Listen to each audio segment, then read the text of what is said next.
edge of a cave, but I should have gone deeper, but I'm not so brave. And like that, I was torn out and thrown in the sky, and I said all my prayers because surely I'd die as I crashed down and smashed into earth, into dirt. How my skin did explode, leaving only my shirt. I'm shot through a tree, and that tree grew up fruit, and I became the seed, and that seed was a fruit. And I walked around with my roots and my leaves, and I tore up the shirt, and I ate up the sleeve. And they laughed at me and said, what is your plan? But their question was born, I could not understand. And then suddenly I ripped up and placed in my mouth, and it swallowed me down, at which time I had sound. I said,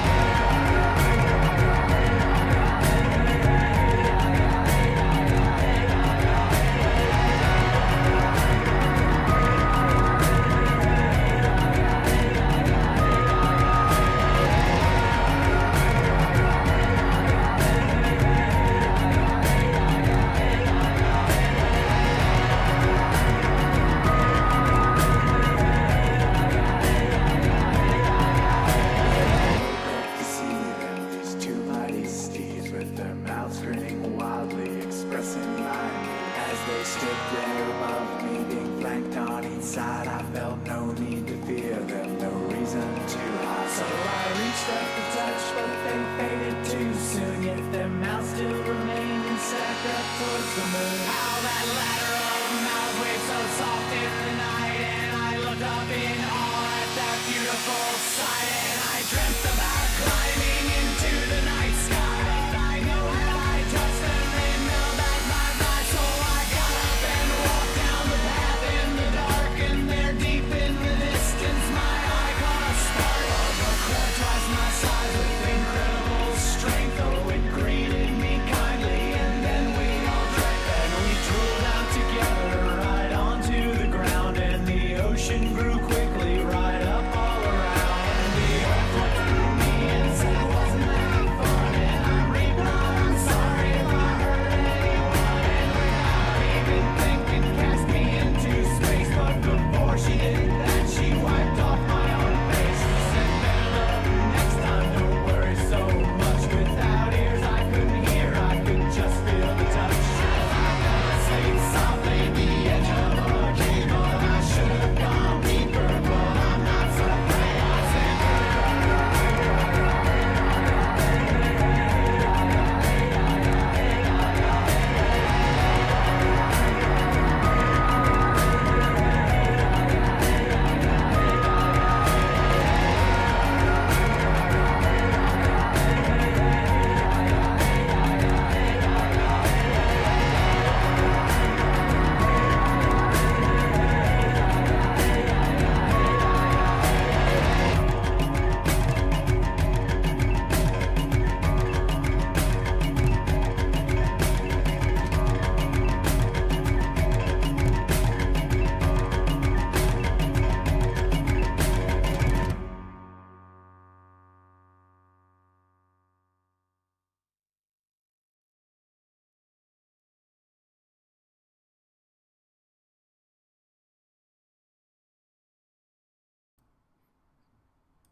Alright, let me make sure everything's good.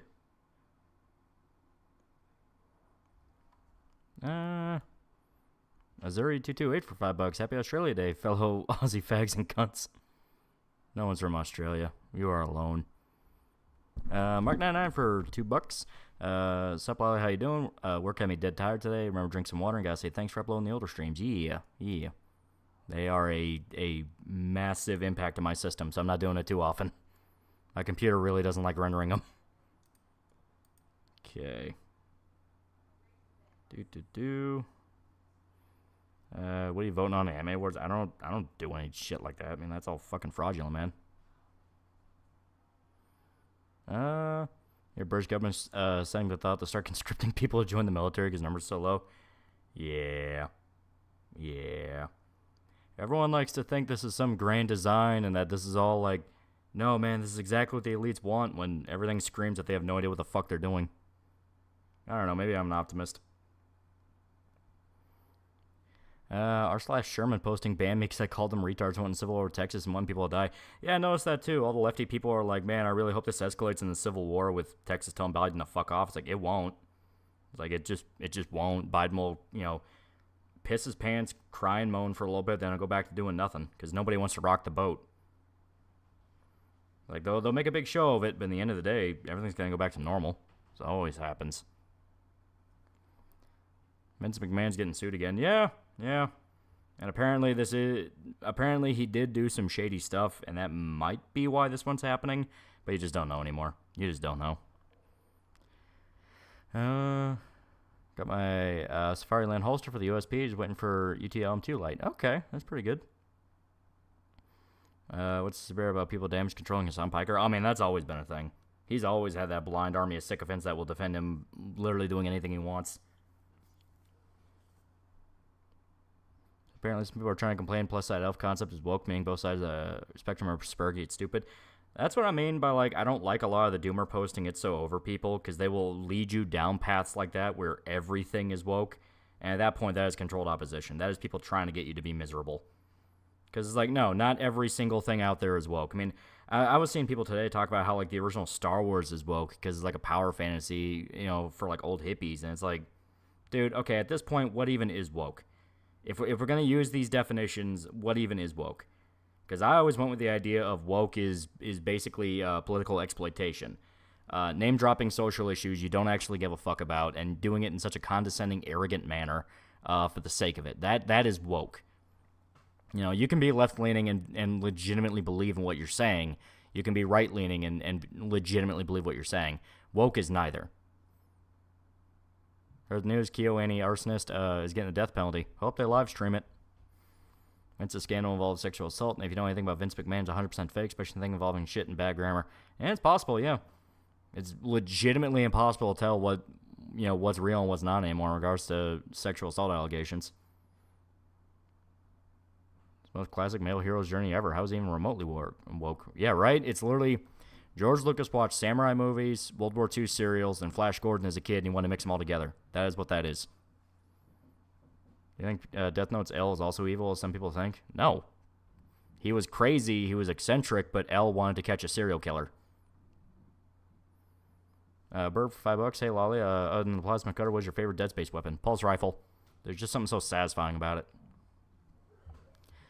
Arsenal has been put to death. Yeah, talked about that, yeah. As stated, I hope they live stream it, because fuck that asshole. Hear about Tekken 8 controversy? Yeah, I heard bits of it, yeah. They did like a cultural appropriation joke, but apparently they did actually make fun of it. So it's like, it's not really a bad idea.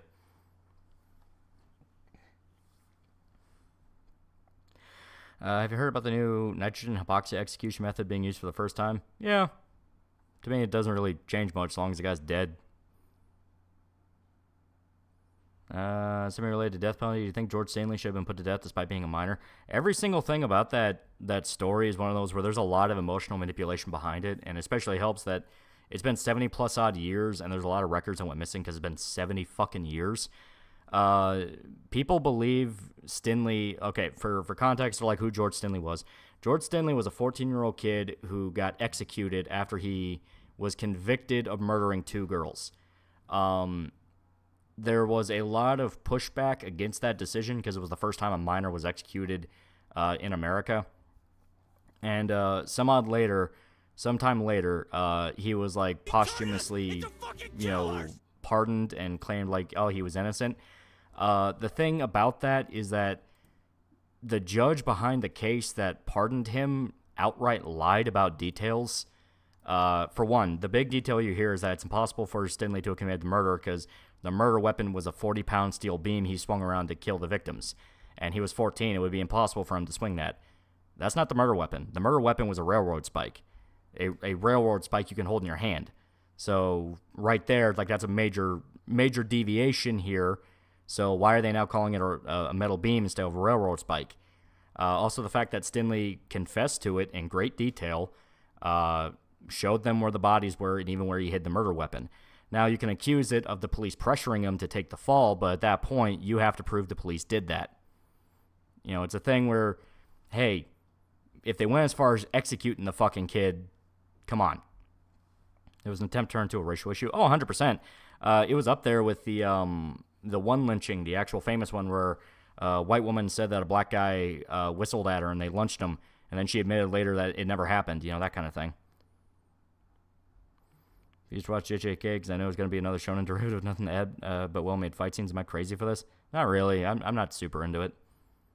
Yeah, Leo Frank. No, Leo Frank was different. I thought Leo Frank was the Jewish guy that the KKK killed because he tried to pin it on a black guy. Emmett Till. Yeah, it was Emmett Till. Would you like to live in the Atlas Plateau from Elden Ring? No. Like a Dragon Issue is really fun. It is really fun. It is very good. You see how some illegal immigrant threatened a journalist at the border saying, soon you'll know who I am, apparently he's from the Middle East. It's more than he's from the Middle East. He's like an infamous terrorist and gun runner. Like, he's on like a most wanted list. See the trailer for the remake of Roadhouse? No. It's probably not going to be good at all. Which game is best OST? Depends on what you're in the mood for. Bro was absolutely messed after the crackers were done. Yeah. As stated, it was a lynching, and that one was proven later to where, no, he didn't do anything, and the chick killed him. Was Emmett Till guilty? No, as stated, that was the one the lady outright said she lied. Most paying $2, minor XU in America in the modern world. Yeah. The thing is, like, I don't really give a shit if he was a minor or not. He still killed 2 people. It's like he killed 2 people, hid the body, and hid the weapon. It's like that's a level of evil. Some people are like, oh, they shouldn't have executed him. They should have given him the time to change. It's like there's just something in some people, man. You can't change it. How come we don't see Kentucky on the list? Our governor's a retard. Beat El Paso. Elsewhere, it's very good. I recommend the story. I very enjoy the story. I don't know what that is. Started watching JJK not too long ago, and I got it's really fun, partly because of how gloriously made the fight scenes are, with also good character work. It doesn't really stand out to me. I don't hate it, but it doesn't really stand out to me. Yo, Frank was funny as hell since even the KKK went, hold up, maybe this black guy is innocent. Yeah, he was one where that was blatantly a lie. Because like when the KKK go, wait a minute, you're not being honest here. That's when you know someone's guilty. Paso, Elsewhere is an indie spiritual successor, Max Payne. Oh, okay.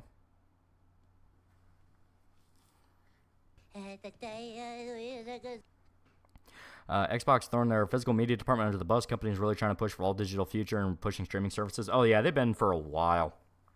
They've been going after digital only for a long ass time. And streaming services for games, they're really gonna try that. That's the thing with Game Pass. Game Pass is essentially that, where if you don't pay for that subscription, they can lock the game on you. Fortunately, Lil Frank spoke at the ADL. Yeah, which was funded by the Jewish Mafia. Yeah, El Paso, Elsewhere is a Max Payne-inspired shooter where you fight zombies, werewolves, and your vampire ex-girlfriend. Yeah. Emmett Till's father was executed by the U.S. Army after being caught raping Italian women during World War II. That's the thing. That's his father. Emmett Till himself didn't do anything. It's like, yeah, his dad might have done fucked up shit, but, like, he himself didn't do anything to get lynched.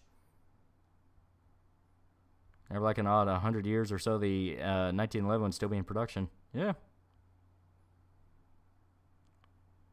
Do you know one of the fights in Iron Man 2 is directed by Tartakovsky? Yeah, it still didn't really save the movie, though. Co-ed killer killed his grandparents when he was like 16. He was sent to a mental institution and let him out. Look how that turned out. Yeah, some people are just destined to be serial killers. Get earlier donation about drinking water? Yeah. Zodiac for $1. If it doesn't 110% fit my TradCon Catholic worldview, then it's woke. Yeah, that dumbass thing. We're like, nobody's even fucking TradCon. It's like, no one even knows what like Catholicism actually is. No one knows what fucking trad life even is. It's annoying seeing people come up with like these exaggerated characters and then try to force that into reality. The ignition and hypoxia method is humane execution method.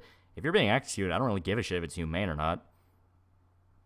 Beaten Final Fantasy 4 yet? I did beat 4, and I'm chunk of the way through 5. I'm in Galif's world. 5 is good. The story is noticeably less thought out. The twist with Ferris isn't even a twist. I kind of saw that coming from a mile away, where it's like, hey, she's a chick, I guessed. Hey, she's the princess's sister. Yeah, I could guess. They look the exact same. People say kids, teens tend to be innocent, to which I say there are some people that are born monsters. No amount of love and comfort can change that. That is true. Some people just don't want to admit it. Evil is just an inherited trait.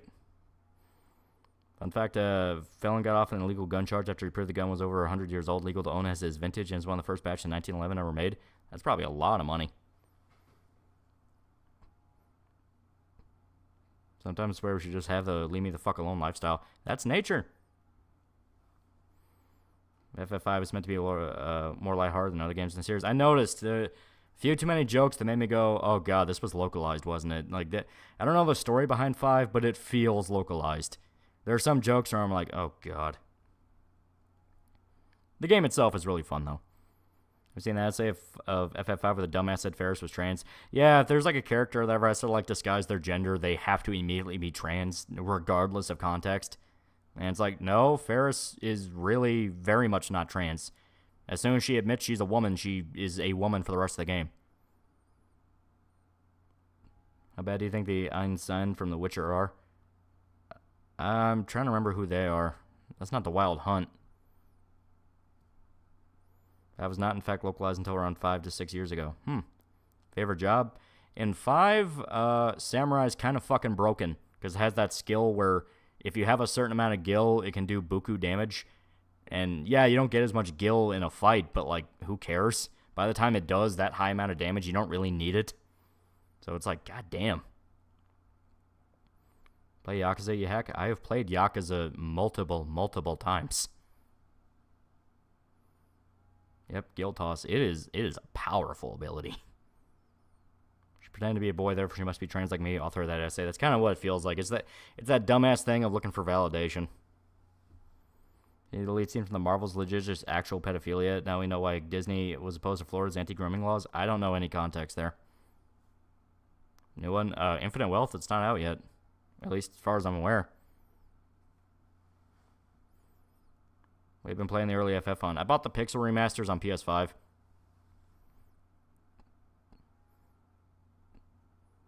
Only play the Judgment games. Judgment's really good, but mainline the Yakuza is great. We're finding against harmful gender stereotypes. This character likes girly things and looks and dressed like a girl. They must be a girl. Yeah, right?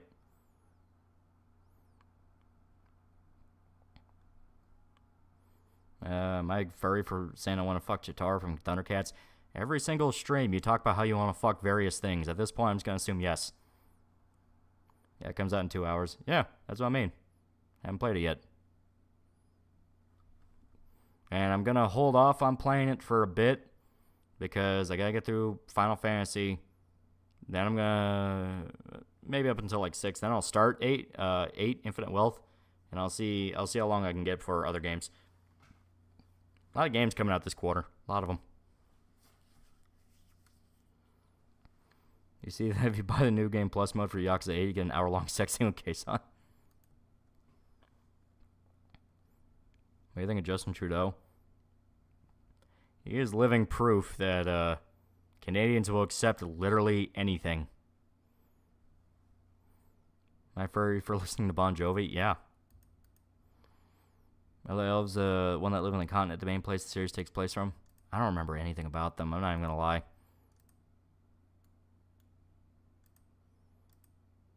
RGG needs to make a new Yakuza spin-off with the main character as a soldier and marine. No. Like, that is the exact opposite. That sounds horribly fucking generic. He's living proof progressivism was a mistake. Yeah. That's on FF7 Rebirth. I still remember Final Fantasy VII as is, the original. So I'm kind of looking at the Rebirth games because I'm just going to throw in fucking FF7 Remake along with it because, yeah, it's literally the exact same game. And I'm kind of like antsy where it's like, I don't know. The only reason you get it is to see what they change from the story, which people that have been wanting a Final Fantasy VII Remake didn't really want the story to be changed. But now it's kind of a weird mishmash of like, I mean, maybe new people will think it's cool, but at the same time, new people wouldn't understand what's being changed. So I don't know. They're weird.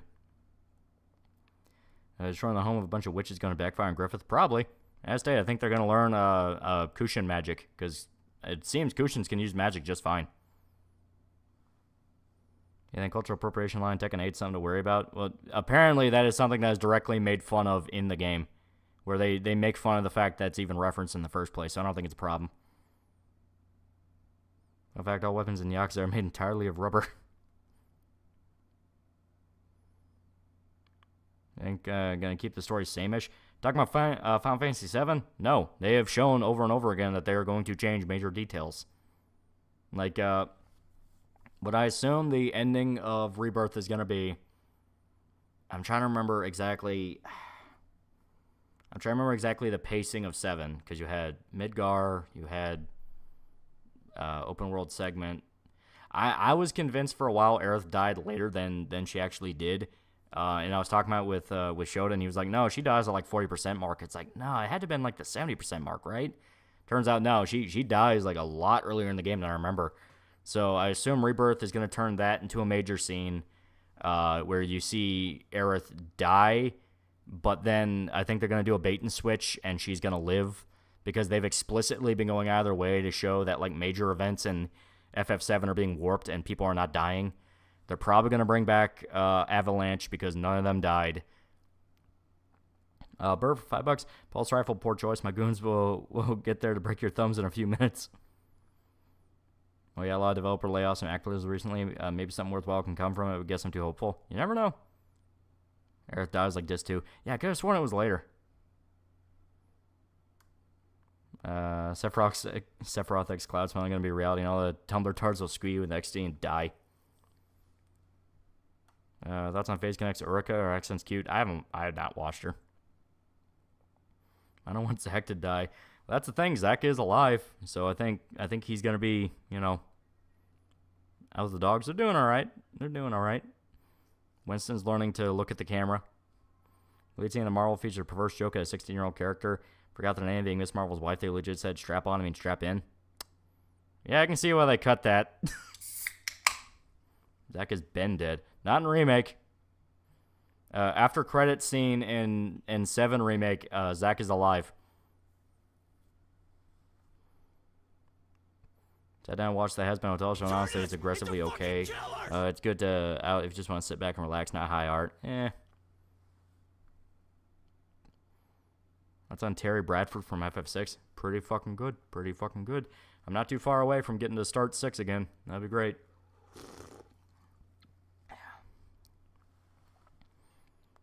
What's the drink of choice for tonight? I got sugar-free cherry Dr. Pepper. It's awful. It is awful. You think Kushin Magic not got corrupted by Ganeshka? Kushin Magic ain't the most pleasant thing. No, I don't think so. Because Daiba can use it just fine. Don't we beat the shit out of Sephiroth at the end of 7 remake? Yeah, but it's weird. I just sat down and put my headphones on, so anyway, Zack is back. Yeah, he is. That was revealed at the end of 7 remake, and they've shown him off in trailers. I do a bait and switch with Tifa getting stabbed, then we team heal while Zack fights one wing angle. It's possible. But if they go out of their way to like kill Tifa off, oh god. Will you be replaying Disco Elysium for your video on it? I kind of have to. I gotta get footage for it. Sugar-free Dr. Pepper, why even drink it? I don't know. It was at the store. I don't like what they did with Sephiroth. I think they blew their load too early. Oh, way too early. Way too early. He was literally in the first cutscene of the game, and I'm like, no gravitas at all. Okay. I was fine with the feather. I was fine with seeing the feather, and I was like, okay, that's pretty cool. Then they actually showed him off, and it's like, fuck. When is it okay to throw the baby out with the bathwater in general? You will know. You will know. At the end of 7 Part 3, both Zack and Aerith gave up their lives to save the world. Iffy on bringing back dead characters. Well, as stated, 7 remake all around seems like it's going out of its way to change plot points to keep characters alive. Fucking nobody in Avalanche died. Fucking nobody. Biggs is alive, Wedge is alive, Jesse's alive. They do the thing where like, oh, well, Jessie might have died, then you see her fucking bed's empty, so no, she's alive. You outright see ghosts that are pushing people into scenarios where they will die. Then you fight them and you keep them alive. It's like, yeah, they're going out of the way to go like nobody will die this time. I think the remake timeline turned out more hopeful. That's explicitly what they're doing. They got fucked up and now they're alive. Exactly. Like Cloud's getting all schizo about Sephiroth, but he probably appeared too early. I am fine with Cloud being schizo about Sephiroth. I just wanted more build up to that. I am fine, like, have the scene at Shinra where you find all the dead people in Shinra and you're walking around, you're like, what the fuck's going on? Then you get Sephiroth.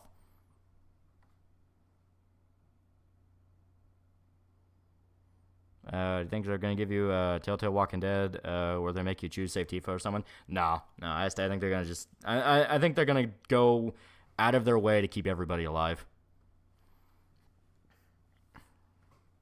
Happy Australia Day, fuck Woolworths. Thing is that Sephiroth appearing to Cloud, just the Genova cells affecting him. I know that, but in terms of a story, you don't blow the load too early. And I get it. The audience already knows who Sephiroth is. What's the point of heightened Sephiroth? It's because you have to have some build-up. We make a poll. What will chat make me level up after we get Red Mage to 90 after Bard, Machinist, or BLM? BLM. If you don't do it, you're racist. I think after 7 remake stuff is finished, people will probably look back on this stuff more fondly, maybe. Maybe. I think they show their hand too early with Sephiroth. I'm also kind of not a fan of them keeping motherfuckers alive. I'm hoping for those trilogy, but I won't hold my breath. Yeah. Reason Aerith dies because Sakaguchi's mom died and he was deeply affected by it. Yeah. And it was like one of the most memorable moments in gaming. FFXIV is better than 7. 7 has its fans. I understand why 7 has its fans. I'm definitely not one of those that's like, man, Final Fantasy 7 sucks. Like, no, it's good. It's just one of those of like, I do think there are better games with better stories. I decided to watch one episode of that new Gushing Over Magical Girls anime, and I've read the entire manga. How the hell did this happen? People like it. They spare Aerith and kill Tifa. I riot. I don't think they'll kill Tifa. My supposition is Cloud's going to get full possessed this time of the City of the Ancients and will be the final boss of this particular game as Sephiroth wants Cloud. Maybe. I don't know. More look at Joker controversy and more lose respect for the guy while you keep your fetishes in check. FF7 is to Final Fantasy what Ocarina of Time is Zelda the basic bitch. Yes and no. I mean, it has its own thing going on. The materia system is genuinely really cool. You know who can beat Sephiroth? Gary Busta Holmes. So I changed the story for Subversion. I don't know. I guess it's just their way of like selling it as just not the same game again, even though people wanted the same game again. So is remake dipping in Advent Children territory? Oh yeah, Final Battle was 100% Advent Children. FF7 is pretty, but 6 is still the better game. Kefka is just the better villain. I'll agree there. Like, I like Sephiroth when he is just being a dick. When he is just like, I want to burn the world down, motherfucker. I think it's cool. Them trying to do the whole backstory with him where he thinks he's like a superior being and is all fucked up about it. And it's like, man, how could they hide this from me? I never liked that, and I thought that was dumb. I just like egomaniac Sephiroth more. Any Final Fantasy recommendations for new fans? 6, 7, 10 is pretty good. I really like Tactics, but Tactics is a different beast. I think FF16 is pretty cool. Yeah, 16 is pretty cool. The Last of Us 2 wouldn't be dumb enough to kill Joel early on, but here we are. Yeah, but that's the thing. Final Fantasy VII Remake is not going to be Last of Us 2. 9's great. 9 is good, but that one's a little more out there. Can't believe that I had the fact that I was so fucking genetically perfect and a huge cock that really pissed me off. Yeah. Your Final Fantasy 14 game is good. It is, but it's not really a Final Fantasy game in the sense of what people think of it. It's an MMO. What color Ice Pop is the tastiest? Cherry. Red. Thing with Sephiroth appearing in Remake has more to do with him manipulating the plan against the gang. I know that. I'm saying in regards to a story, you don't show him that early. It's like, I get why he shows up, because, yeah, he's fucking with Cloud. But you don't show him in literally the opening cutscene. You give it some time. Is Final Fantasy Tactics Advance any good? Yeah, they're good. Stories are fucking wacky, though. Like, they're full-on isekai shit, and it's pretty weird, but they're fun. You think Advent Children can have a game by itself? It's for the best it doesn't. Though you can argue Kingdom Hearts 2. See Non-Dog Dev hating on Power because they overshadowed their shitty Last of Us 2 remaster? Yeah. 6, 4, 9, 10, and if you got time to grind, X2. Some people have really strong feelings about X2. Though I will agree, 4 is up there now. I really, really liked 4. 4 was actually really damn good. That is one I genuinely really liked. 5 has a really cool system with how they've done jobs, where you can level up the job, get it to rank up, and then you can use the skill of that job for any other class. So if you want to level up Blue Mage, but you don't want to deal with having your guy be a Blue Mage, you can have it to where you use them just enough to where they can master Learn, and then you can put Learn on like Knight or something like that to where the stats are better. So they can get attacked and steal skills while being a Knight, and you don't have to worry about babysitting him as a Blue Mage. It's actually really cool. We love X2, Dress Sphere system I love and has arguably the best ATB. OG Tactics or War of the Lions? I like OG. OG is just so comfy. The War of the Lions is really good. Strangers of Paradise enhanced Final Fantasy 1 for you? Strangers of Paradise is a shitpost. What was my first? I can remember playing it. More or less defaults being my favorite. It is good.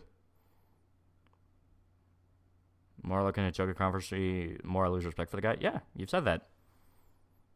Would you recommend any of the old Final Fantasy games for new players? Yeah, you can beat the first 3 in like 8 hours. They're really not very long at all. 1 is very simple, but you can play it a million different ways. 2 has a really interesting level up system. It still has probably the best magic level up system in the entire fucking franchise, which is using a spell and enhances it, and you don't have to worry about buying new versions of it. I thought that was pretty cool. 3 is good. 3 was them experimenting with the job system, so you can kind of see how it started. Still very easy to break, but it's good.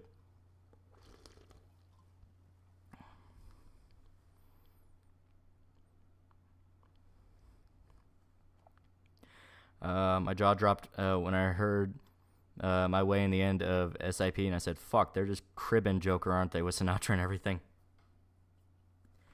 Tekken 8 came out today. Arcade endings are insane. Kazuya is a fucking sneakerhead.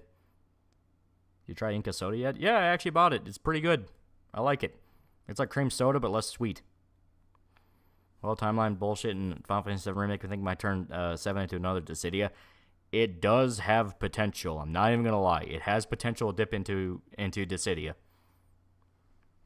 People have been making the joke that it's going to be the lead-in to the Kingdom Hearts timeline, and that explains why in Kingdom Hearts, why the Final Fantasy characters in that act different than how they are in their actual games.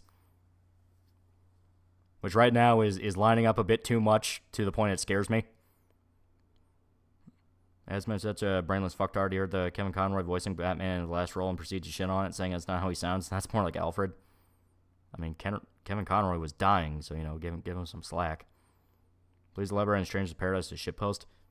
If you paid attention to any marketing material that game put out, it was a shitpost. Having children characters on FF7 Remake, it's possible. Wasn't Sick name something different in the US on release? Yeah, well, I think 6 was still called Final Fantasy 6, but, Final Fantasy in the US started at, 3. Then went up to 5. Then they started releasing the older games, and then they went to 6. I know James Rolfe did a whole video specifically talking about the release order, and it was fucking wacky. For Kingdom Hearts, Titus, Waka, and Selphie are different. Yeah. Also, Squall. Squall in Kingdom Hearts is, friends with the Final Fantasy VII people, which doesn't make any sense. I hate it when people call the shit I love fascist anime called Star Trek fascist. That is the least fascist piece of media I've watched. No, let them eat each other.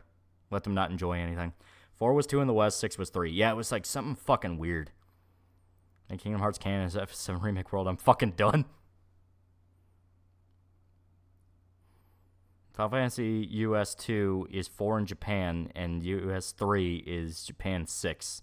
Okay. Thoughts on fast food tacos, yeah or nay? Depends on the place. If it's a taco truck, you're usually going to get something pretty good. Disco Elysium is only $10 on Steam right now. It's good. It's good.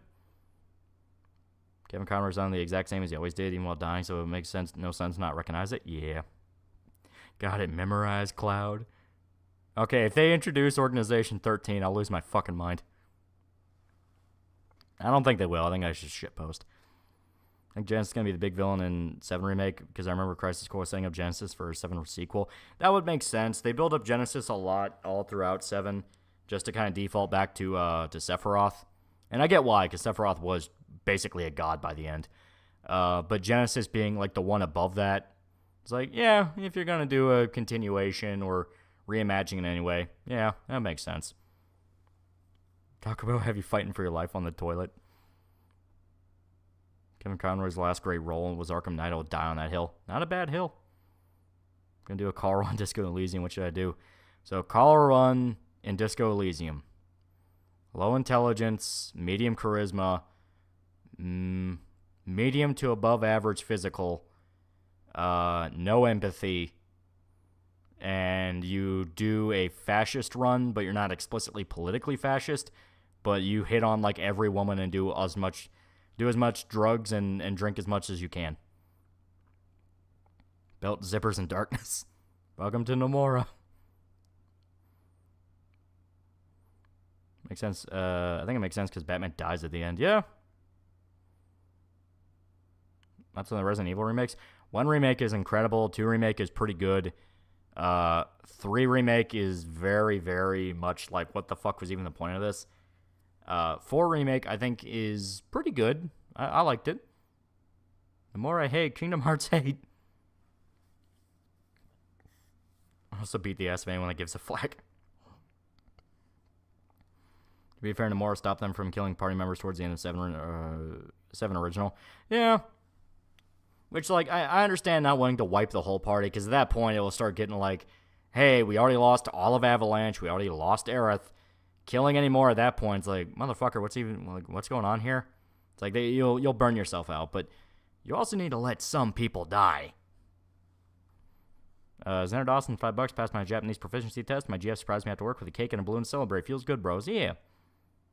Is purgatory actually biblical or later concept introduced outside the Bible? Been thinking about how to depict purgatory in a story, but can't cite how. Yeah, it's a thing. If you look at like Catholic scripture, it's a thing.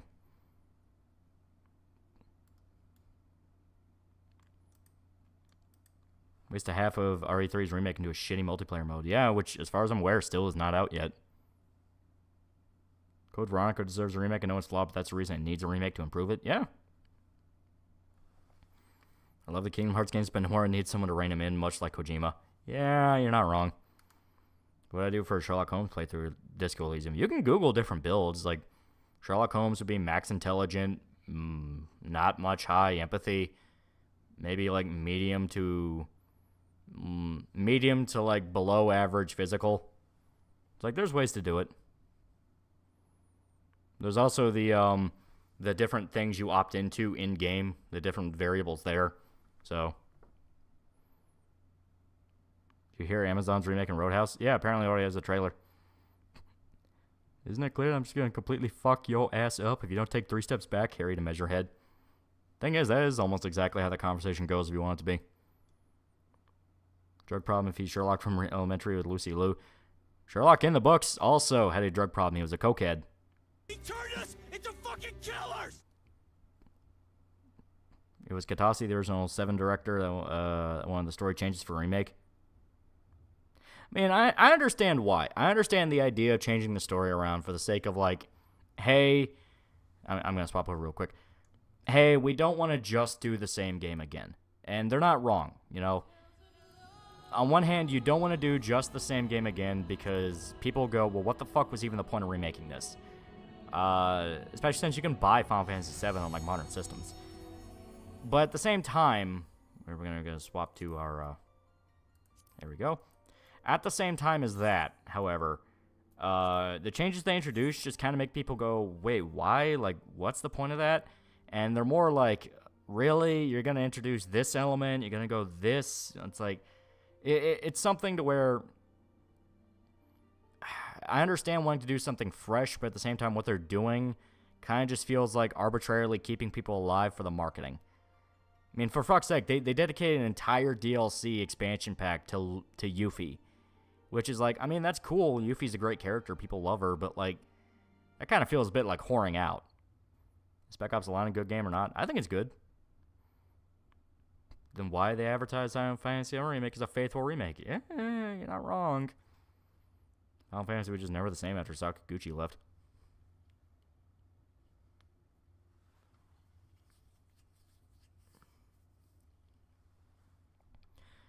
Star Trek proceeds to have an entire setting based around the idea of humanity progressing behind their shitty history. Tanky's fascist.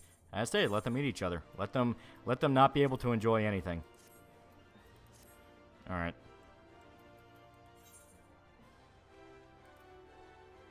So that's level 50, and unfortunately, we are level 30. So, yeah, go back to Ishgard. Think gonna march down to the firing line in Texas? No. Remember the classic rule of politics: nothing ever happens. Ever play Ghost Recon Wildlands? It was okay. Wasn't really what I wanted, though. Keeping everyone alive is boring. Where are the stakes? Zach's great, but he should stay dead. Yeah. I mean, obviously, the logic is, well, they're keeping them alive so they can kill them off at different points in different ways. Maybe. You know, it's like, I can see that working. And yeah, level 35. So we are going to have to...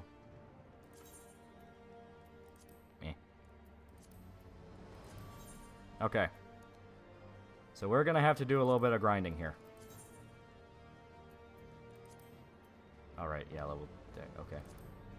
Because, as we are now, because we are doing Dark Knight, because I want to show you guys the quests, I have to grind us up to the levels to where we can do the job quests. Have you ever been boxing or boxing practice? I got a little punch bag that I do. And I try to, like, recreate the moves, but no, I've never been sparring or went to a gym or anything like that. I purely do it on my own time. There's some philosophical things I don't see eye to eye with Catholicism, mainly the idea of rules, or how we find salvation, at least any Mormons or Jehovah's Witnesses. I mean, it's religion. They believe... To them, it's not a way of belief, it's what you do to prevent hell. So, if it doesn't click with you, it's not going to click with you. Wish Ballline's in a fucking Uplay so I can play on PC. Ain't that the truth? Played Disco Elysium for the first time recently. Look, man, fuck the hat. Fuck you. Started violently sobbing, giving the expression. I like Disco Elysium a lot. I'm really excited to get the next few videos done because I got here we go. Because I got Disco. For one, I got Stalker. I'm gonna be working on, and the Stalker video is gonna be interesting. Oh shit, okay. I have completely... This is all completely... Yeah. There we go. Oh shit. Yeah, I forgot. This is a new Dark Knight, so all my macros are all over the place. Not even macros, all my commands. All over the place. It's all fucked up. Oh, anything on how Dead Alive 6 is now? Has everything been restored? I don't know. I haven't paid attention to Dead Alive since it kind of shit its pants. Zach's gonna die again. I want Zach to do kill God, all them one-wing alien motherfuckers and alien mom. Yeah, you know, bring Zach back so he can die in the final battle against like Genesis or Sephiroth. I think that'd be fitting. There we go. I have to fiddle around here. I've never seen interject be useful. I'll put reprisal here.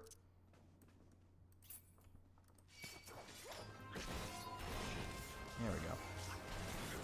Because I'm too used to my darkness gauge being command 3 or control 3. I'm too used to that. I can't move away from that. I'm never gonna move. I'm not even kidding. It did. Oh well, we hand servers because it doesn't adhere to our global standards. And that was the same year Evo was outed as being a fucking hive of sex offenders. God damn it! It wants to fucking freak out again. All right, give it a sec. Give it a sec.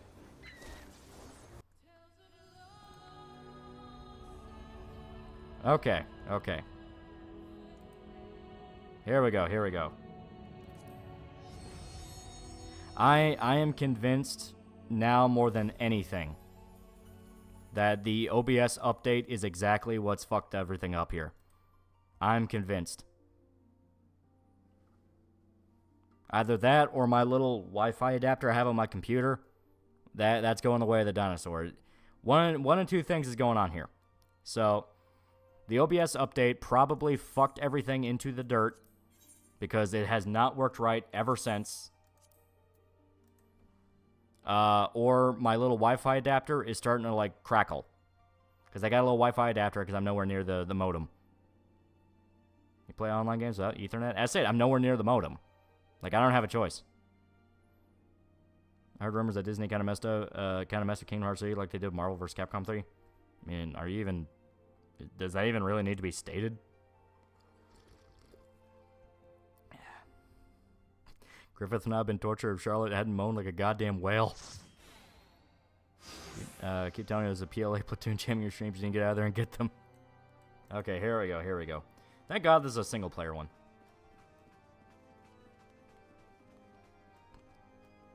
Kingdom Hearts 3 with Deadpool.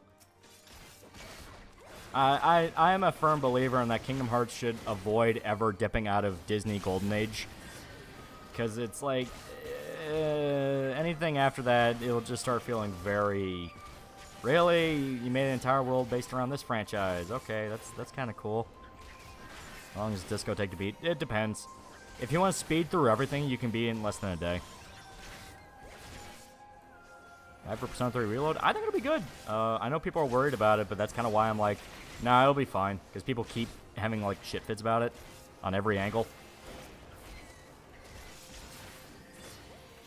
Kingdom Hearts 6 Adventures is pretty epic, not gonna lie. No. I don't want Final Fantasy shit touching goddamn American comic shit.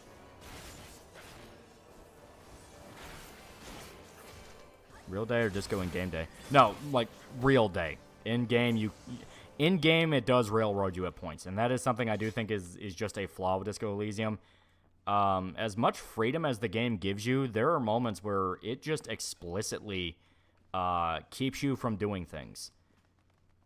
Like, there is no way on Earth you're going to be able to solve the case in less than a day, because the region you need to get to in order to... I think it's here. The region you need to get to in order to catch the murderer doesn't unlock until, like, day 2. And you're not even able to go over there until, like, day 5. So you have to do certain things at certain times. And that is a little annoying, especially since there is a detail in the case, in the murders, that once you learn it, you will go, okay, well, no, like, if you know even the slightest thing about ballistics, you will be able to look at the chart and go, okay, it was this location here. This is the one where there had to have been a shot from. It will not let you go to it. It's making you go to a completely different one for no real reason. And it's because it needs to set up the final confrontation. Isn't day 2? Isn't day 5, it's day 3.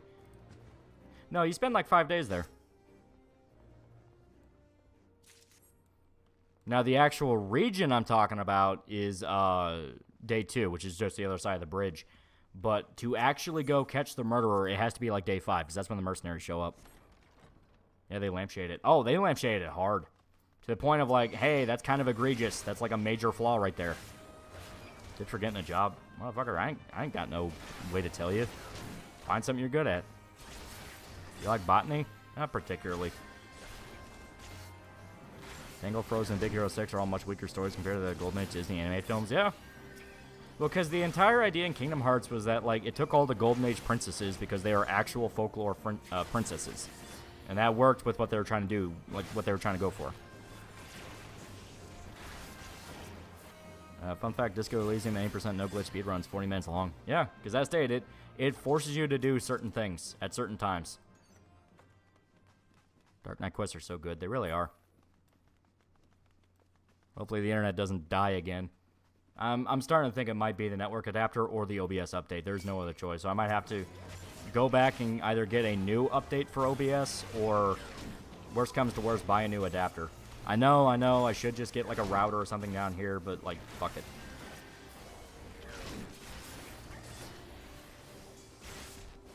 Wasn't Woody were data mining Kingdom Hearts 1. That is true, and I think that's why that one, that's why the Toy Story world wasn't like the worst one, because I mean it was kind of did feel like they were just working off ideas they had from Kingdom Hearts 1.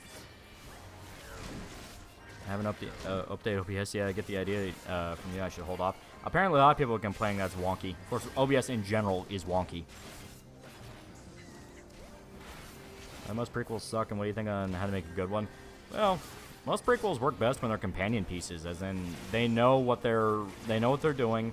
They're not trying to just tell the same story again, and they're setting up the next events. People complain that, like, well, you already know the ending, so what's the point? It's like, well, then you won't ever really be able to rewatch a movie, you know?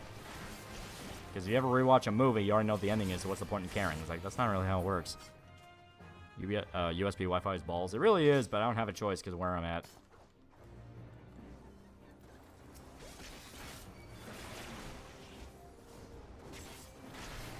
Mickey's gonna take the gloves off and Nomura's gonna go wild. Rico should be made in mind to answer long-held questions without stepping on everyone's toes. Yeah. Astro is my favorite world in Kingdom Hearts 3 just because it's just the game.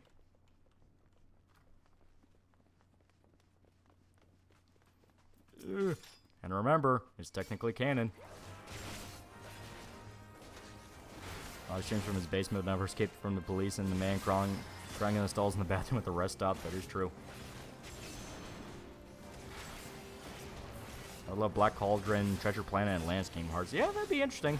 SDA, go to like classic Golden Age Disney, the ones everyone fucking loved. Problem is, Disney's at the helm, so they're gonna use it as basically advertisement for their new franchises. That is 100% why they do what they do. Good example for prequels DMC3, it's its own story, introduced Virgil pre-DMC1 brainwash, which was more cocky and immature Dante than matures through the game. Exactly.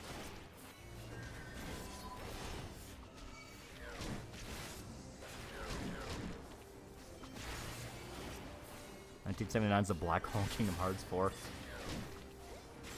Frozen World in 3 was kind of shitty, mainly because the pacing was awful. Yeah, because that's the it felt more like just a commercial for Frozen than it did a Kingdom Hearts level. Now, granted, not every world in Kingdom Hearts is great. I mean, fucking Kingdom Hearts 2 had the goddamn Atlantis Hatsune Miku levels, which weren't very good.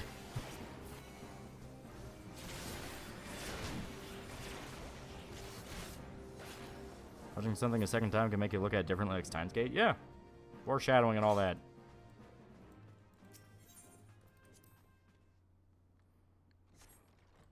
Like to hear what you think about the show MASH. I haven't watched it in a while.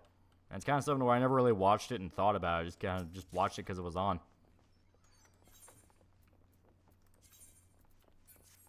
There we go.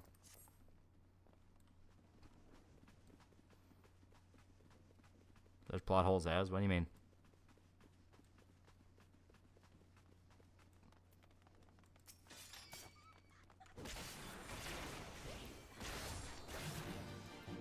Whole world was one big QuickTime event. It was literally a rhythm game. It was literally a rhythm game to write off the hype of rhythm games. Problem with most Japanese prequels, sequels, the Bordeaux problem where they introduce the same character over and over again, just different name and slightly different outfit. Yeah, maybe. They're paying what price for anime figures is too outrageous. Mint box figures and eBay can go up to 1,000. If it gets past low triple digits, I'm never like, nope, that's not worth it. Like $200, I'd be like, fuck it, I'll stretch. $300, be like, it's my birthday, why not? Anything more than that, I'm like, do I really need it? Do I?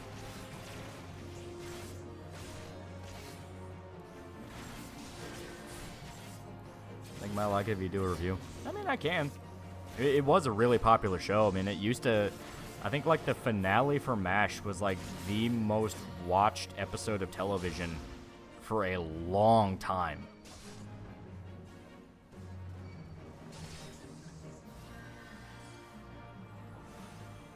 And there we go. I think Kingdom Hearts benefit from doing worlds based off game IPs Disney has. Spectrum World would be cool. In general, I think it kind of needs to move away from the Disney stuff. It's like, Disney stuff was a fun little gimmick, but now it's like, hey, come on, dude. This is starting to open up way more problems than it's really worth it. Because you have copyright issues to deal with. You have to deal with Disney sticking its nose in the door. It's like, I don't know.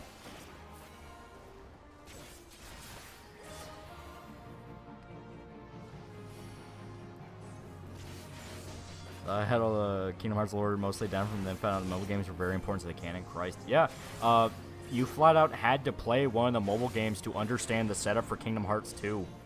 Which is where Roxas comes in and why Sora's in a coma. You had to play, I think, Birth by Sleep in order to understand what that all meant.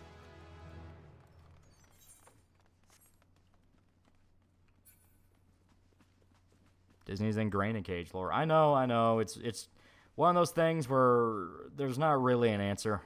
I don't think I picked up the green key. I think I fucked up. Yeah, there it is. But Donald and Goofy, dude, they at least have to stay. I'm okay with breaking everything just to keep Donald and Goofy in. They are fun. It was Chain of Memories. Was it? I thought it was Birth by Sleep. Or was Birth by Sleep after?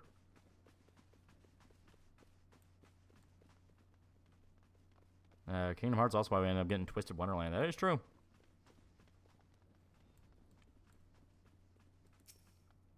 Birth by Sleep in 365 days. So Birth by Sleep was after. It was the prequel. Okay. Yeah, it is, isn't it? Oh, no. We have to do other stuff. Okay. I'm forgetting details about this dungeon. Yeah, Birth by Sleep was 10 years before. Okay. Yeah, it's the prequel to 1. X is the first canonically. Okay. Saying that She-Hulk show is not getting a second season. Thank God. How'd you fix redo She-Hulk show? Well, it's really, really easy to fix. Just don't make it suck. You'd be amazed at how easy that is. Because it was found that, like, the She-Hulk show, the budget for each episode was something insane, like $25 million for each episode. The entire show budget was like $100 million or so. Which kind of raised the question of where was the money going? Because they were complaining about how they didn't have the money for the special effects. They didn't have the money to do certain plot points they wanted to do. Where the fuck was the money going? So it's classic Hollywood accounting right there. Sexy lady as Jen and paint her green. Yeah, there you go. Let's watch Paul Harrell's latest video, probably his last. Yeah.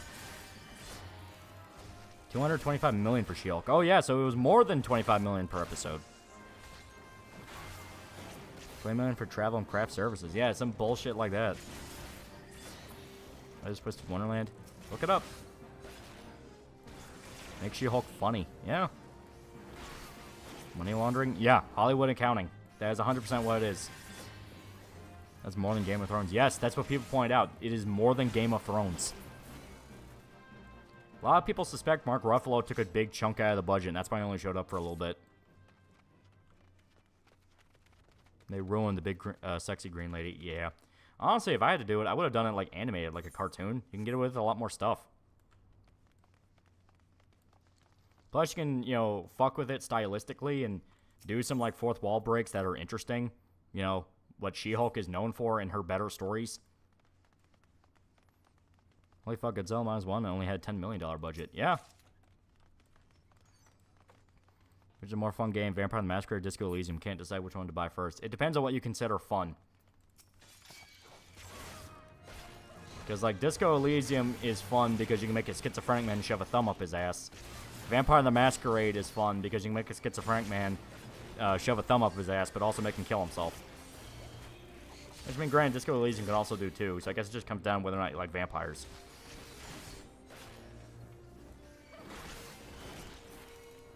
Wasn't She-Hulk in a Fantastic Four cartoon once? Yeah. She also showed up in one of the Hulk cartoons. The Gravity Rush on stream? We have not. That would actually be a lot of fun. We can show the abused and neglected child that Sony keeps in their fucking closet.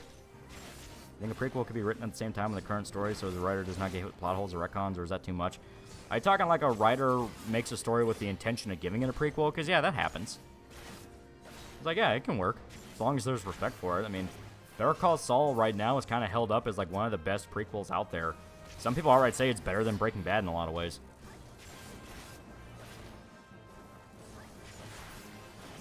Do you shave Harry or not? It depends. Some playthroughs I kind of like him still being scruffy. Others I like him being more cleaned up. If I want the more professional, like he's genuinely trying to be like a Sherlock Holmes and solve the case and all that, I'll clean him up because, like, yeah, I mean, he had that meltdown, but now he's back in order, you know, which is something I will say is another thing about Disco I was kind of hoping for. I wanted more just outright professional options where Harry is not being a schizo and he's actually, like, acting like a normal human. I know it'd be, like, boring, but that's the joke of it. Every other option is so crazy, and then you have Harry just moving past all that and basically going, all right, tell me what I want to fucking know. Now, if you want to do, like, Schizo, Remote Viewers Division, Copy the Apocalypse, you got to keep him scruffy. You got to make him look like a hobo.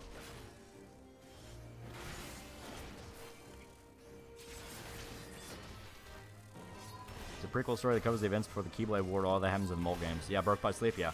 I thought that was the one that built up, Roxas and, you know, the totally not Final Fantasy IX town and all that. But that was Chain of Memories, apparently.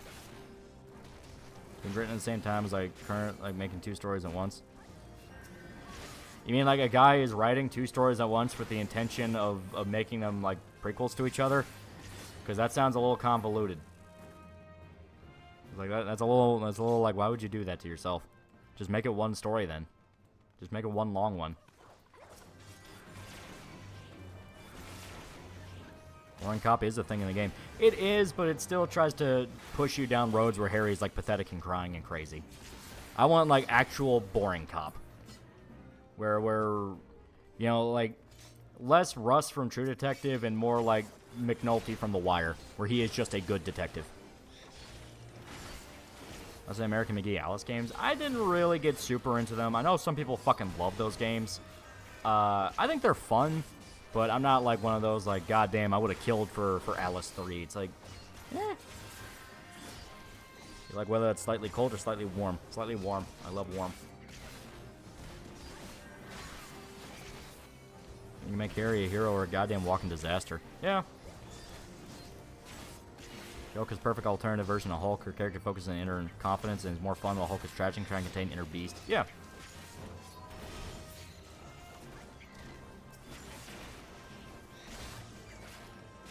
The only way to reveal someone's a Kingdom Hearts fan is if you fuck up the timeline.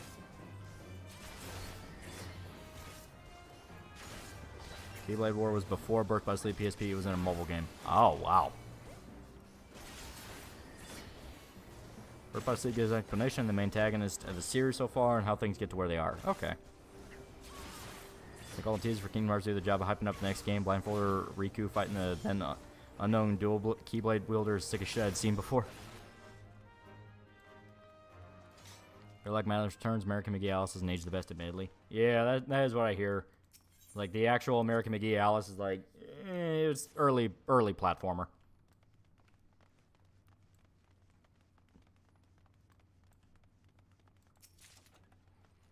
Pre-workout on the store shelf is called Nightmare and has a skull on it. Should I trust it? It's either going to be the greatest thing ever or it's just going to be, like, sugar.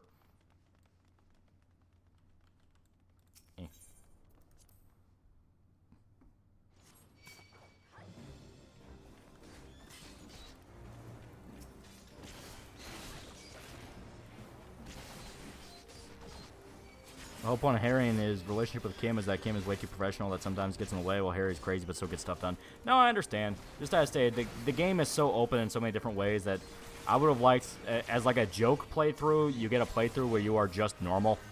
That would have been funny as like a subversion to the wacky playthrough. Because Disco Elysium is all about wacky playthroughs. So it would have been funny if you did one where you are just a completely straight-laced cop.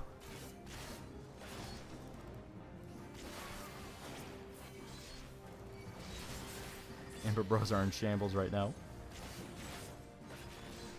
Gotta go have a nice evening. Gotta grind for Salt Lake and Fortnite. I don't even play, but I'm happy Metal Gear's coming back. Yes, the Sober Cop playthrough. Yeah. Sober Cop, but as stated, add more like flat out professional options. Because as stated, there are moments where it does try to railroad you into insanity more than a few times. Disco Elysium is guilty of railroading more than once. America's his first real name? I guess so. I mean, I always thought it was just a pen name, you know, for American McGee. That's what I always thought. Alright, I'm going to check Streamlabs real quick. American is his real name. His mom was a hippie. Well, there you go. That explains a lot. Zodiac for $1 every stream. Technical difficulties. They attempt to make a fascist bad guy faction and a monarchistic imperialist nation state and need to find what fascism is. That's not a bad thing. Well, it's easy.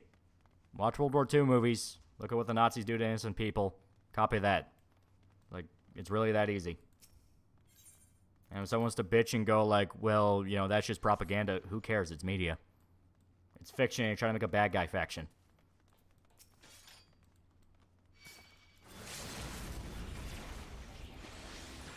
Alright. Think you didn't know about what happened to Terra, only Aqua knew. What's on Victor Bout? I don't know anything about that. Tommy's finally getting MGS some love post Kojima's mid-Bucky collection in fucking Fortnite. Wish we'd see more Disco Elysium. Believe it or not, there's way worse places in the world. American's mother was a hippie who abandoned him with barely any money because she wanted to live with her GF and pay for her GF's gender surgery because she was a female to male troon because of fucking course she is. Well, there you go. That explains a lot. It's like, yeah, hippies just continue to be the worst people. Because, like, I mean, if you want to make a character despicable, have them abandon their kid because they want to run off with someone they want to fuck. That is the easiest way to make them absolutely despicable in the eyes of an audience.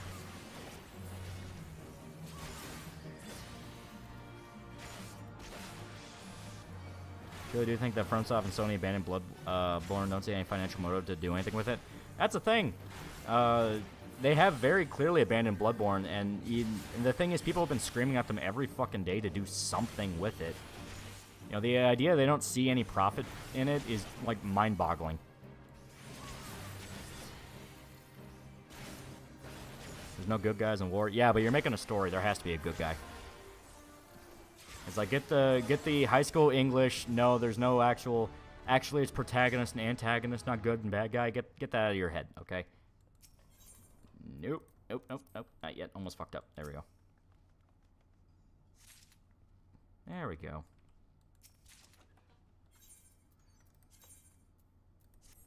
Best part is all this equipment is useless. There are people saying Bloodborne's better than Dark Souls. Some ways, it's a lot more reactive. It's a lot more fast-paced. The fast monsters that were in every fucking Souls game post-Bloodborne work because it's Bloodborne and you can react better and you have the bloodsteel system. Like, there were a lot of genuinely great ideas in Bloodborne.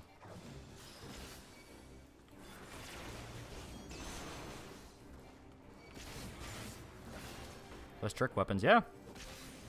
I like the theory that FromSoft lost source code Bloodborne. It is a common thing in Japanese studios. I mean, we just know that. Only Bloodborne had no stamina system. Yeah, that's just kind of every Souls game. They have the stamina system. It's one of the reasons why I get really tired of Souls-likes, because it all kind of feels the same. If you don't plug points into into health and stamina for like a large chunk of the game, it is just not that fun.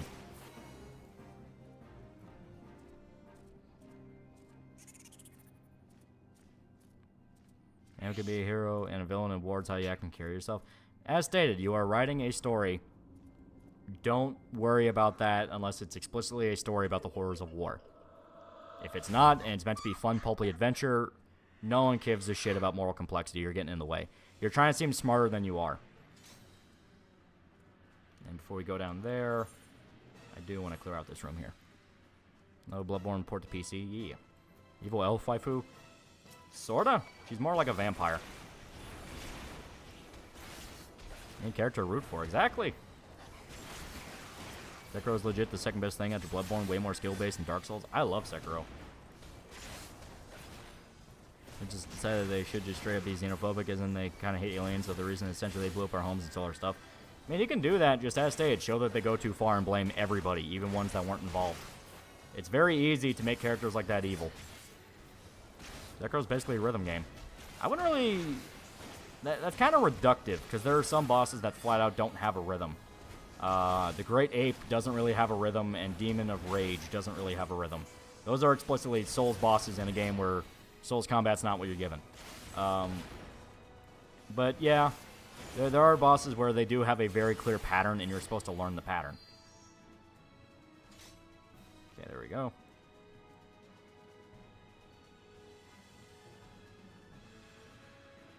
It's a joke. No, I know the joke, but there are people who unironically say Sekiro is a rhythm game. Like, it is an actual thing. People refer to it as the rhythm game. So it's, to me, it's like, yes, but no, but yes. It's weird. Since NAS for $5, Bloodborne has been stuck on PS4 for 9 years now. It's not my favorite game on PC. Exactly. People have been begging for it. Like, it has to be a thing where FromSoft either doesn't have the source code, which I state is very common in Japanese game devs. They just dump source code because they never think they need it. Or they're just being told over and over again by Sony they can't do it. Which you have to remember, Sony has moved from Japan to California. The move happened after Bloodborne released, and they've explicitly been fucking over Japanese studios. That's why Gravity Rush got fucked over.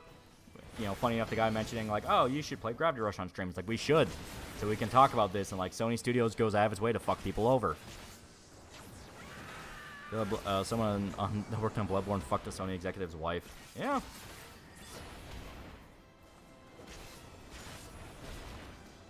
Demon of Hatred also has a rhythm if you use the Umbrella prosthetic and just stick close to him. I know I've killed him a dozen times like this. I can never figure him out. I admit, I cheese Demon of Hatred. I just cannot figure him out.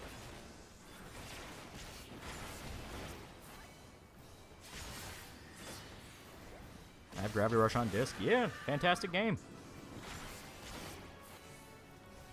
Isn't there a mod team working on PC port? There's mod teams working on all sorts of ports. I think it's a Sony thing because why doesn't Ghost of Tsushima not on PC? They are working on that.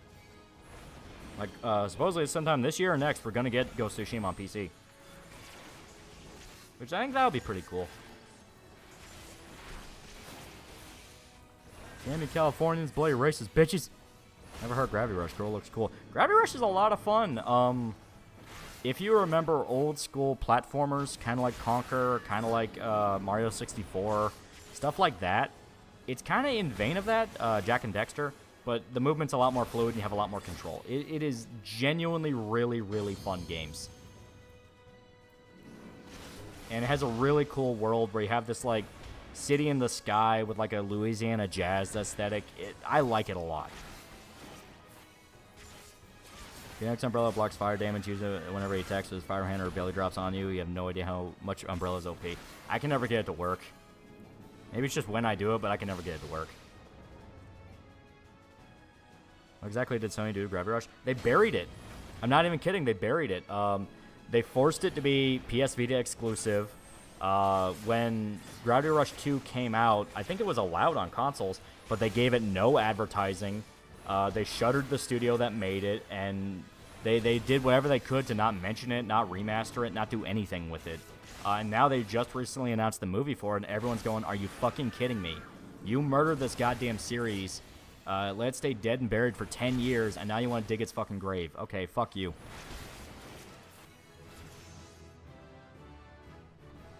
Don't you hate it when your bowels reduced to work? God, I'm old. Cat has a cool costume gallery. Cat's awesome. She's a really fun character. She actually was one of the icons for the little bit she was out there. Everyone loved Cat. Jesus, fuck Sony. Exclusively. Exclusively fuck Sony. The devs did their job. The fans were very enthusiastic and wanted to see it ported, and everyone loved it. Sony was the one that got in the way at every single step and said, no, you're not allowed to have this. Gravity Rush 1 was remastered consoles. Yeah. I think specifically to hype up 2, but then they didn't do anything after that. Our Twitter lefty's trying to say if Sam was made today, people think she's woke, because it's just engagement farming. It is just blatant and egregious engagement farming. Alright, so we are 33. We are 2 levels from where we need to be to do the next Dark Knight quest. So, let me see here. Here we go.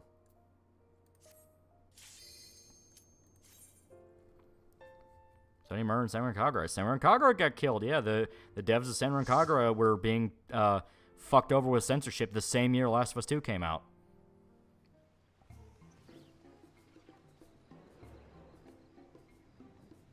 So that's why JP companies have moved to Nintendo as a platform. Nintendo and PC. And now Nintendo's talking about adopting ESG, so, you know, it might be strictly PC. What's on Golden Sun? I'm still sad, and Camelot is relegated to making shovel Mario Gold tennis games, and they could make Golden Sun 4. I never played Golden Sun. Grab Rush also has a Mega Man Legends reference. Yeah.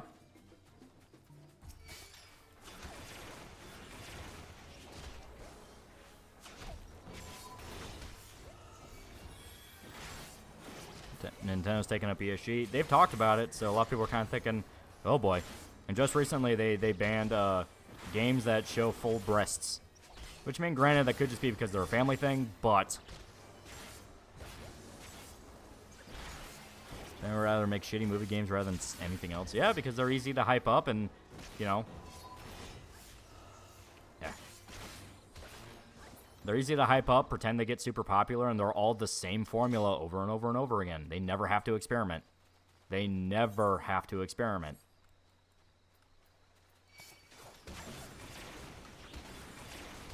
What was the last good Center and Kaga for the censorship kill the franchise? They had the Peach Beach Splash games, which were the kind of weird to talk about. It was like Splatoon clones, but not really Splatoon. DEI and Bridge, yeah.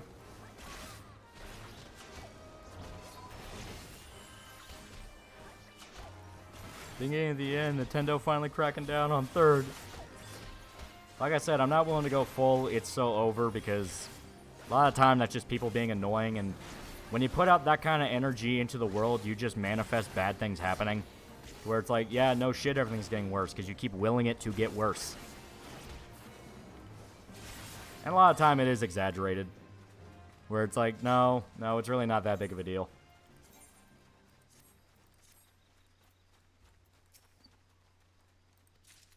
There we go.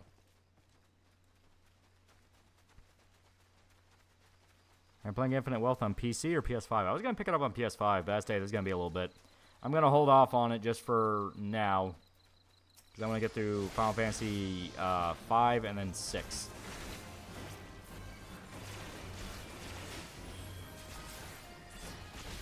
Sorry, just 2 fake monies. Did you play Cuckold Simulator? Base dev, not going to lie. Yeah.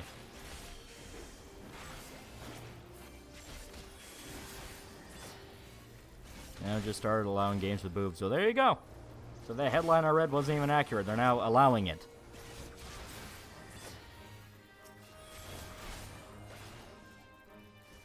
I like New Game Plus picking DLC. That is shitty, and I definitely feel as if this is going to be the game where Sega really tries to milk Yakuza. They are going to be selling DLC pack after DLC pack, which is saying a lot because 7 had microtransactions. You could outright buy upgrades. But this is going to be the one where they're going to milk the hell out of it, because Yakuza right now is the only thing Sega really has.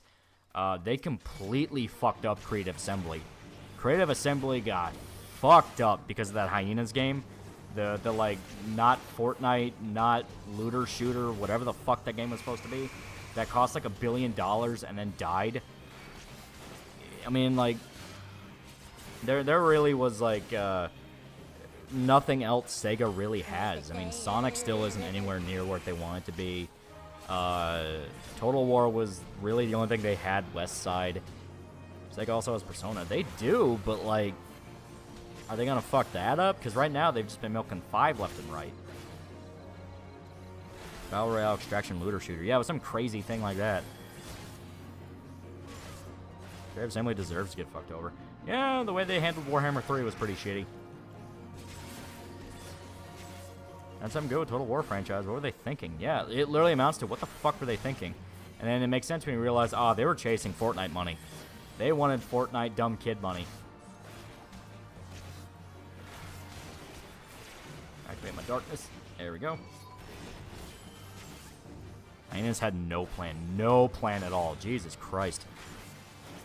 I think he's learned to back off and quit with his oversight. Yeah, that is true.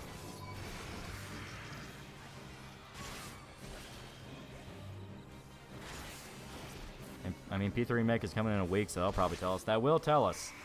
It's like, hey, how is this going to be? I hope it'll be fun, but if it is, then that means Atlas is currently... Atlas and RGG are going to be the only studios worth a damn in regards to Sega, meaning Sega is going to ride them hard. That's my new Virtua Fighter. The Valus Phantasm Soldier Collection is censored with white boxes covering cleavage. I don't know anything about that franchise. Is that true? That does suck. Because, like, you're selling these games to adults for the love of fucking God. Yeah, I get it. Kids are going to buy it. Guess what? That's what happens when kids buy games meant for adults.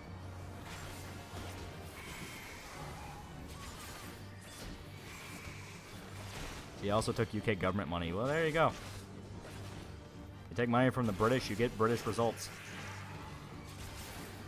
There we go.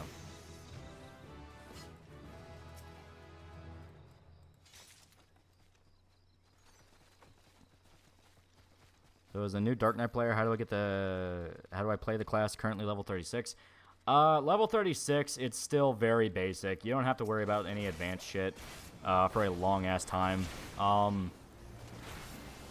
Dark Knight all around is kind of weird, where you're a mix of DPS and tank. So you can do damage, so you can contribute to a fight, but you are still a tank, so you need to act like the tank. Draw everybody in as much as you can. As stated, your super early stuff, I mean, like, you're level 36, so you still have, like, the skills I have here. So just focus on your 1, 2, 3, 1, 2, 3, 1, 2, 3. Babysit your meter, your darkness meter, because that's how you do increased damage, to where you can actually do the damage I'm talking about here. Your AoE is only really there for the sake of an AoE to draw people in and piss them off. I mean, that's about it. There are entire guides you can look up with Dark Knight that'll explain a lot more stuff. You don't really have to worry about macros or anything like that when you get to higher stuff. Macros are only really there if you need to pop a bunch of buffs all at once, which is how I do it. I use macros for Dark Knight only really to pop a bunch of protective buffs in case I get, like, low health and I get fucked up by a boss. Other people like having it for their other stuff. They like having combo attacks. I don't see the point in it, but people like that. So it basically amounts to how you want to build it. Class, tank, mentality, DSP, skill level, healer. Yeah, yeah. Also, don't pop Living Death. Don't pop Living Death unless you have a friend you are talking to in a party that is a white mage. If you pop Living Death without telling everybody, they will get mad at you. Because now the healer has to wipe your ass and keep you alive. Otherwise, you will die, they will lose the tank, and they will get very, very mad at you.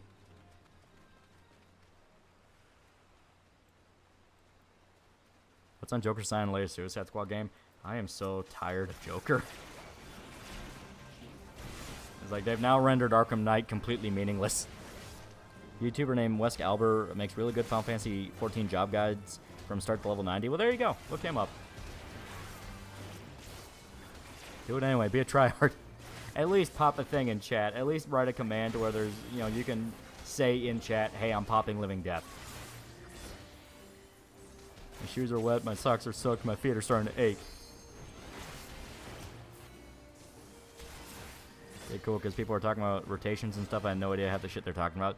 You don't really have to worry about a lot of that stuff. That's if you get into really advanced levels. Which by that point you're already going to be part of a free company, and they're gonna tell you what to do. A lot of the time when you run into stuff like that where you have like sweat lords, they're just gonna tell you what they want to see, and yeah, give them what they want. I mean, like that little retarded guy goes in 14 podcasts and defends being deadweight player.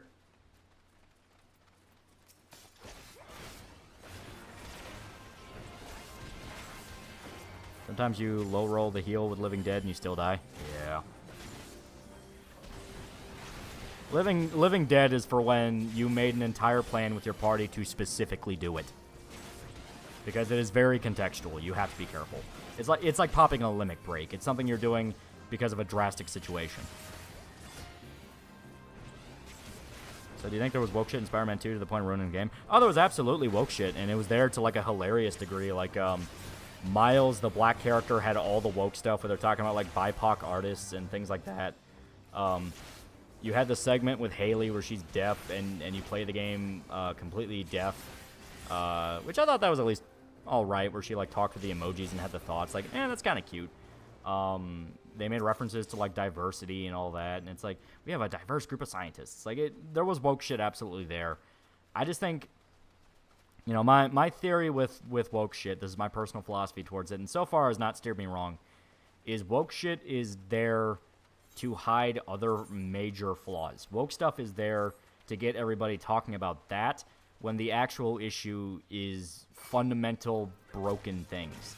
And Shota talked about it before with his streams, where I think he showed some of it off, and he was talking about Spider-Man 2. There were moments in the game that felt half done, and like there were different ideas that got cut out, and like there was an entire chunk of the game missing. And people who have been data mining the game have been going through it and finding that, yeah, there's actually substantial amounts of Spider-Man 2 that have been cut out. There were entire boss fights with other symbiotes, like Riot and Toxin and all that are still in the game files, but they've been removed from the game. Different areas of the city with breakable walls, like what Venom can do at the fucking Foundation. I don't remember the name of it. Osborn Foundation, whatever. Breakable walls, like what is at that foundation, implying he could have broken through walls there, and across the city. So you would have had sections where you played as Venom in the city that got cut out.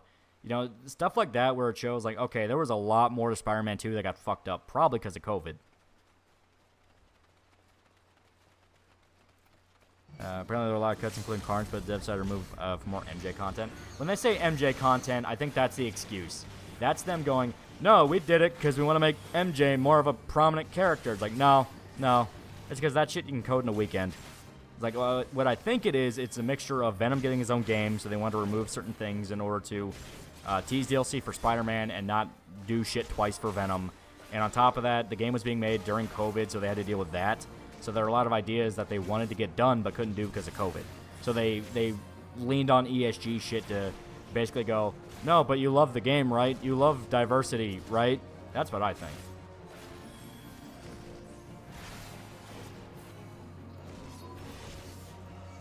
There we go.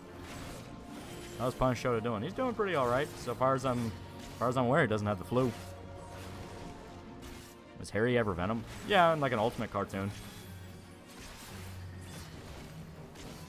Our missions suck anyway. Who cares? Yeah, that's what I mean. They're super simple. They're literally just Last of Us. You just do like some pre-rendered animations around her. Boom, there you go. Like simple as fuck stealth. Just do some takedown animations. Like the Mary Jane stuff is so obviously last minute. Oh, hey Miles, he's just not Peter. Yeah. And that's another thing. Having Peter retire out of nowhere to push Miles, I think, is a thing. So, what I believe, this is my personal theory, the game was meant to be a lot longer and build up the idea of Peter not wanting to be Spider-Man anymore. He was going to retire. So, the ending that comes out of nowhere where it's like, oh, I don't think I want to be Spider-Man anymore. Miles, you should do it. Feels so out of place because it was meant to come after a much longer game with a lot more build-up. It still would have been very divisive because I personally think it's fucking stupid, and they're going to undo it anyway come Spider-Man 3. But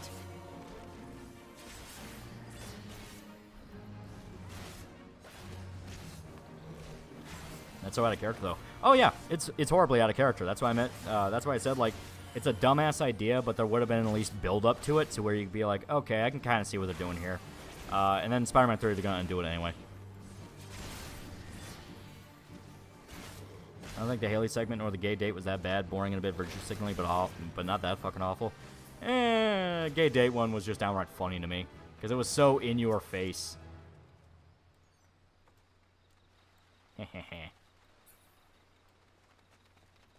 Spider-Man 2 have the writers and staff. Yeah, you can look up the credits for it. Insomniac used an in-house engine and wasn't Unreal 4. Yeah. On subject, woke stuff found it funny how conservative grifters say we need to change the culture and then dismiss video games, comics, etc. as being for kids. No, Tim, What's a Woman wasn't great. Yeah.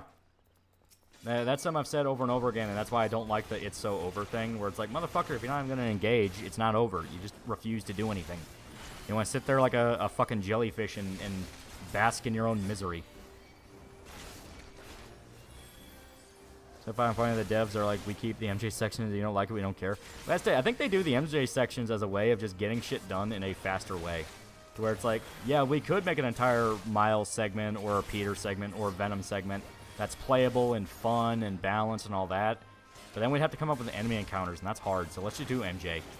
Because all of her stuff is insta-kill. Notice that with Mary Jane. All of her segments is insta-kill. You just run and take down an enemy. When you get to the web shooter takes people out in like 3 shots. It's all very, very quick and easy. And I think that's because they didn't want to bother with balance. They just wanted it over with. You know, that segment can give you a decent amount of exposition, move the plot along. You get to have your ESG thing where, like, woman doing thing, revolutionary for gaming. And they don't have to worry about making Venom work or programming Riot. You know what I mean? Remember how the leak showed that Spider-Man 3 will be split into 3 parts, showing more than $100 to buy all 3 and then multiplayer separate? Yeah. To be fair, that was a pitch, but at the same time, that was a pitch. The MJ stuff's probably filler. It's egregious filler. That's why no one likes it.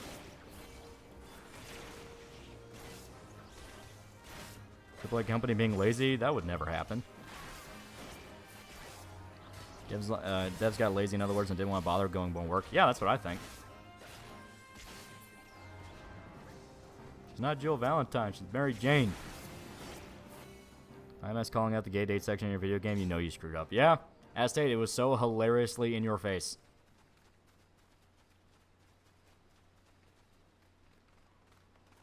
Okay, so this way. Issues used to shield against real issues. That's always been my point. ESG is not the problem in and of itself. ESG is used to excuse incompetence. ESG is annoying. It's stupid. No one likes it. But it's just corpo speak. It's just corpo speak, and it's being used to hide things that are actual flaws. Like, actual, like, objective flaws. Between you and Shota, which one would make a better dictator? As you try to win the ride of pitfalls by getting ignored anyway. For example, I saw one of them try to say woman caused border crisis and should shut up. Yeah, it's this thing where I don't like grifters because they end up just making everyone look stupid with shit like that, where they go, well, why would you ever want to enjoy movies? Why would you not just want to sit down and read Locke? I mean, it's literally this thing where they're all becoming Sargon circa right before Internet Blood Sports, where they all want to be smart and intellectual, and they don't understand that people don't think that's cool. People think that's very gay. It's why lefties are able to win people over, because Hassan talks like a fucking mouth-breathing retard, but because they are also mouth-breathing retards, they find that relatable. It's like, yeah, people just want to have a guy that goes dude and bro and chill. It's like, they don't want a guy that's pretending. And Hassan is pretending, just not in that way. That's a lot of people saying women are ugly nowadays because we're scanning faces and real people having imperfections. Fight the fact Kojima scanned models for MGS4 a decade ago. Yeah, once again, I'm a firm believer in that the whole they're making women ugly on purpose thing is them, once again, making excuses in order to not actually have to put in work. Because it's a thing where, like, no, solid art direction ages a lot better than just throwing people's faces on models. And that's all they've been doing. All they've been doing is throwing faces on models because it's easy. Just scan the face, throw it on there. And they've done no touch-ups. They've never done anything to actually make it work and not be uncanny. There's no effort put in, and that's why it can look so fucking wonky. And, like, did you not see how this looked when you were making it?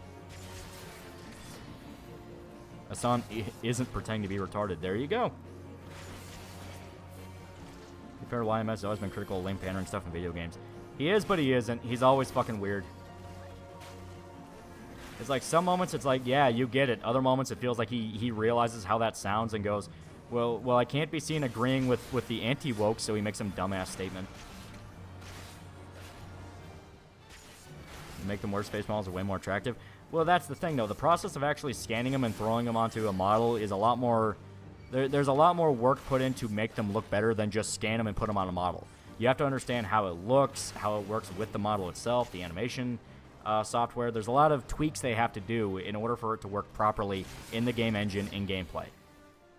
They don't want to do that work, and that's why when they just slap it on the model, it looks bad. With most of the recent layoffs, people do nothing anyway. The gaming and especially tech sectors full, people do nothing. Yeah. I played Death Stranding, Norman Reedus' face looked amazing. Yeah. Because they put in the time to make it work and look close to what Norman Reedus looks like. Hardest part's making teeth look natural. Yeah. Ow.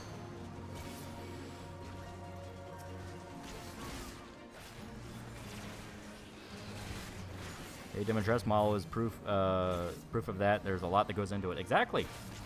There's a lot of hard work put into it, and that's why models look off, because they don't want to do the hard work.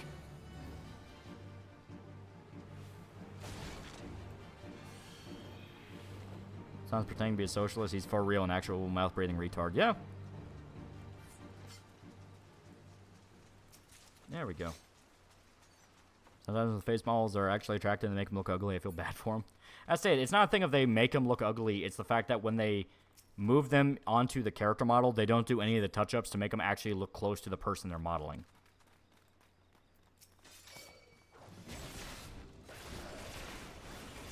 This coach Eamon takes effort to make the realistic models look good. Exactly. You can make the most realistic mask money can buy, but if you wear a crook, it's going to look uncanny. Yeah, and that's my personal firm belief on it. It's not a matter of they're making them look ugly on purpose. It's the matter of they know they can make them look ugly and get away with it, so why even care? I mean, look at Baldur's Gate 3. Baldur's Gate 3 is a Western game. Some of the face models in that game look pretty off, but there are other characters that look a lot better. Everyone loves Shadowheart. Everyone loves Shadowheart. They say her design looks great. People like Karlach, they say her design's great. Those are characters where this is a Western game that's supposedly woke, so why aren't they ugly? Why aren't they going in and making them look all fucked up and ugly? It's because it's not a matter of they're doing it on purpose. It's a matter of they don't have the heart to not do it. It's like, no, they don't care because they know some dumbass is going to buy it anyway. I'm still doing it on purpose, not doing the work is still on purpose, and you never bother to try. That's a different connotation, though. The on purpose that people refer to it as is on purpose out of malice. The one I'm referring to on is pure apathy, as in they don't care.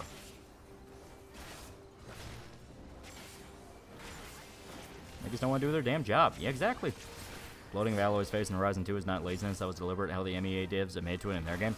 As stated, I still think it's an excuse. It's better to sound like you're malicious than incompetent.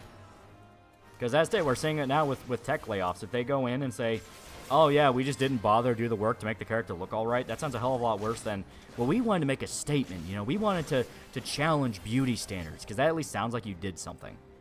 When in truth, it's, no, they're lazy. They're lazy. They didn't even bother to try. No one checked over it. And if they admit that to any of their higher ups, yeah, they get thrown out. We got caught up on patch 6.55, and all I can say is New Girl is one worth protecting. Is that the cat one? Because the cat one scares me. FFXIV did the fucking face scan on model thing back in 2001, and it still looks good. Yeah, a little uncanny, but that's just because it was in 2001.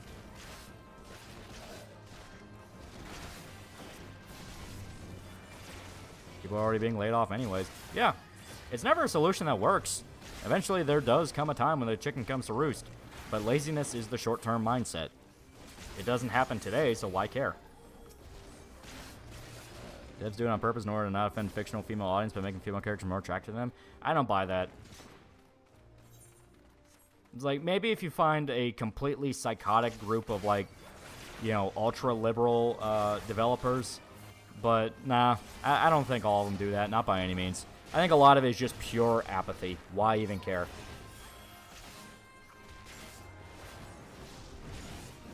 The MC4 and MGS3 still look amazing, very much so.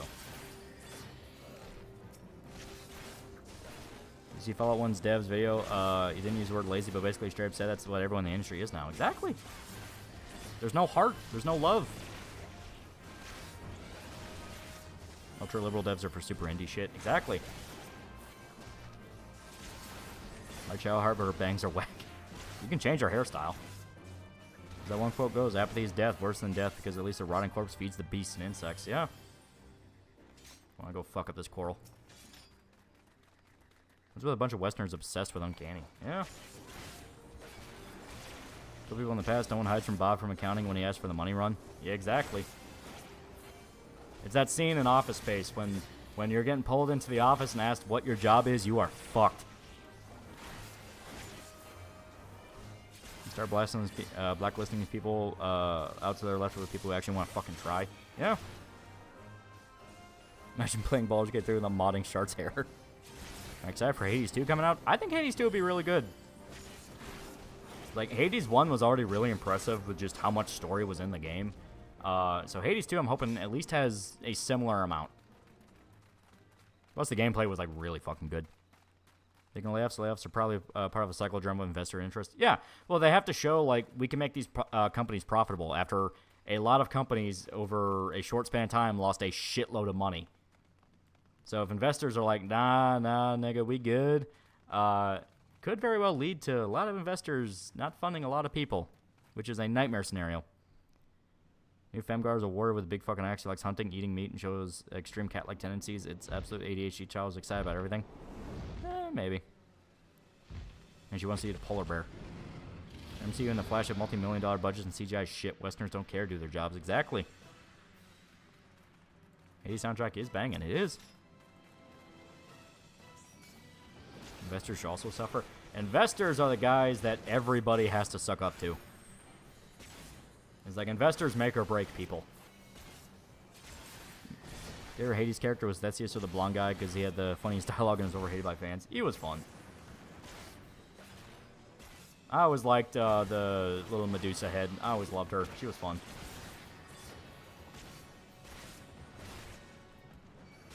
Hades stream was one of the best streams I had because of the pure madness. Oh yeah, it was great.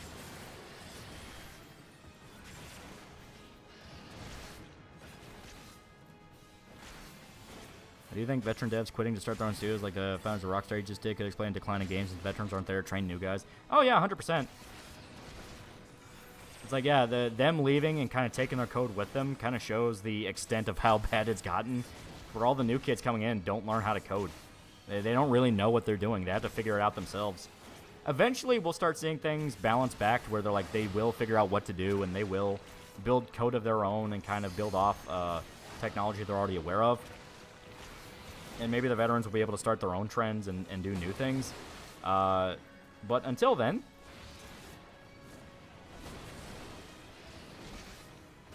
White Mage, please get off your ass and help me.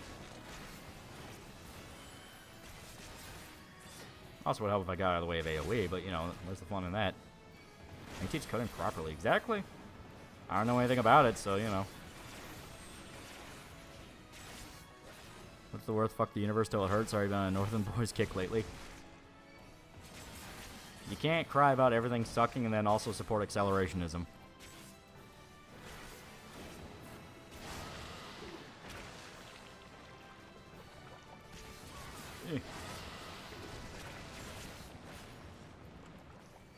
Oh god. I'm paying attention to Dark Knight quest or Heaven's War quest. We are grinding up to do the next Dark Knight quest.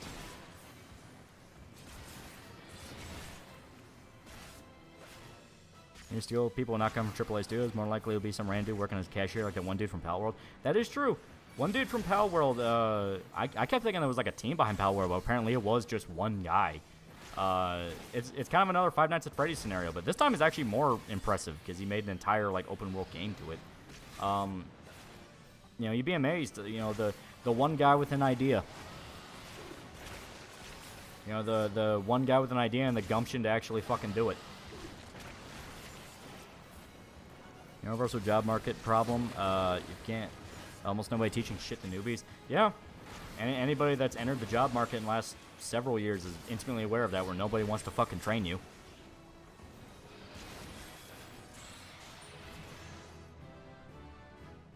Howard isn't one dude's the full list of creds. Bucky is just the community manager. There you go. Yeah. I knew it was an exaggeration. Should accelerate so we go straight to everything being good, then bad, then good again. The AA Studios, the way in gaming, they kind of always end up being in some way, you know? It's like the big companies die, they go quiet, and then the new guys have to come in and kind of take the spot. It's kind of always been. I just don't want to train anyone, because usually they don't know what to do either. Alright, now we can do next job quest, which is Voice in the Abyss.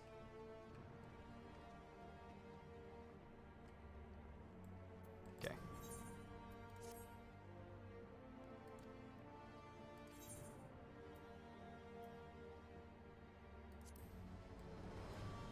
Lower budget means more experimentation. Yeah, that is true.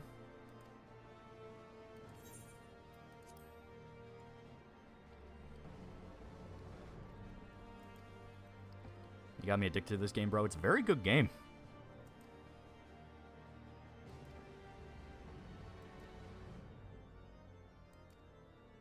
Also, yes, the church in this is called the Holy See. Guess what they're referencing? Okay.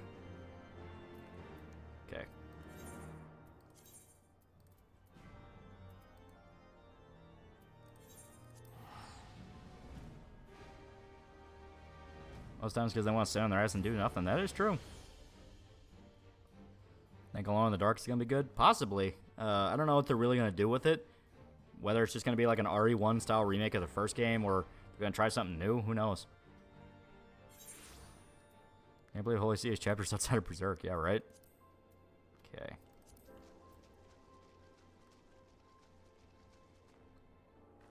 Only games that really impressed me this year besides Baldur's Gate 3 is Slay the Princess. That is true. And Slay the Princess is one of those you have to go in blind for. Like, anyone that doesn't know what that game is, and you want to pick it up, don't look up a trailer. Don't look up anything about it. Go to the store page. Don't read any of the reviews. Don't even watch the trailer. Don't do anything like that. Just buy the game. Go in blind.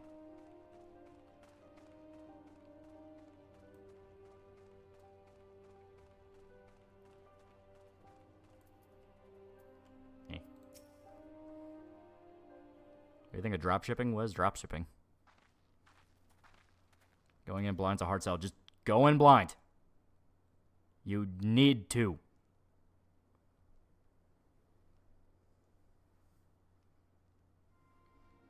What game is this? This is Final Fantasy XIV. The game I was talking about with going in blind, that's called Slay the Princess. Just go in blind. I've seen the WWE wrestler Ryback eat hot Cheetos ASMR. Yeah, they are anime plushies. I don't buy them.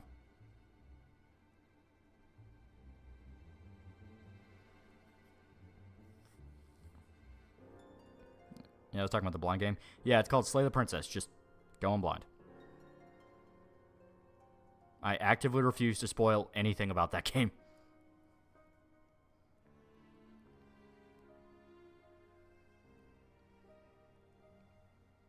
The Princess, that Princess Peach spinoff, right? Sure. Is that Revolver Ocelot? Sorta.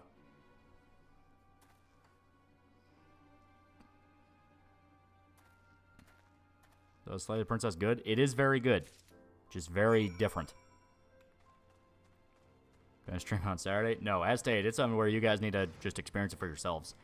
The developers even outright ask people, it's like, hey, if you are interested in the game, don't look up a stream, just play it.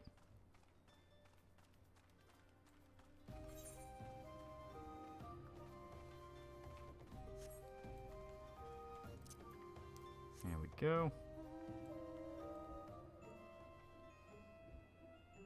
It's like Stanley Parable with its own twist. Yeah, it's the best way to describe it. It's a Stanley Parable-esque game, but it does its own thing. At least warn people it's a horror game. I wouldn't. In fact, right there, that's spoilers. Just as stated, just people nowadays have to know every goddamn detail before they even go in. Just go in. You're supposed to be curious. You're supposed to not know. Didn't I say I'd rather you pirate Slay the Princess than watch LP of it? Yeah.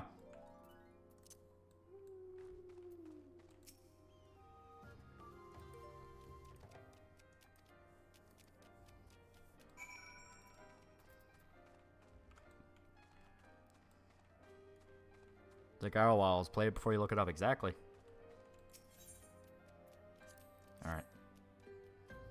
You want to know the entire plot so they can feel safe with it? It won't be a safe space no matter what. It's not even that. It's just the fact of, like, you know, people are impatient. They don't like not knowing every single detail before going in. Troy Baker even gonna, is Troy Baker even trying to be Indiana Jones? That game would be terrible. Yeah. Yeah. I'm gonna kick this thing's ass. I got play Stanley Parable. That one was pretty big when it came out. Yeah. I mean, granted, it's a walking sim, but I mean, you kind of know going in it's a walking sim. Pippa finally reached 700k subs. Time for the Pip Pits. Yeah.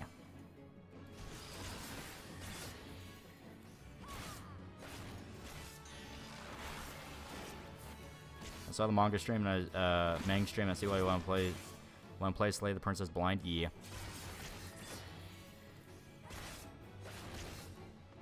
How long is the playtime for Slay the Princess? About 4 or 5 hours. It depends on if you want to see every single ending. Every single ending does take you down multiple routes, and you have to play it, like... I think they said a full playthrough is 4 or so loops. About, maybe.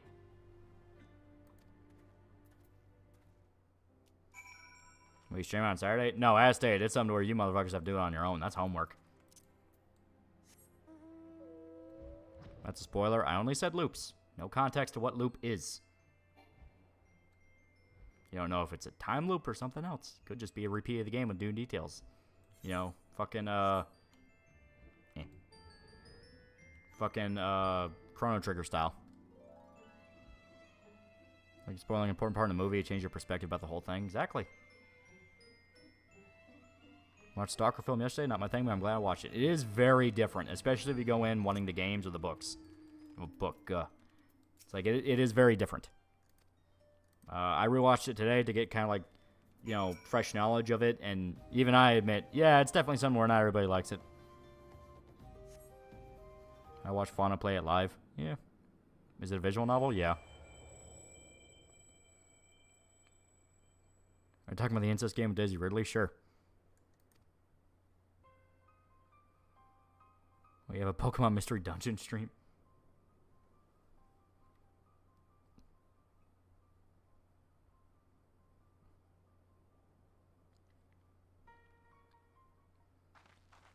Want to get into Stalker? Should I watch before I play? The movie is completely different from the game. Like, completely different. The game has references to the movie, but you do not, like... The book, the movie, and the games could not be more different from each other.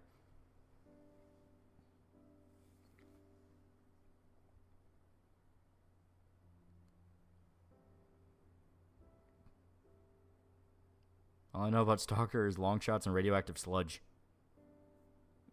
Throw in some God talk, and there you go. Best Batista impression, give me what I want. I don't know how Batista talks. I'm gonna stream Power World anytime soon. Homie, I don't have it. There's an Undertale thing which previous playthroughs affect the one you're playing. As stated, just go in blind. It's something to where at first you'll think it's an irony sim. Then about 2 loops into it, you realize it is just genuinely a story. And it has its own thing going on. And irony sim is something like Doki Doki Literature Club or that KFC visual novel where it's directly making fun of visual novels.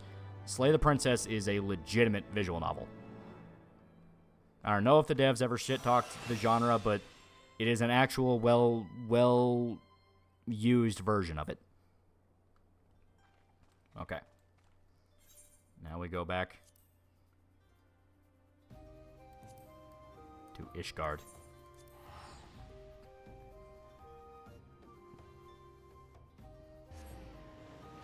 Remember we talked for a little bit and played around before Ryan Gosling shot him. That was perfect time for Ace Attorney streams. Some of the main games are on modern devices now. That is true. Yeah, you can get through Ace Attorney games in like a weekend.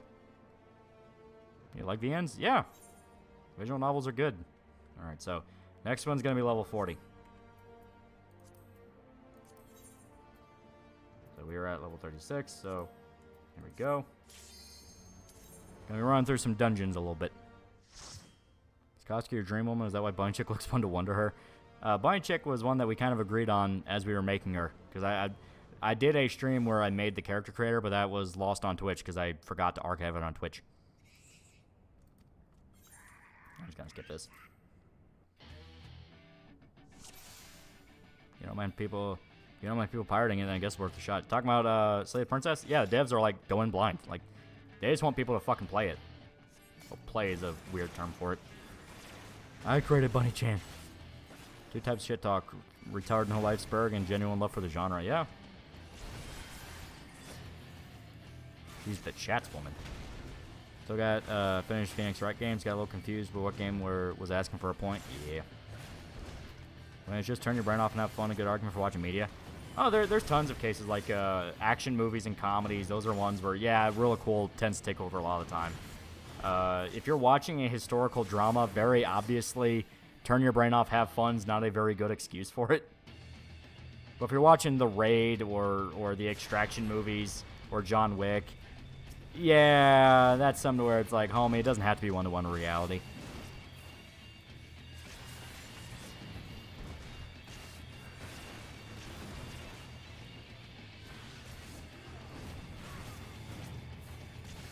Okay, we have Blood Weapon now. Blood Weapon is good for mana.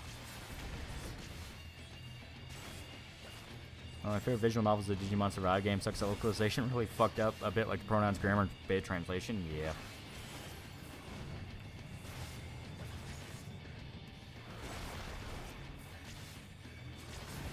I remember that Mandalore Gaming brought up the Stalker movie a little bit, but didn't go into it. Yeah, because that stated it's fun to mention as part of the larger Stalker franchise, but there we go. But it has nothing to do with the games.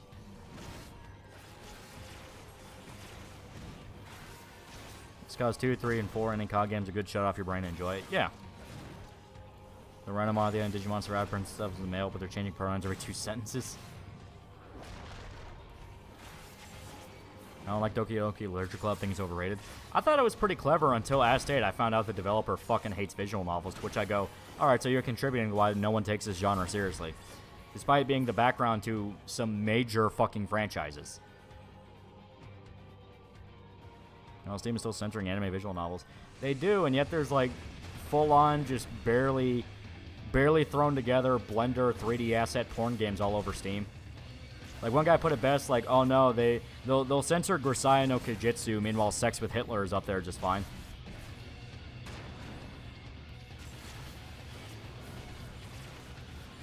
So the California homeless cave, weird shit that hobos managed to do that. I have no idea what you're talking about. Project M literally died for Doki Doki Literature Club, yeah.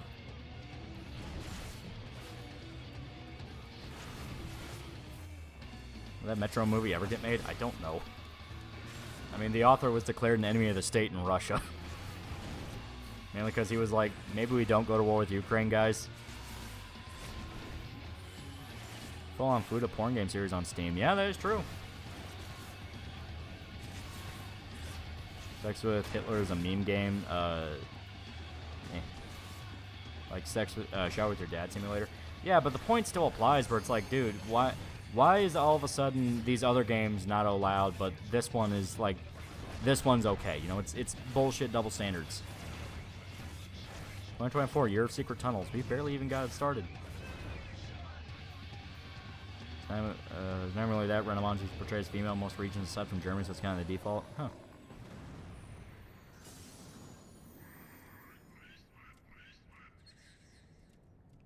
Fuck that one, Project M. As far as I'm aware, one of the devs involved with it left to do Doki Doki Literature Club. And then just sort of faded.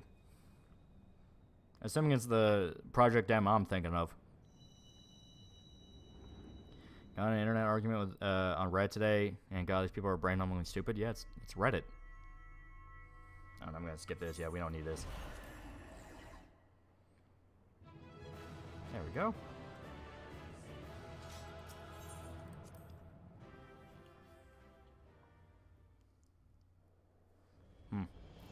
So that did not particularly give us a lot, but I get why. So let me see here. Vision level, alright. We're gonna have to do this one again, because the naval was just one super boss, so that's not a lot of XP, but this one is a lot over and over again, so we're gonna have to grind this one.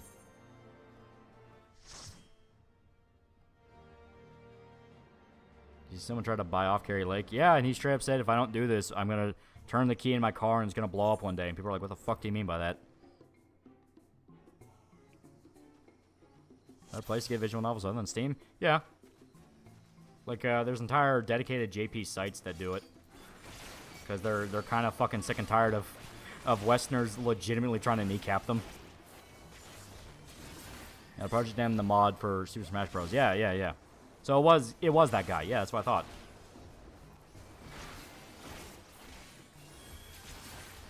Only do dungeon runs and leveling duty for mass XP. Yeah.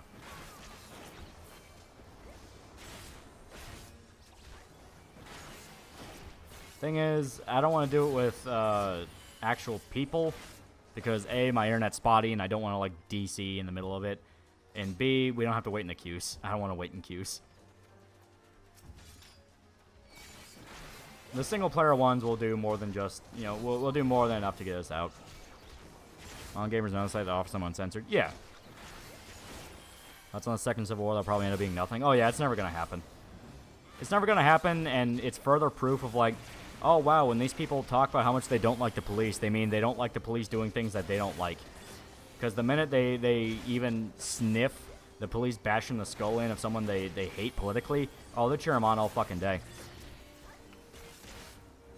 Visual novels worth playing if you've watched anime, Higurashi, Little Buster, Steins Gate, Clan, etc. Yeah, because usually the animes only pick one route and go with that. Meanwhile, there's other routes that end up being like as substantial, if not more, in certain cases.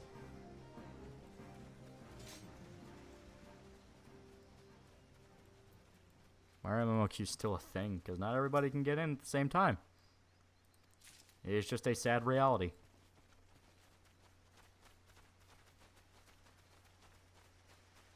Everyone became Tim Pool. I hate you all. Love you, chat and Lolly. Alright.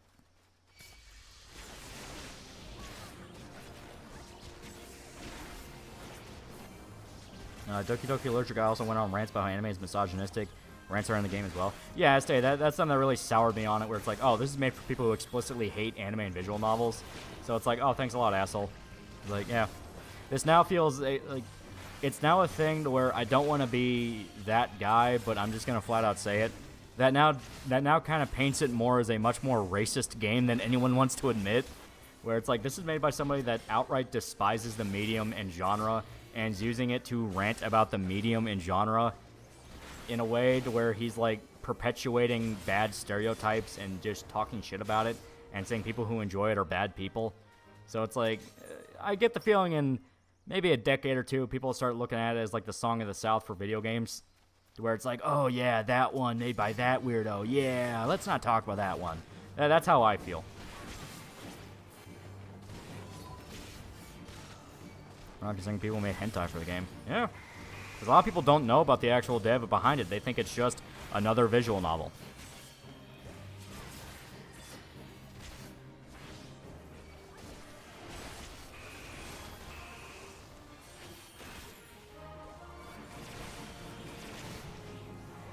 Play You and Me and Her instead does everything Doki Doki Literature Club does, but better.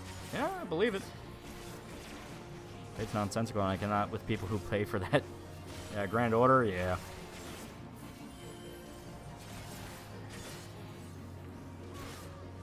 Oh, shit.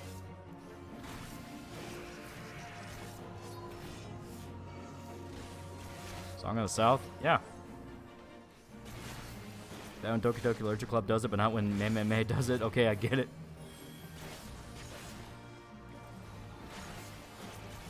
Cincinnati for $5. How's the story in 14? Is it worth playing the game for? Some people say that 14 has some of the best Final Fantasy story content in the entire franchise. And not gonna lie, some moments are pretty fucking peak. Right now I'm grinding up so we can do the Dark Knight quest, because the Dark Knight job quests are fucking great. Opinions on Snoop game. It's a fun for a little shitpost thing. Guys, I'm fucking begging you.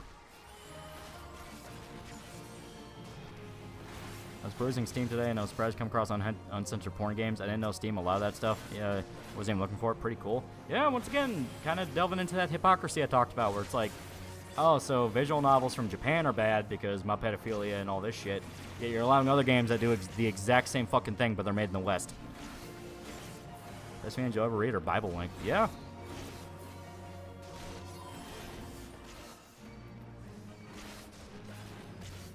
Doki Doki Dev needs to learn not every visual novel school days. Yeah.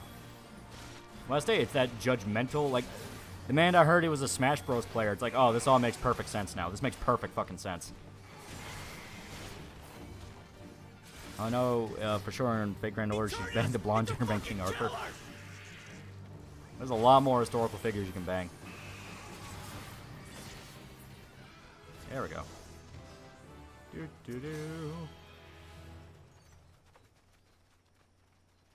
This new game isn't an irony. It's directly made to make fun of Goodbye Volcano High. It is an irony sim.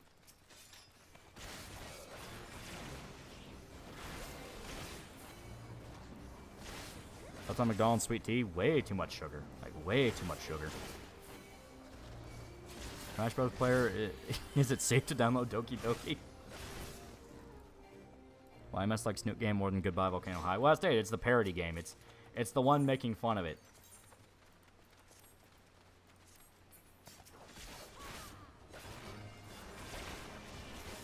Goodbye Volcano High is already Canadian paid propaganda. Yeah. Irony sim with a good story, Snoot Game Desu. You can have irony sims that are fun and people like. I'm just saying it is an irony sim. If you want the one 4chan made that's not an irony sim, you have Katawa Shoujo, which is just an actual visual novel.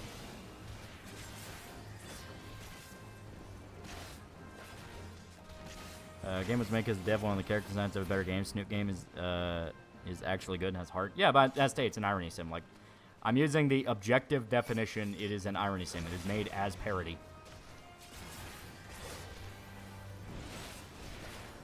Principal of Snoot Game is Spear from Primal. Katawa Shoujo was good. Yeah, Katawa Shoujo is the actual visual novel in the example here. I like how FGO made Vlad the Impaler 2 people and the human one freaks out the vampire one.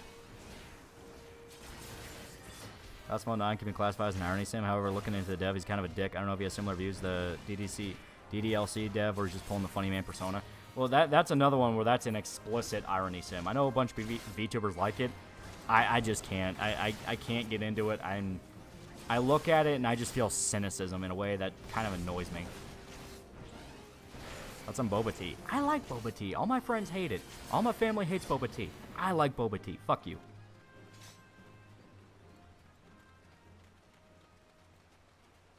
I mean, I can fuck Spear from Primal. Does that count as NTR? And he's based on Conan, and Conan fucked everybody. He plays the PS2 Kengo game. Is kicking my ass. I have not.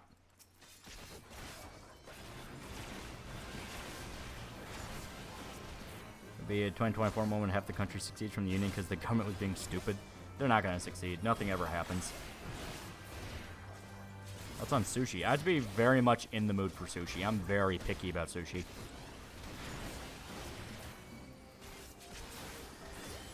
This is a palate cleanser for what I just watched. I feel like that's a lead-in for something I'm scared to ask about.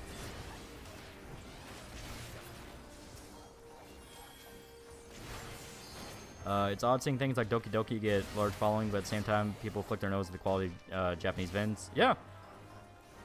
It's just that dumbass, weird, Western superiority complex where, like, no, we're the ones that know what to do. Everyone else... You know, they're just amateurs trying to get up to our level. It's genuine arrogance.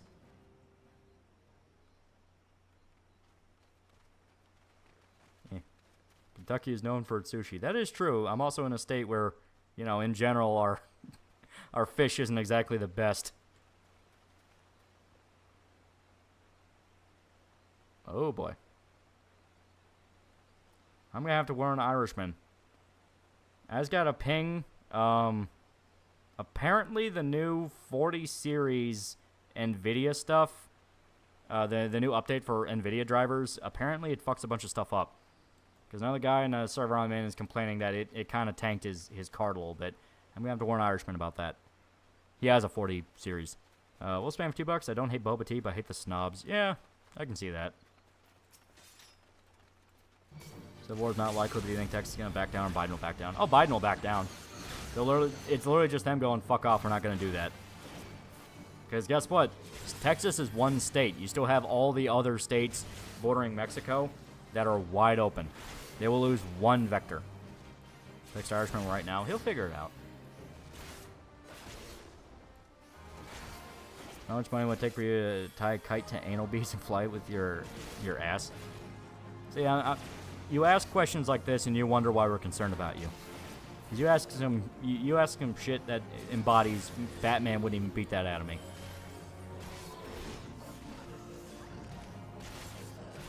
Gas station sushi is a classic colon punch.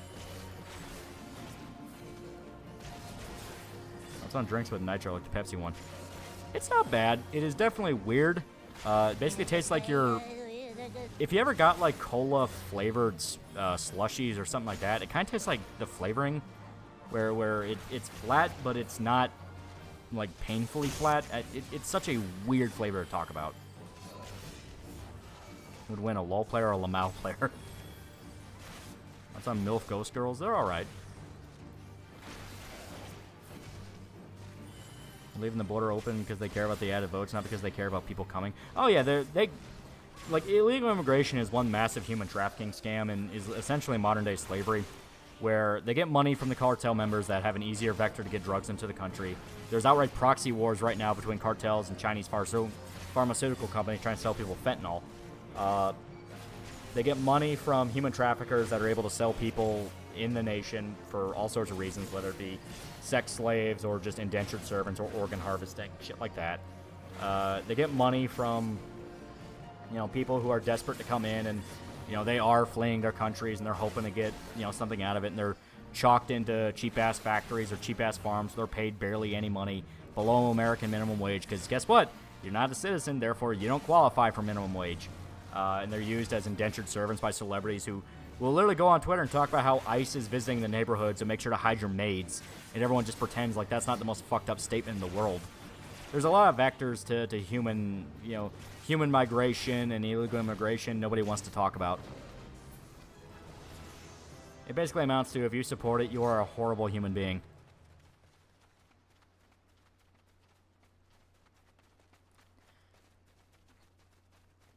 Last one, my character is a self-admitted sociopath and violent misandrist, but we're supposed to like her because men, am I right, and other feminist shit like that. Well, Class of 09 feels like it's insane on multiple different levels, so that itself would probably be a joke.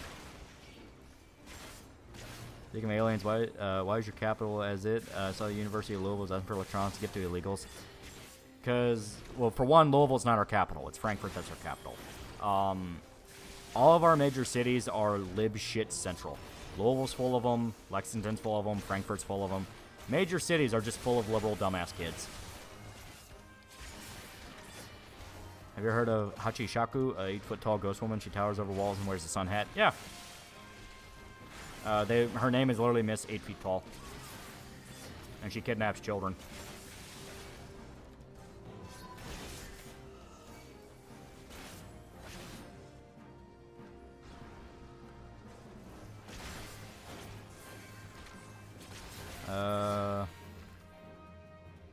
Got done watching a manga capping guy doing the video, start pissing me off. Ah, okay. I'm assuming there was some form of political spurging where it's like, this part aged really bad, or capitalism, am I right? Or white people, am I right? That kind of thing. Media goes for 223, so Joe Biden wanted to control Texas. Think there's going to be a civil war? If so, how accurate the movie Civil War 2024 is going to be? There's not going to be any fucking civil war. They do this shit all the time. Do some performative bullcrap to get everybody looking at them. Meanwhile, nothing actually ever happens. Remember the classic adage, nothing ever happens.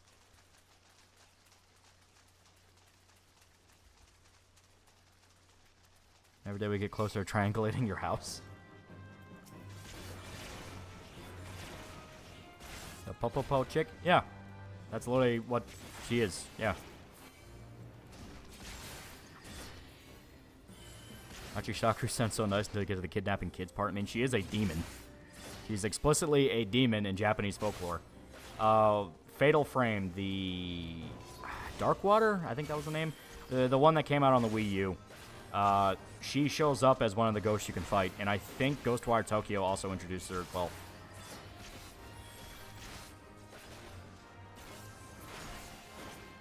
New Cold War is civil.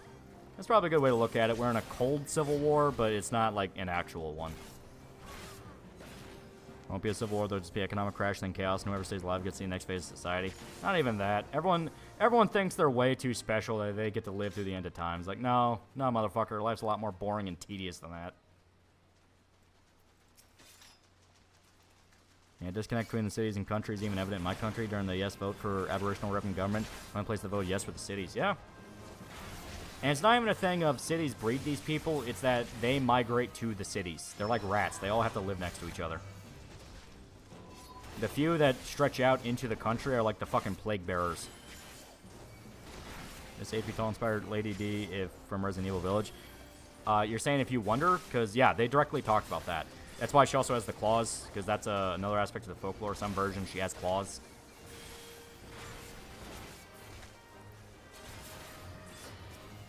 Fuyu Tamaishi Rana features Hachiko Sama. She's a raging Shotokan, claims boys past 18 or some sorts expired.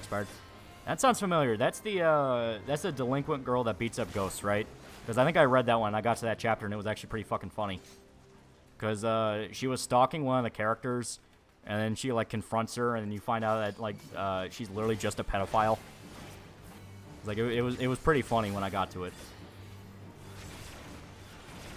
Is there a buzzwords ruin an almanac of words for me? Even when someone tries to seriously address real issues, one word, and I cannot listen to them. Yeah, that's kind of the point. It's linguistic propaganda. There's a reason I still listen to Sticks, Hex, and Hammer, because he's usually pretty on point with shit like that. Manga was really great. Shame I got axed. Oh, I got axed? Fuck, that's sad. I like that one. That was funny as hell. I actually had some really good jokes. I say the Hajishaku is a pedophile one was pretty funny. The werewolf tomboy girl was pretty good. It had some pretty good humor to it. One thing that anyone wants to do in the hood is leave the hood for good. Yeah. ADMLS boy, where the fuck was she when I was a kid? It was genuinely funny. Because, like, it's not even a thing if she's a Shotokan. She is just outright a pedophile.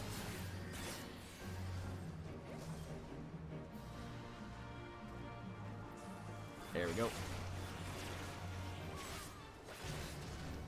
Age of the Lords and Ari Village is based on two different monsters from East and West. Dimitrescu is based on Hachikutsu and vampires, especially, specifically Elizabeth Bathory. Yeah. Fucking the one dude everyone simped for, the one who was like hilariously evil, and everyone's like, no, we should have an option to work with him, which kind of proved that, like, oh my god, global IQ dropped. He was Frankenstein mixed with somebody else. The Fishman is H.P. Lovecraft mixed with something else. What was it called? One guy put it, he put it in the Japanese term, but I remember the title, because I assume you're asking about the manga. The title is Delinquent Exorcist Reina. I think that was it. It's pretty fun. Got my manga of Protag rejecting heroines by drop picking them. That exists. Elizabeth Bathory and Faye's best fake girl. Heisenberg. Yeah, that was it. Yeah. Ghostwire is a Slipmouth lady that dresses like Miss 8 Feet Tall. I thought Miss 8 Feet Tall was also in Ghostwire. I know Slipmouth is in there because she showed up when we streamed it and she scared the shit out of us. Frankenstein Magneto, yeah, basically.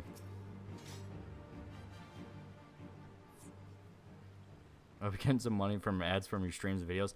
Listen, YouTube will shove in ads regardless if you monetize or not. For the love of God, use something like uBlock Origin when you watch YouTube. Do not put your PC at risk. Like, ads would be more tolerable if they weren't all over the place and if they didn't literally give your system malware. They want about TFS, but they're right now, so as long as they get comeuppance. Yeah. There we go. If you're a Gyaru lover, may I recommend anime? Anewa Yamama Junyo Chu, about a hardworking Gyaru milf who just wants to be with the guy she loves. I might actually look that one up. Cause I kind of like every term there. That's pretty good. If it's gonna be a hentai, I'll actually be sad because that actually does sound like that'd just be a fun premise.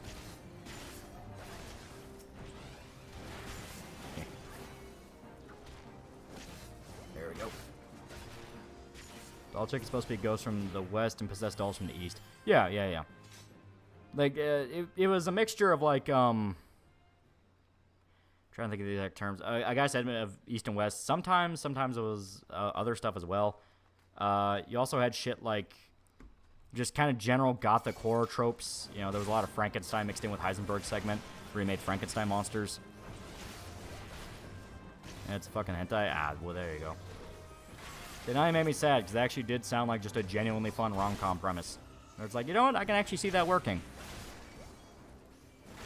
You know, kind of like a Galko-chan, but after she graduates and is married, it's like, yeah, I'd read that. That'd be fun. Kind of like an Oku-san. Junior 2 is hentai. Look it up. Sorry, Loli. Yeah. Ads are a whole mess on mobile. Are there some legit software porn or actual viruses? Yeah, it's awful. It's awful.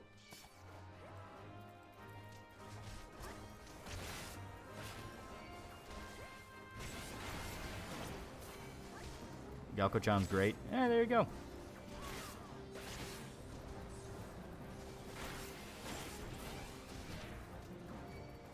Sorry, I didn't think you'd be excited for it. I don't immediately jump to hentai when I hear anime summaries.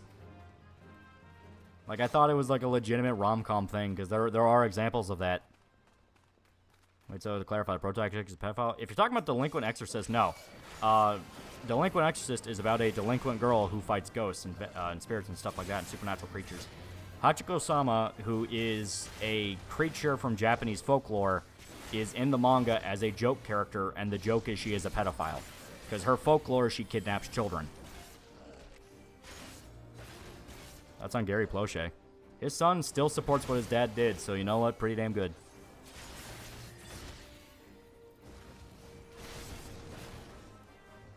YouTube and new websites have had as bad as porn sites now. Yeah, seriously.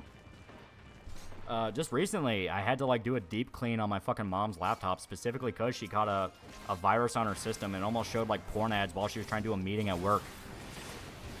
So she had like an IT friend of hers help install software, like antivirus software. Then I had to go in further and turn on a bunch of Windows security stuff that the virus turned off because she was still getting pop-ups. It was like, and it was all because she uses Internet Explorer and doesn't realize why, you know, ad blocker is a really good thing. She's starting to learn, and it's like, okay, use Firefox as uBlock Origin on it, but it still is like, you got to remind her. Bruh, yeah, seriously, it's like, goddamn, I absolutely love it. You can't browse on the internet anymore without getting 1,000,001 different fucking viruses anywhere you go.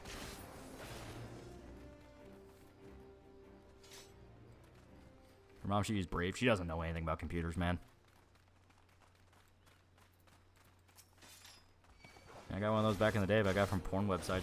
Like I said, it's everywhere. Fucking, I've gotten viruses on my computer. If I, like, say, trying to use the best example for it. So you can have a case where Internet Explorer will pop up for any reason, because a lot of websites, if you download an update or something like that, will default Internet Explorer. It'll open up, an ad will load. Out of nowhere, my antivirus is pinging it and going, hey, that's a Trojan. That's trying to get in your system. It's been consistent back to back to back, and it's like, holy fuck, man. Like, it feels like every ad I see nowadays is some vector for a virus. It's just crazy.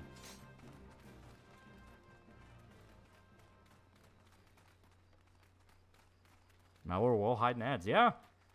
Some of them will exclusively buy contracts for websites just to infect people. That is an actual thing. What antivirus are you using? I'm using kind of a mix. I got Malwarebytes, Windows Defender, which is just default on Windows, and I think it's pretty good. And I also use CCleaner pretty regularly, clean out cookies and clear out the caches and stuff like that. There was another thing I used. uBlock Origin, which is very good. What Christ's name develop these sites or ads? They're just goddamn bored. It's a money thing. They get into your system. They can steal information. They turn your computer into a Bitcoin miner. There's a lot of fucked up shit they do. I have Norton's okay. Norton's alright. When I worked at a call center, they used Norton, and it never really ended up being a problem. And YouTube has the audacity to make you pay to get rid of them. Yeah, seriously. I hate the fetish type of ads. I never noticed any that were like explicit fetish material. It was mainly just, do you want to fuck MILFs or something like that. Windows Defender is all you need. Pirate software in regards to antivirus software. Yeah, right. Any ad blocker for phone? Yeah, you can. There's one I use. Let me get to my phone real quick. It's literally called AdGuard. I don't know if people say it's good or not. So far, it's pretty good. It keeps ads off my phone. So I'm able to read on my manga sites without getting 1,000,001 different fucking ads. And show her some of the few I can watch and enjoy anymore. Yee. 20 MILF nearby. The ad that lies. Skynet's real and she's a whore. The Battle Angel Alita manga came back from hiatus recently. Yeah, Battle Angel Alita is great.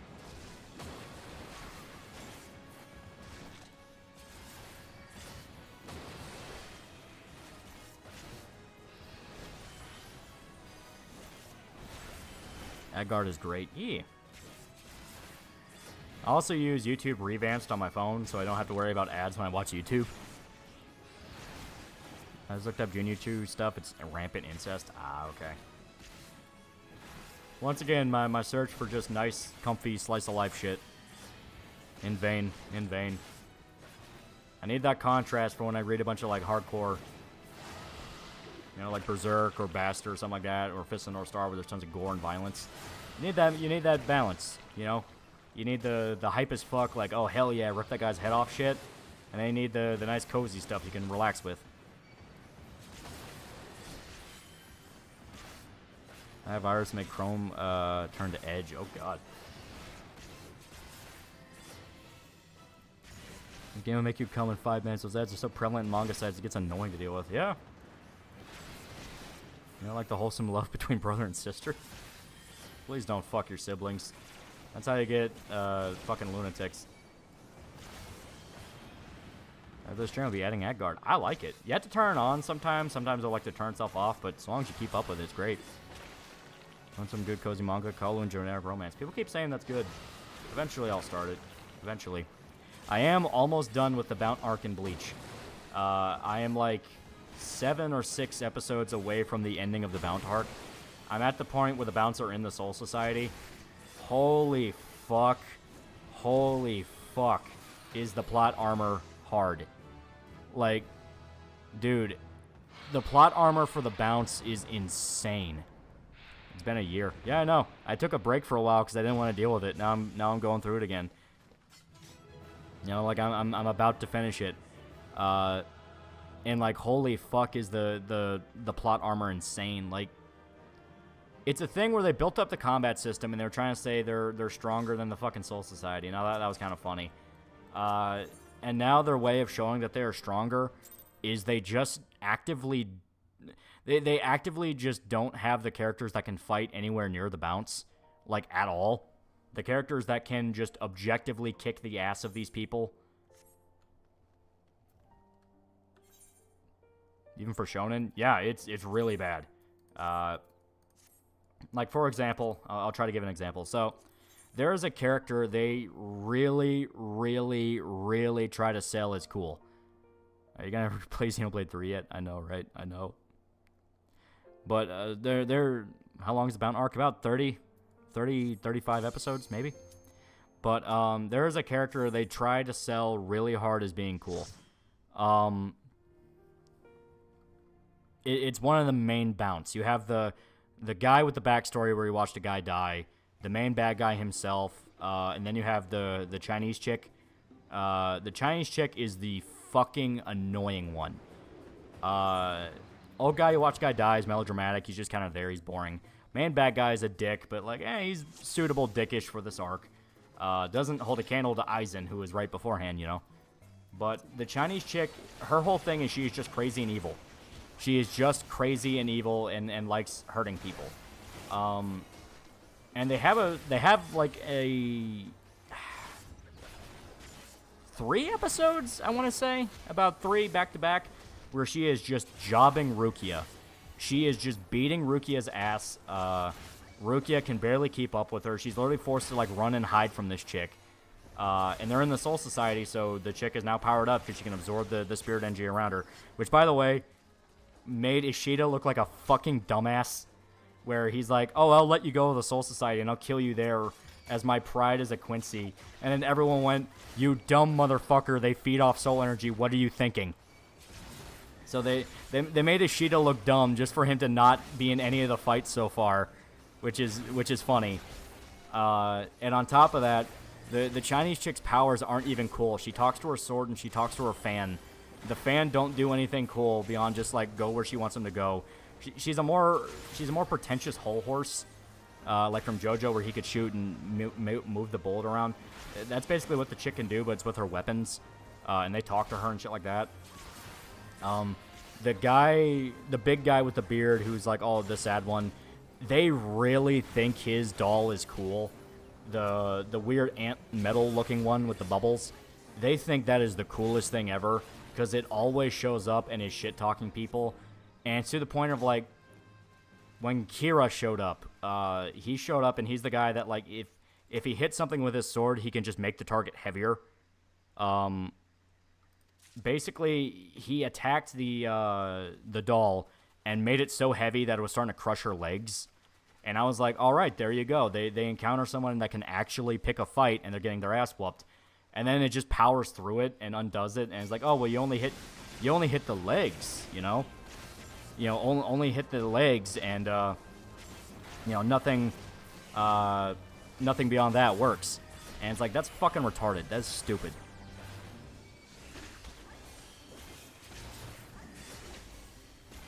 Sounds terrible. I don't like Bleach anymore. This is a filler arc. This is an infamous anime-only filler arc.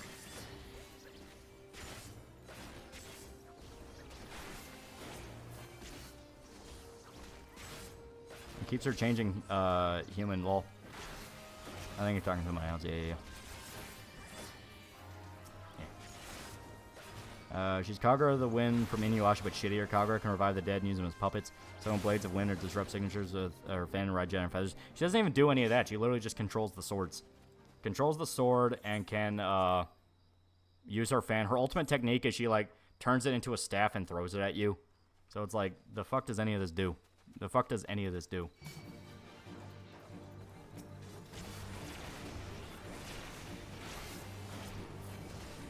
Takumi was a good MILF. That was the chick that died, right? The one that Ishida wants to avenge. Because even her, I was kind of like, you're just kind of there. You're kind of boring. Big doll people that become allies. Those are different. Those are different. Those are gig guys, or whatever they call them. I'm talking about like the Bounce use basically a stand system from JoJo, but they call them dolls, and the dolls have personalities that can talk to them. That's how they fight. How are the mod souls? Yeah. The mod souls are the ones you're thinking of, where you have the chicken one, the quiet one, and then you have the one that's like a bag. And they're funny. I thought they were okay. Who the fuck is Timberwolf Studio? I don't know. Ram Ranch tweet is doing numbers.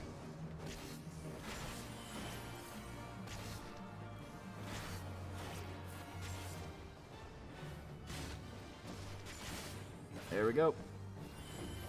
Ram Ranch really rocks. Does Joe make videos or streams? He mainly streams, but he does want to do more videos. It's just about sitting down and doing them. Fun fact, Bound Arc also pushed Ichigo and Rukia as a couple. Not really. I haven't noticed it. Granted, I haven't finished it, so maybe I just didn't see it. I do know the anime director was infamous for really trying to push Rukia and Ichigo, even though it's supposed to be Ichigo and Orihime. And that pissed me off when that one stream a guy would point out, like, oh yeah, it was originally going to be like Tatsuki and Ichigo. Then the editor said get rid of her because he didn't like tomboys. And I'm like, holy fuck, I want to kill that guy.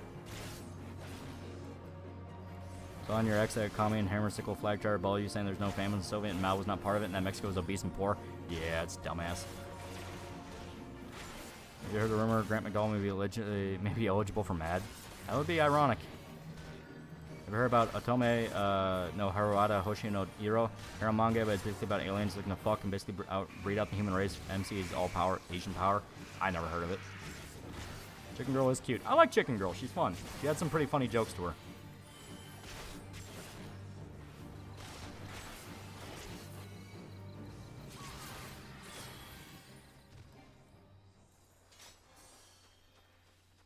I want his ass trapped in the Boruto mines. Who doesn't have a crush on Ichigo? That is true. Area control which Ichigo was paired up with. Ouch, poor Kubo. Yeah. Tatsuki was supposed to have like an entire design. And she was going to join the Soul Society and fight alongside him. And she was going to be the love interest for Ichigo. And they set it up in the early parts where she's the one that actually knows more about Ichigo than Orihime. And it's like, alright, I can see where this is going. And Kubo was thinking about making Orihime a Bount in a draft, and plans changed, and the anime made the Bount arc filler. Yeah. I don't care about Orihime behind her massive Kanji Rukio, which is way more interesting. I'm okay with Orihime. There's worse. She's not the one I would pick, because, I mean, there are a lot better women in Bleach.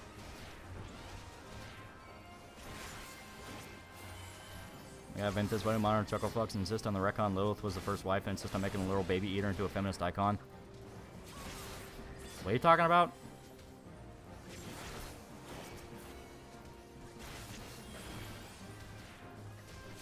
Grant was fucking his nephew, now he's gonna get butt fucked in prison. If any of his cellmates are into old people, yeah. Is that the one with the girl or fire in the first chapter? I don't know.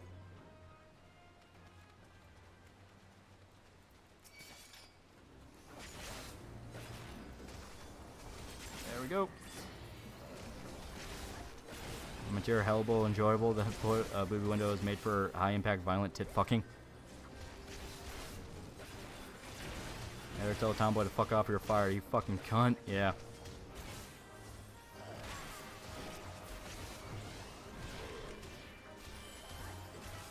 Orihime good for hentai, Rukia good for plot, Tatsuki just peak girl, yeah.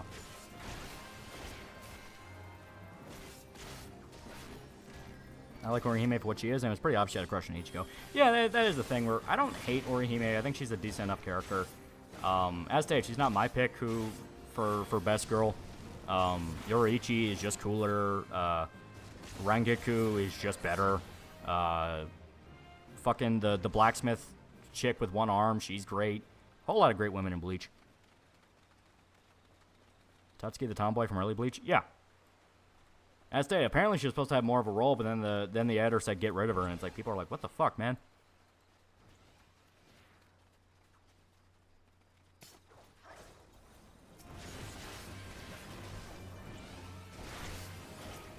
Jerry's love is 8 meters tall as peak. That is one where, like, that had so many different opportunities to delve into just fetish material, and the fact it held off and is able to be just a fun little slice of life rom-com. I gotta give props. I gotta give props.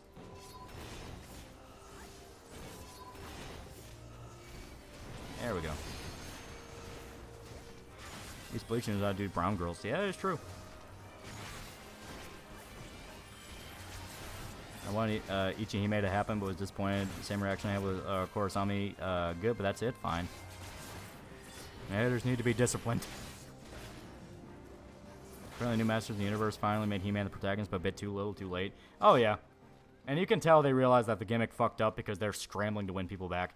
Kevin Smith did like an interview. He was like, no, we want this to be faithful to Masters of the Universe fans. And people are throwing a lot of his interviews back in his face like, you call us all sexists. That's on Gundam Thunderbolt. I don't remember a lot of Thunderbolt, I fully admit.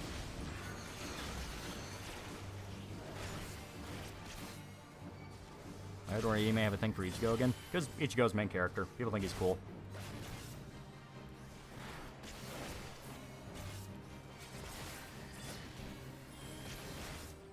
You ever read the Slipmouth Woman rom-com? I saw it's a thing. I have it bookmarked. I have not started it.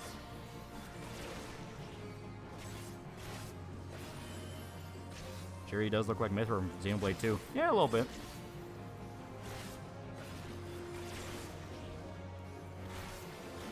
Do you remember an episode of Totally Spies that had them falling out of a trapdoor and somehow in her flying aircraft? I don't understand why you decided to bring up Totally Spies out of nowhere, but I mean, okay, good for you.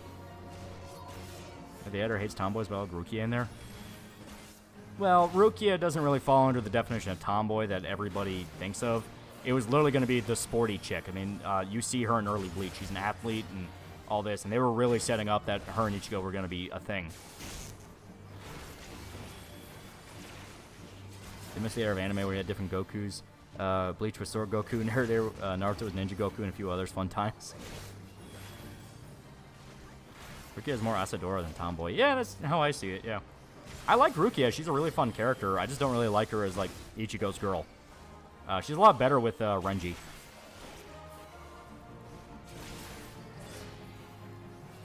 You find funny how Orihime VA in English is voiced Kirie from DMC, while Ichigo's Nero. That is funny.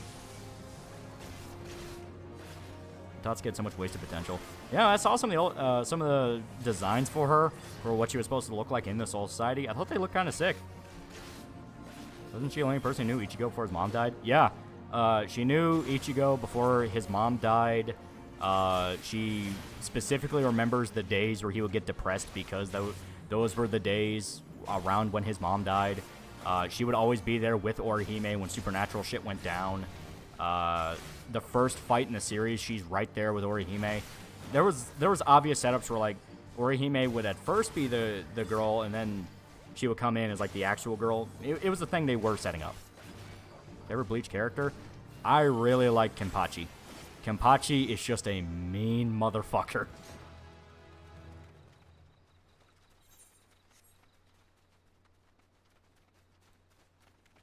Tomboy childhood friend. Yeah, there you go.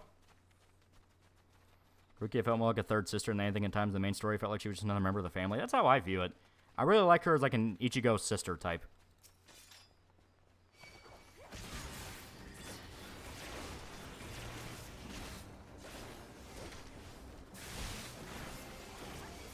Renji's entire existence because of Rukia. Yeah. In another timeline, Renji is the main character.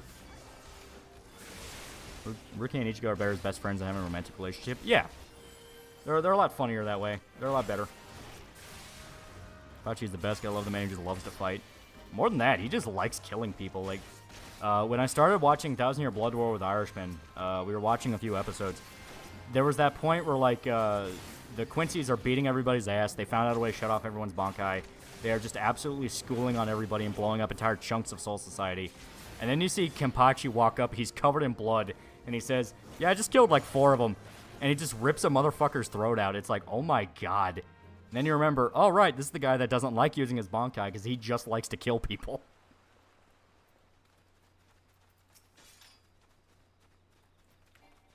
I always thought Ichigo was going to get with Tatsuki, and then she had way more chemistry with Ichigo and Orihime. As stated, that seemed to be what the plan was. Then the editor got involved. So it's like, yeah, that sucks. Renji earned her. I will die on this hill. Kenpachi curb stomping the blind guy by being immune to the fear he relies on for his Bankai. Yeah, right? He just uses brute strength. Never show Kenpachi's release. I didn't get around to that.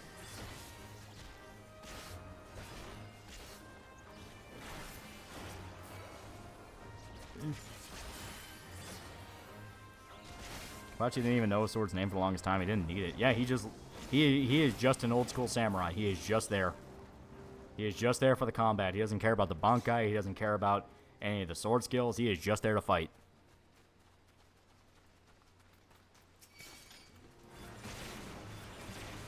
I've seen Bleach movies yet. I have not. I'll figure out the watch order for it, then I'll get around to it. Feel like Ichigo and Kenpachi first fight fucking metal. Oh yeah, that's it. I love the guy as a character. He is just great. He's kind of like why I like Hisoka in Hunter x Hunter. He is just a dude where he shows up and the first thing you feel is, oh fuck. Bankai, what are you, a pansy? Yeah. Kenpachi's sword's kind of bullshit though. It is. But it's cool. Rukia is the main girl. Renji's rival character. Rival doesn't get main girl.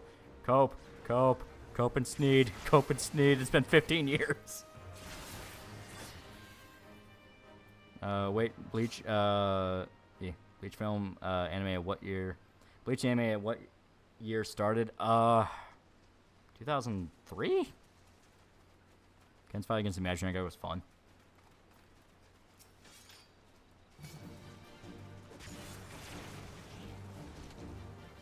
This one, old man, Zangatsu is Ichigo Zanpakuto. Yeah. Hachi's best wind power up. Hey, sword strikes are stronger when you use both hands. Yeah. What's your opinion on Hisoka versus Krello? I love that fight. That was so cool. A lot of people say Hunter x Hunter goes to Shaft to Chimera Ants. That moment alone made it worth it. Has there ever been a ship you were satisfied with? Depends on what you mean, because a lot of time it's literally just the main guy gets with the love interest. Like, yeah, there's cases where like best girl does win. Actually,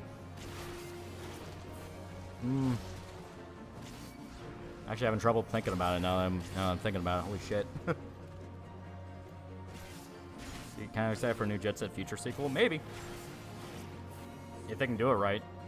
The music's got to be good. Jet Set Radio lives and dies by the music. Megumin, that is true. Megumin winning was like one of the better moments of Konosuba. Although Kenpachi is so broken, if you're too weak, if you hit him, it will somehow end with you, the one bleeding. Yeah, it's fucking great. Ever been a ship you weren't satisfied with? Oh, tons. Oh, tons. Like, a reason I don't really like a lot of harem stuff is explicitly because the girls I like never fucking win. I'm trying to think of one just off the top of my head, but there's a lot jumping in. So, no, fuck. Come on. There we go. Ahsoka losing the control fight and deciding his time, just cutting off Krill's lifeline spree, killer, rip, shawl, snark. Yep.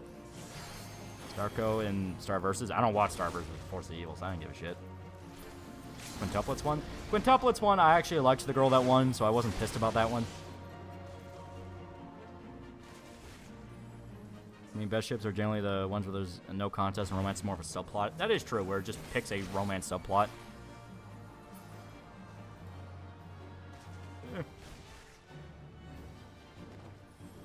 Strangely, Shikamaru and Tamaru from Naruto, I always like their dynamic, even though not a ton of focus was on them. ReZero being put in a coma is pretty rough. Yeah. So compare not to touch my waifu, Shizuku. I thought Yatsuba was so damn boring. Harems can't let anyone win in many cases because it upsets everyone else. Yeah, that is true. Yatsuba only won because she's the manga's wife personality. Yeah. Really need to put the fear of piracy in the companies given the whole digital only shit. That is true. The whole reason they were accepting of physical media is because of piracy. I'll show for 100 girlfriends and gets away with fake hair and bullshit. Every girl wins. Well, 100 girlfriends is basically a parody. It's an over-the-top comedy. So yeah, it has a lot more leeway with stuff. There's one show I watched where some dude's pet dragon turned into a girl and Big T princess girl. I didn't like this is bullshit. I think a pretty famous one that a lot of people kind of quote is like, oh, that's one where best girl had to fucking win is Niseko. You know, Nisekoi. I don't know how to fucking pronounce it. I think it's literally just Niseko. Main girl in that was just kind of there. She was kind of bitchy. My girlfriend has the most oddly wholesome but still libido-driven protag. Blade makes more sense when they did it. Pyra, Mithra, R, and were technically the same person. Yeah. And then, you know, Neo was there and is like, please don't leave me out. It's like, we won't. It's okay. I've been a Gundam seed and the author changed the MC's love interest because his dying wife like the other chick more. Yeah.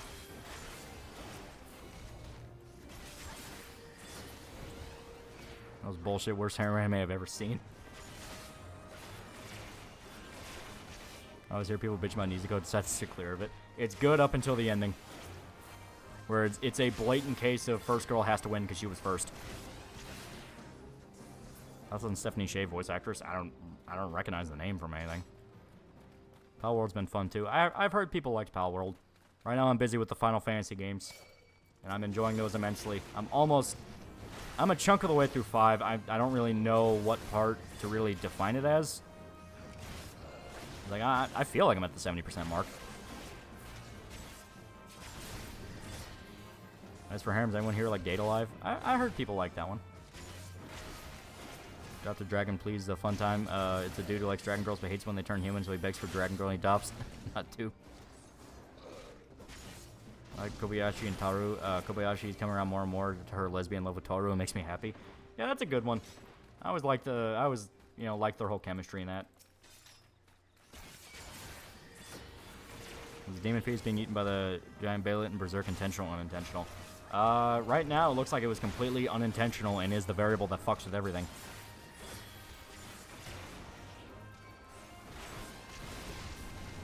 Five of the random party is fun as shit.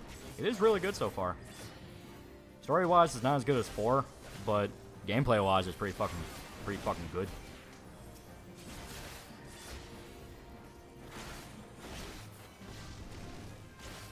That's when every girl wins harem endings. To me, they always feel cheap. They always feel like, oh, everyone wins, so you don't kill us.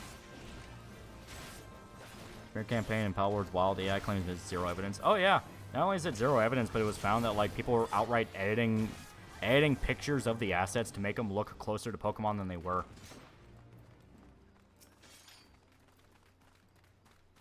Five is peak gameplay with shit story. Yeah, they really thought it was a twist with Ferris. Where it's like, no, but like, you totally didn't see that coming. She looks the exact same as the princess, just with longer hair.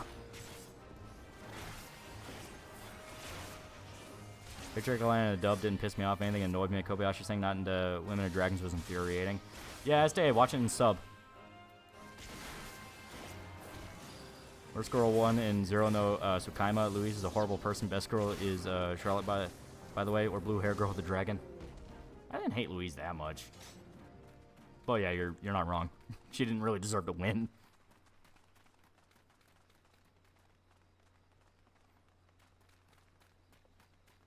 Everyone wins harem ending. I'm getting Xenoblade 3 Rex photos. Konosuba vs. X-Men crossover. Xavier dies after reading Conquest Mine and finds a black hole. Like the maiden familiar of Zero.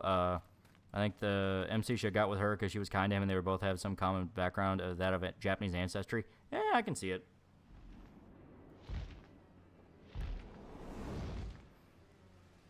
I learned to like Louise in the end of Zero, even with her bitchiness and abusiveness. I wouldn't go so far as say abuse. It's more just, yeah, she's basic over-the-top tsundere.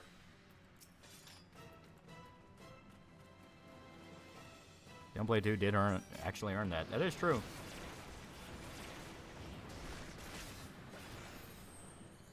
Go on Super Incur Shride's not some weird intricate imposter.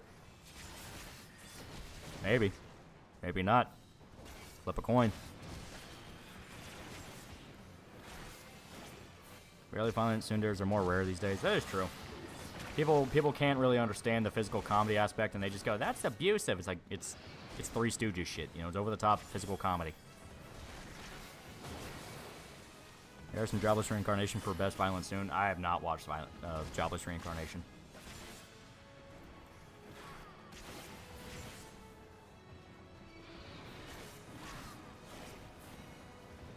Remember the main menu of Xenoblade 2, Mithra and Pyro were in the main menu, then people got upset that Neo was not in it, and they patched the menu to have her? Yeah. We have online hours to deserve all the AI misery. They're all Librines. Mocked blue-collar workers, and they lost their jobs, and the one saying learn to code, fuck them. Yeah. Versus Andy and Laylee's stream was really fun. Yeah, where she was, I guess she was, like, streaming with some V8 dude, and he was, like, doing voice work with her. That was fucking weird. Legending Angel Dokuro-chan was weird. That's a fun one, though. I like that one. Different timeline stuff. I did like Shiro ending up with Rin Tosaka. Kill Buffer, that was it. It was. Oh, okay, yeah.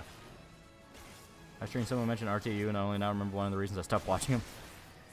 Travelers running games, so horde and trash are like people who enjoy it. Hang dub for Reagan and the Mob Psycho 100 dub. Oh, okay. Here's for streaming with the VA of Alex from Y2K. Did he actually voice Alex?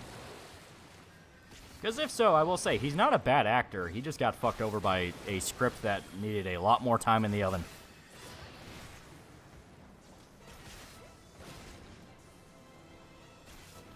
Like, you know, the stream he showed up on, he seemed like a chill dude. That franchise is a good match from Darkness from Konosuba. There's also Colrus. That explains a lot, actually. He's actually really good as Reagan, too. I may eventually check out the Moblin Psycho 100 dub. Maybe. Possibly. I'm not going to do that.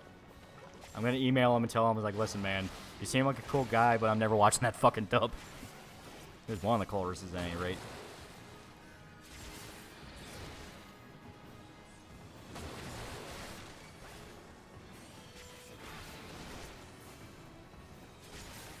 He is Pippa's husbando. Este, that's why it made a lot of sense. I was like, you know what? I understand now.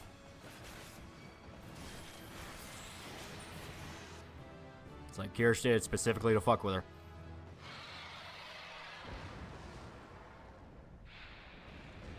Should I get guard premium, or is the free one all I need? For ad guard, I use free.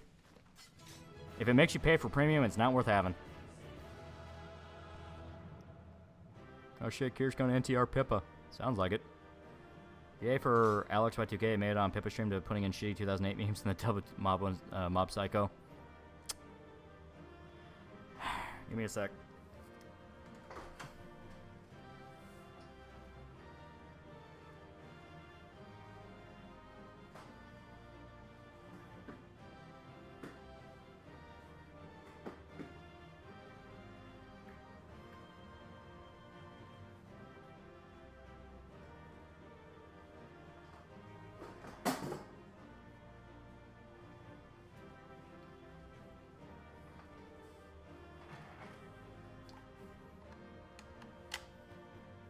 I just want to talk to him. Just one conversation. One little conversation. You know. He seems like an alright guy. You know. One little conversation. That's all I'm asking for. You know.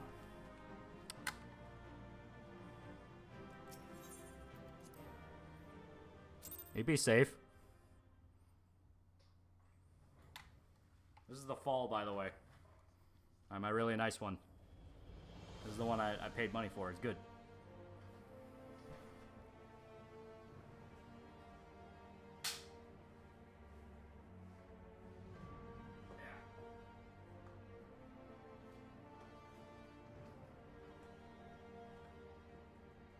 I do believe the magazine fell out of the case. There we go.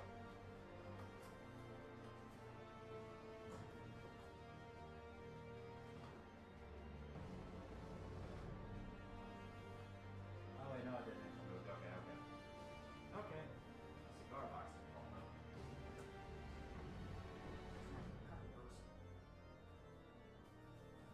Okay.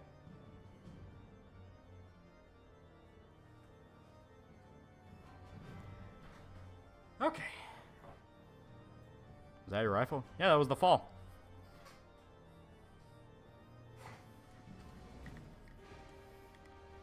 Okay, so.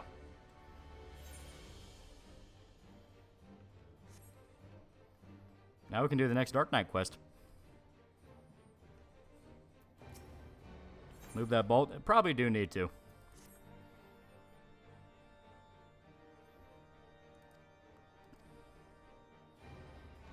We talking stop putting the gun away? Yeah, I think the magazine fell out of the case somewhere. I thought it did, but then I looked and it just got buried. My cigar box fell though.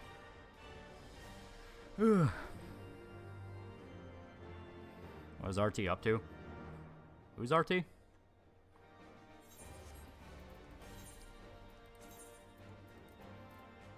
Yep. I'm following the shit in Texas? Yeah, it's not gonna actually go anywhere.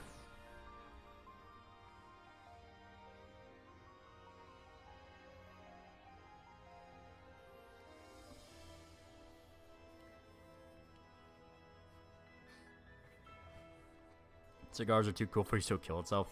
It's not a box full of cigars, it is a box that holds my cigar cutter.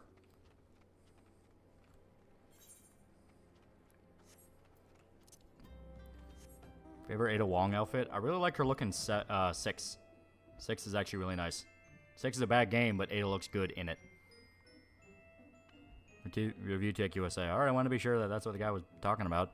I haven't watched him in a long ass time, and every time I see him, he's usually fighting people. What's happening in Texas? Border stuff.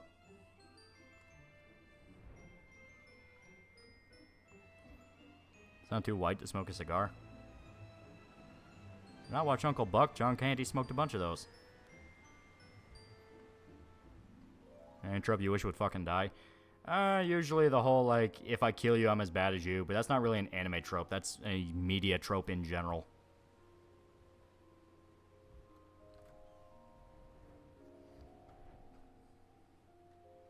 That and everyone wins harem endings. Like, no, be a man, pick one. Pick one.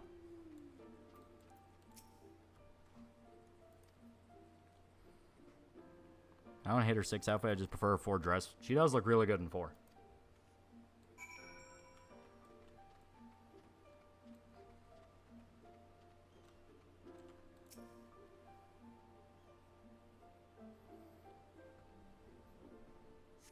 VTech is really trying to hitch himself to the DSP sphere for some reason. Yeah, usually always a bad idea, but you know, sometimes you can't help somebody from making a mistake. You know, like he gets all the girls. Yeah, not really. It always feels like a cop-out. It's like, no, you will pick the best girl and you will make her win. Pick the girl that is my subjectively better standards, and then you will make her win. Because fuck you.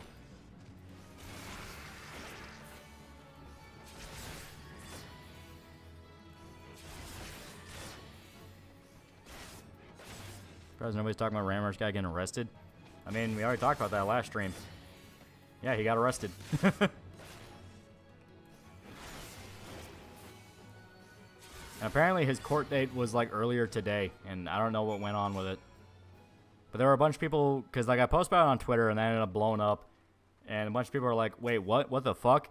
And they're like, well, what's the proof that any of this was actually real? And then people who I guess were from Grant McDonald's Discord came out and said, yeah, no, this is 100% real, and people knew for months. Just nobody wanted to fucking talk about it for some reason. Crazy Mother's Basement of all people said best about harems. Fucking pick one. Yeah. If it's something like Bastard and it's part of the over-the-top pulp fantasy vibe where, yeah, of course they'll have sex with every woman, that's one thing. Even then, that's something where I'm usually like, I like my... I like the romances to be subplots to where there's one girl that gets all the attention and all the development. Because otherwise, it just kind of feels like cock-teasing everybody with different archetypes while not committing. But at least Bastard is consistent with why it does it. Where it's like, yeah, it's a pulpy thing where he gets to fuck a bunch of women because he's like the badass Conan the Barbarian sorcerer. It's like, yeah, that makes sense, but still. You know what else to talk about? There's no 10-minute critical video about it or Justin Wang tweeting about it. The only person I saw was Dankula. Yeah. And I think it's because none of them want to admit it. Because it's like, yeah, if they do, they have to admit a lot of things about Grant were fucked up. And suddenly Ram Ranch isn't really a joke anymore and is more of a very loud and very public confession of a schizophrenic gay man. Man, hell, Wang doubly fucked himself by mentioning the trucker politics and trying to play it. Like, if you watch the segment in the Wang video about Ram Ranch and he's talking about the trucker politics thing, he's kind of framing it kind of like the Scientology trolling from the old days of the internet during that whole thing. It's kind of meant to be that same, like, people rising up and fighting for a cause moment. And that kind of now ages horribly, horribly bad with the introduction of Grant McDonald's a fucking lunatic. So it's like, yeah, not the best, not the best. It's like, no. My question, one of my favorite rappers dropped a song with a rapper I like who died 3 years ago. How? Probably using sampling from when they recorded together.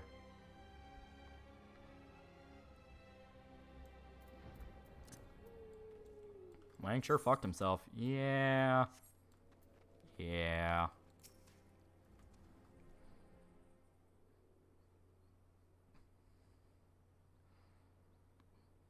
Hope Tech Bolt is okay. Maybe he's on vacation. Yeah. Kind of like how Viper kidnapped a woman. Yeah. At least that's in character for Viper. Everyone kind of knew, yeah, that motherfucker's nuts. It was just what kind of nuts was the question.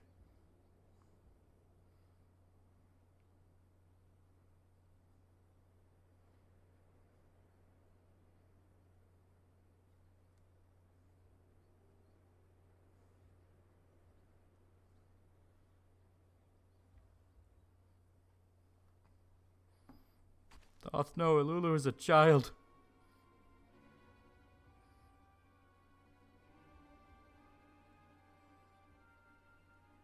His NYC brain got the best of him. Yeah, and I think it's just a thing of, because he's not really a political guy, he didn't really look into the trucker thing. So he's just kind of basing it off what he's hearing from news articles. which now has especially aged badly because the Canadian government flat out said that Justin Trudeau lied to them.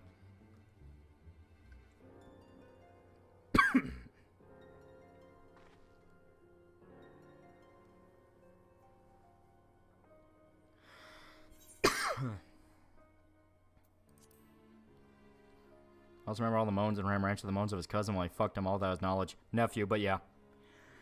A little bit of Dr. Pepper went down my throat. Wang had cringe trucker take. He was neutral up until he talked about there were claims of violence and harassment from the truckers, which is the stuff Justin Trudeau lied about in order to justify turning off their bank accounts, which the Canadian government has now deemed unconstitutional.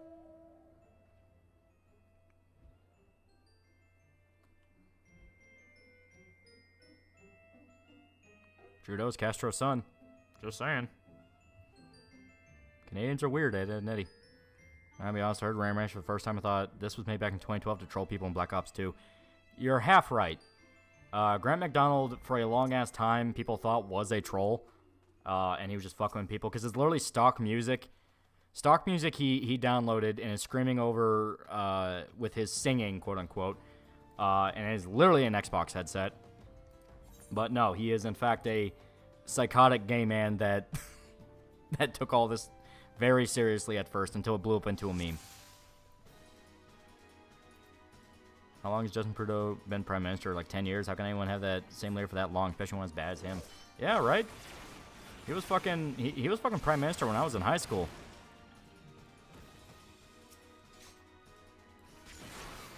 Not gonna do anything, Trudeau. Yeah, right? But now you know. He did something bad. Which everyone who experienced the trucker protest knew he was doing something bad. And doing shit that was like unconstitutional and fucked up and illegal. But he just told everybody, nuh-uh, I'm the good guy, and they believed him.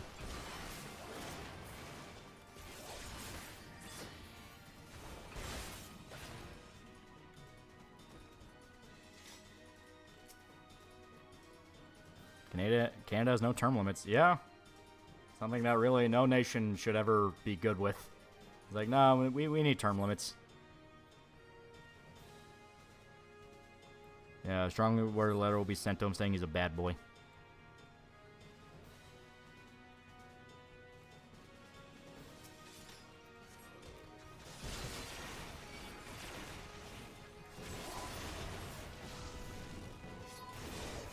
There we go. Which girl do you think is better than main girl? My pick is Farnese. I don't really think she's better than Casca. She has moments where she's pretty damn good, and I like her a lot. But if I had to guess, Estee in Bleach. I don't really like Orihime. I like Rangoku. I like Yoriichi. Trying to think of who else specifically. Man, it's been a while. It's been a while since I've watched something that's not like. I know Komi-san, I liked the Gyaru a lot more than Komi herself. God, I'm really trying to think here. It has been a while since I've watched one of those. Man. Because Urusei Yatsura, I like Lum.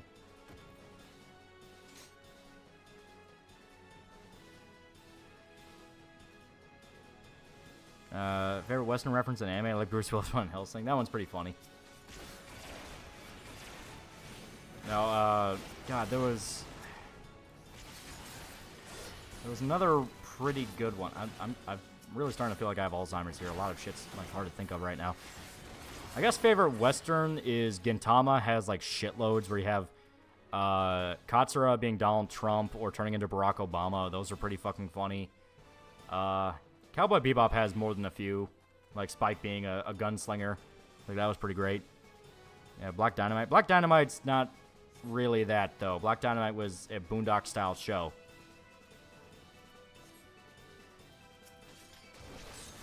Chucky and Raynell Bocon. Yeah, there you go. Beneath the stands of fake country more than half its population lives south of Detroit. That is true.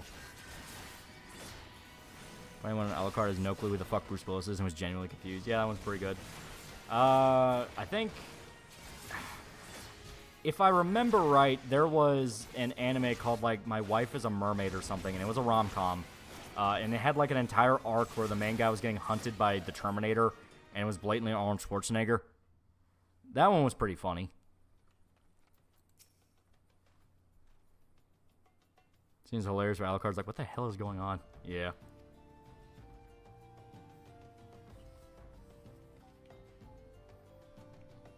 I love that one. So, yeah, I am remembering it right. Okay. That was one where I'm like, is that really what happened? Or was that a different one? Oh, yeah, Rival Girl's father was Terminator. Yeah, that was funny. You think Supreme Court needs term limits like we have justice sitting in hospital beds overseeing case on TV? Every single position in government needs a term limit. We're supposed to have a high turnover rate.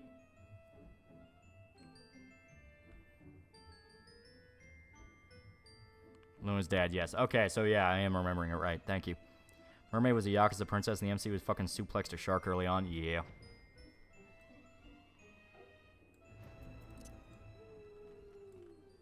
Also, okay, I'm gonna count this because fuck you. Hajime no Ippo, the manga, having the entire chapter explaining why black boxers are super dangerous, and Ippo was like super pissed off that he has to fight a black boxer, and his buddy went in blackface to spar with him. That was top tier. I loved that so much. That was one of my favorite chapters. Remember in Black Lagoon, them giving the crazy maid the Terminator run while chasing a car? Yeah, that was great. I'm going to watch Masters of the Air? I plan to. This is probably Yakuza 6 or something. We are slowly getting to the important part. Why are black boxers dangerous, according to Hajime no Ippo? Black athletes just have a stronger build than Asian athletes. They have more muscle density and things like that, so they can hit harder. That is literally the explanation. And it's not like a thing where it's talking down about them and saying like, oh, they're animals, they're monkeys. No, there's a lot of respect to it. The guy Ippo fights is a genuinely cool dude. Too bad that fight in particular fucked him up, and he can't really compete anymore. They also pay tribute to a lot of black boxers like Muhammad Ali and Mike Tyson, obviously, things like that. It's just that's what the Ippo author talked about, and it was great. By that logic, any Western fighter is more dangerous than an Asian fighter. Guess what? That is actually a plot point in Ippo. They actually mentioned that, yeah, Japanese people aren't as big as Western people are on average. The only one that was like the only one that was like really on a level to where he could handle it was fucking what's his face? God, why am I not remembering his fucking name? He was great.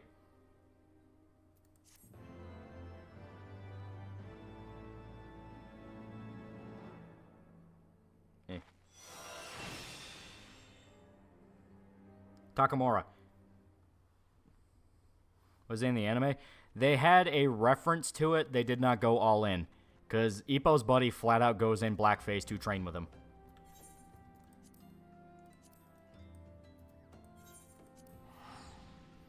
Weight class. We need race class. Remember that totally not Mark said the black box in the first arc of Ippo was blackface and racist when the guy literally has normal face, but the anime fixed it. Yeah, no, he was always super cool. That was kind of the joke. Ippo's freaking out thinking like, oh my god, I'm gonna get killed. Then you actually meet the guy and he's like super chill. He's actually like one of the more likable characters. Alright, we're gonna have to run that dungeon. Alright, no. We've leveled up enough to where we don't need to run that dungeon, we can run a new dungeon.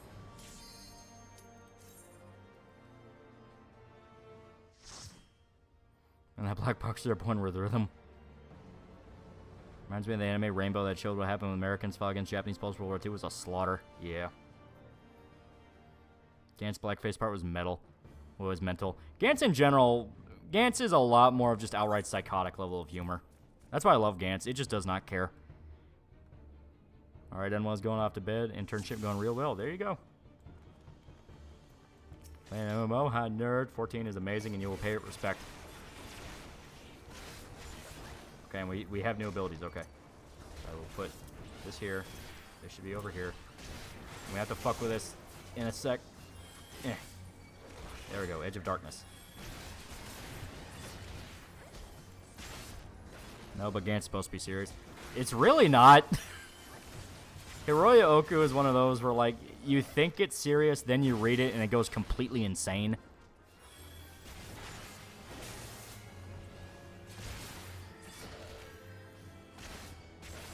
Dance is fucking great. If you go into it expecting a wild ride, some of the most entertaining shit I've ever read. Oh, yeah, it does not give a fuck.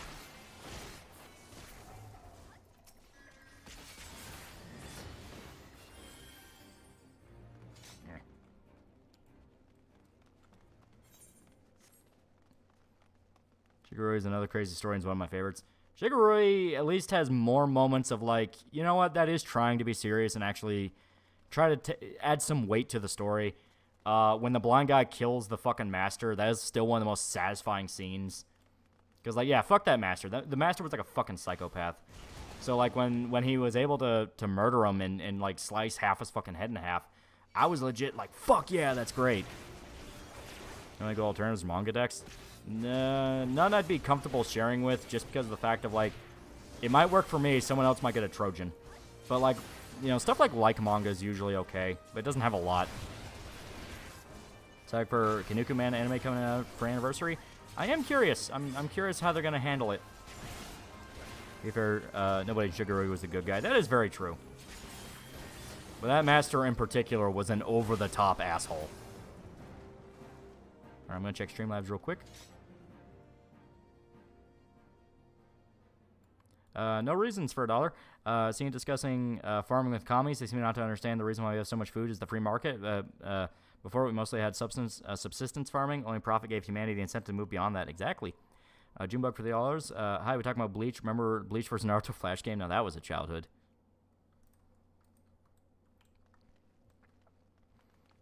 Maganato is pretty good. Obligatory use ad block. Yeah. Pretty much any manga site, you need to use ad block, or you are risking your computer.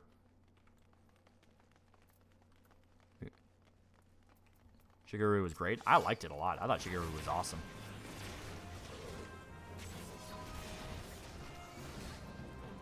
Did you read the Shigurui manga or just watch the anime? I did both.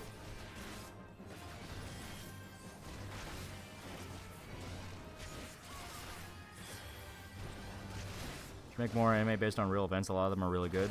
They do happen, yeah.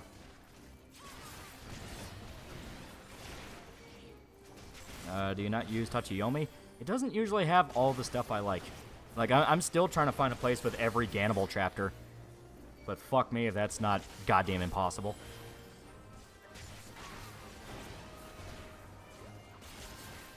Wish there was a second season. Yeah, they actually covered the tournament. Yeah.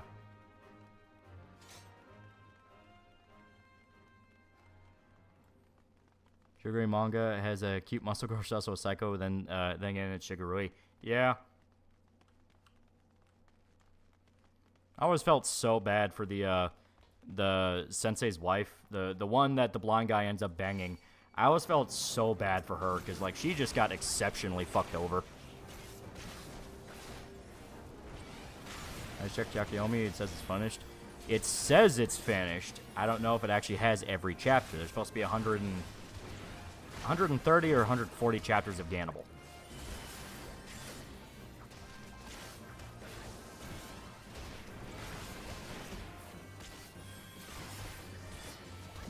Do you see HoloLive's Ririka do English stream? The only thing they taught her how to say was shit. In Japan, make a God of War anime. They kind of do. It's called Azora's Wrath.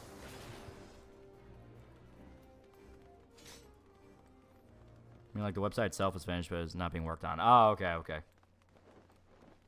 I was gonna say, don't tease me there, because I'm still waiting for them to completely fucking translate Gannibal. Because that's just a damn good series. I love it. Iku is still stuck with Iriko despite how horrible he treated her. Yeah. And the worst part is Iriko had moments where he realized he was treating her like shit, then went back to doing it. Like people have said, like, nobody in Shigurui is really the good guy. Iku had a hard life. She really did. She got mutilated 2 times over. Ever read Ichigeki by Matsumoto Jiro? That sounds familiar. Give me a sec. I'll Google that.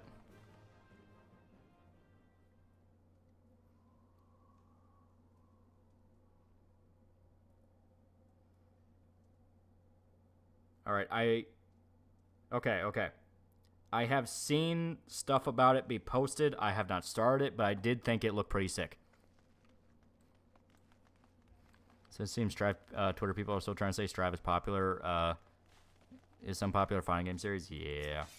They can't accept that it's dead. It's over, Jim. It's so over. Jericho came when he hated the moment he got power. Yeah, which to be fair, they teased that from the beginning with Jericho. It's like he was a power-hungry asshole. But you would hope the shit with Kengan would have, like... Because if I remember what the sensei's name was, Kengan.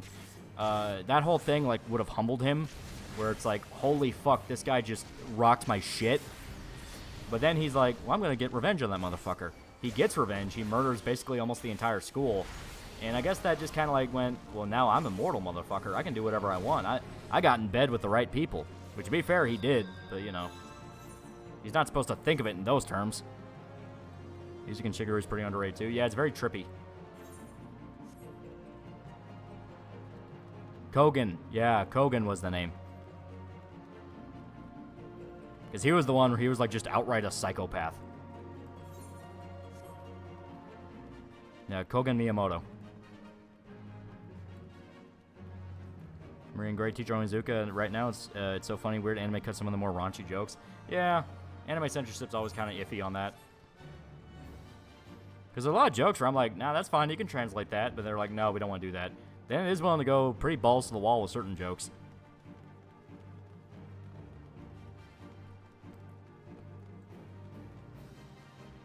Yeah, we gotta go back to the dragon.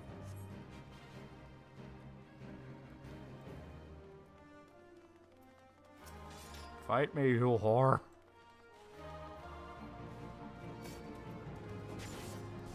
There. I really recommend it. I will check it out. As stated, it's something where I saw some stuff posted and thought that looked pretty fucking sick.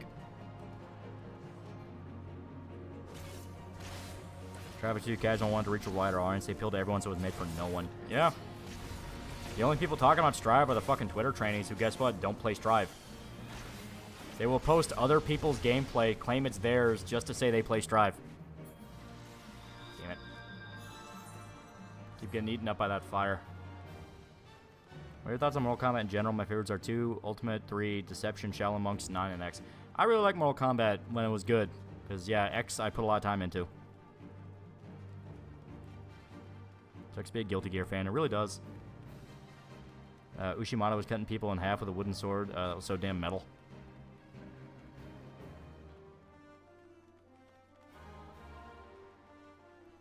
Apparently Shad's having beef with some weapons channel again. Was with these sword channels always at each other's throats. I don't know. I think it's them trying to go like, well, actually, you're wrong. Well, actually, I'm right. Is that kind of thing. They got to big dick each other to parasitize.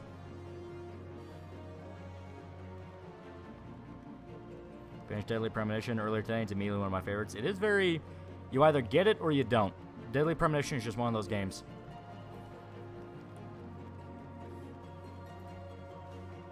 My friend said Shigarui cover looks like a BL manga cover. I'm scared of the kind of shit he's looking up then, because no. It's pretty upfront about what it's about.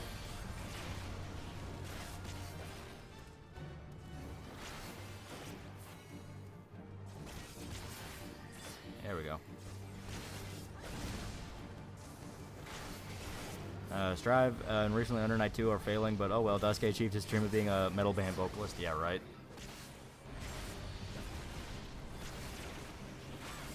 Term limits would change nothing. People would vote for whoever offers the most welfare, especially in big cities. It would change a lot, because you won't have ingrained corruption that you cannot get rid of.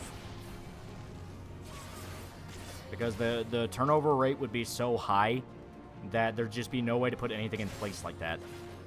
Granted, it would also mean that good people wouldn't be able to get more shit done. Honestly, I'd say that's best.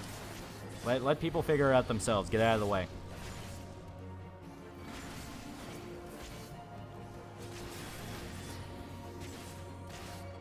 Didn't Ninja Gaiden have a wooden sword that when fully upgraded was the best weapon in the game? Yeah. You know, Tekken 8, Grand Blue Fantasy versus Rising and Under Night in Birth are coming in and giving people what Strive didn't. Even they're kind of fumbling it. The fan service debate is something that will forever cripple fighting games, because people bitch and moan about fan service and they will still have major controversies with players getting outed as sex pests. Where it's like, dude, that inherent hypocrisy is going to cripple them for fucking years. And they don't even know it. George Washington set the example. 2 terms, an efficient period of time to lead. Yeah.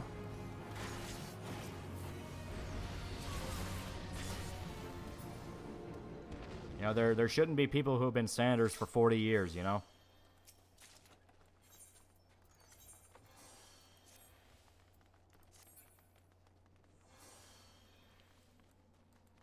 Modernized French bread, not Arxis, let alone Dice Case, baby. Alright. Kill more monsters. Players who come out as sex pests are the ones against fan service in the first place. Exactly. Deconate's a step in the right direction. It should be. Just as stated, yeah. Hearing the jiggle thing, I was kind of like, people shouldn't have to sneak that past you. That should be something to where you're like, we're all adults here. Let's not fucking worry about it. It's like, yeah, there are jiggle physics in the game. What do you want to cry about it? On Texas defying the federal government. It's not even a defy. It's literally them going, motherfucker, it's federal law not to let these people into the country. The federal government is the one literally breaking the law right now. Allowing fan service and fighting games, but I should people take crap from people who are walking chemical weapons. Talk a lesson than notoriety of sex crimes in our community. Yeah. Like fan servers and good gameplay are kind of, oh boy, are kind of Heart 3, Love Max, and Dead or Alive 5 are still great games. Senator of Congress terms are 6 years, so if you get reelected, that's 12 years. Plenty of time to get things done. No, 12 years is way too long. Way, way too long. Senator and representative should be no more than 4 years.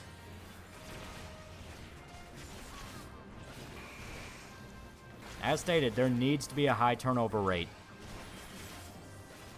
Here for FF14, I enjoy these streams. Yeah, it's good shit. As we know, boobs are completely static in real life. Yeah, right? Because they want to look all holy and shit when they're the ones that need to check their search history. That is true. 6 years max. 6 years is too much. No. Anywhere close to 5, no. Fuck you. Because as stated, you have got to find an amount that prevents clicks. 5 years is a long period of time. There needs to be a massively high turnover rate because that's how you prevent clicks. That's how you prevent people from getting swept up in the interest groups because there's not enough time for it to really be worth it.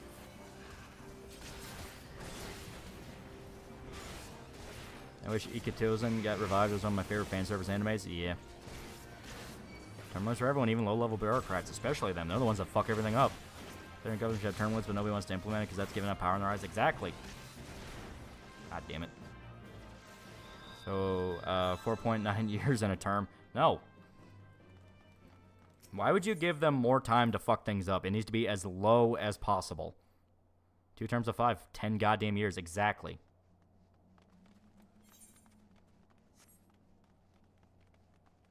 Have I played Pentiment? I have not.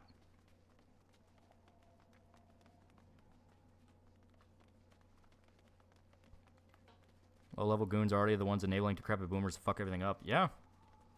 2 weeks. Yeah, there you go. Everyone gets to be it for 2 weeks. Fix the country in 2 weeks, asshole. Senators and governors should have term limits, but nobody wants to... Oh, yeah. Queen Blade is my favorite franchise. Too bad it's pretty much dead. Yeah. As stated, I hate the global standards thing because it is hypocrisy made manifest.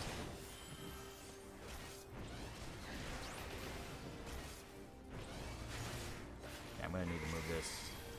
I'm going to need to fuck with that when I get downtime.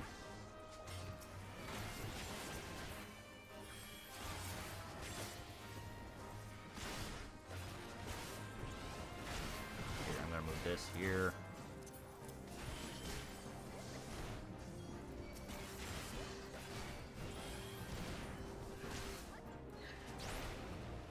Okay, okay.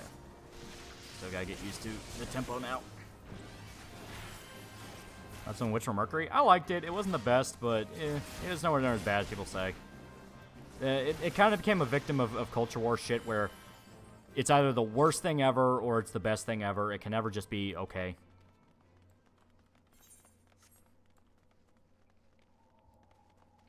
It was very pretty. That's what I'll say.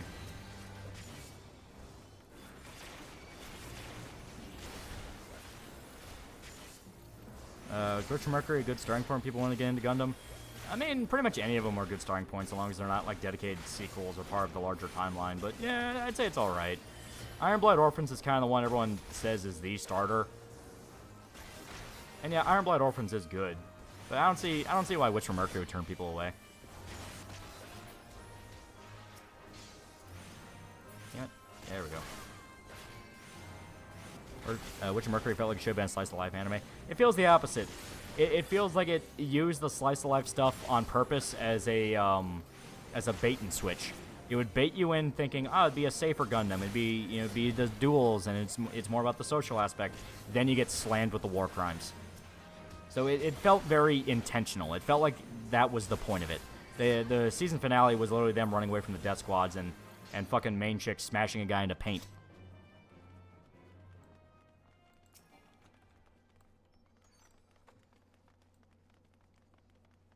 Got into Gundam through the Hathaway movie. Yeah. Global standards barely a good excuse considering that when the domestic market should be something that focuses on first and foremost. Yeah.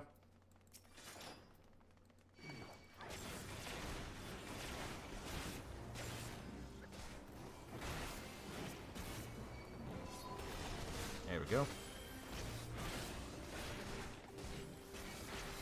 Can you do a backflip in the splits or not? I am almost 30.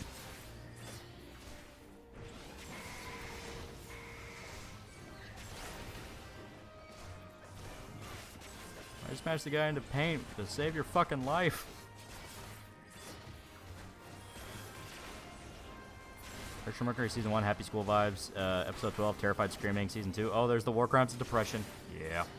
That one guy who was like the asshole classmate with like the pink stuff in his hair, he got fucked real bad. He was in the middle of a goddamn war zone. A child died in his arms.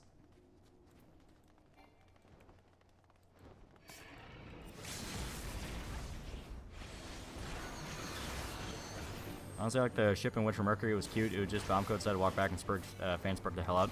It's not even a walk back, it's canon. They're wearing wedding rings. It's like, it's one of those where it's like, it's really not that big a deal. There's been lesbians in Gundams before. Who fucking cares? Did we do a review on Queen's Plays a franchise?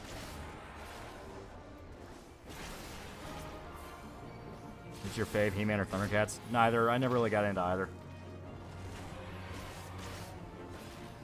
Duel got fucked mentally so bad to the point he wanted to commit suicide via his brother. Yeah.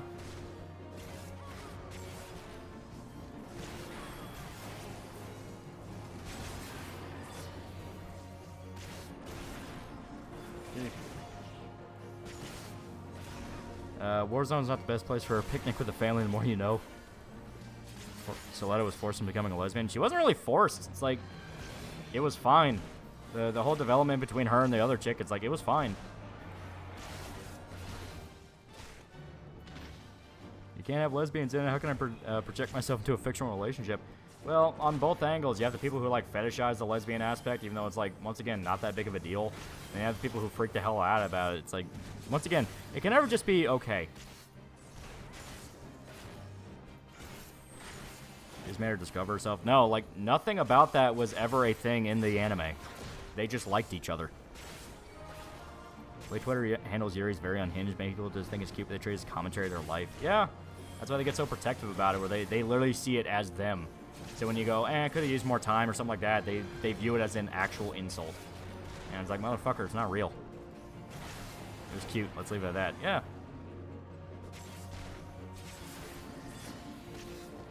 You know, the cute thing to offset the horror. What's your first name as not Beyblade, Yu-Gi-Oh, Pokemon, Mines, and Inuyasha? I don't remember the first. I remember watching, like, Case Closed and Cowboy Bebop as a kid, but I don't remember if that was the first.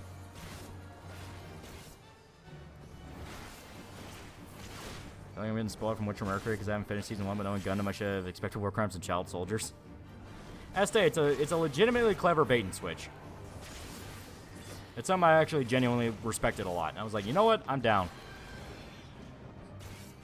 I do love how Eerie XL snippy with Miorin. Yeah.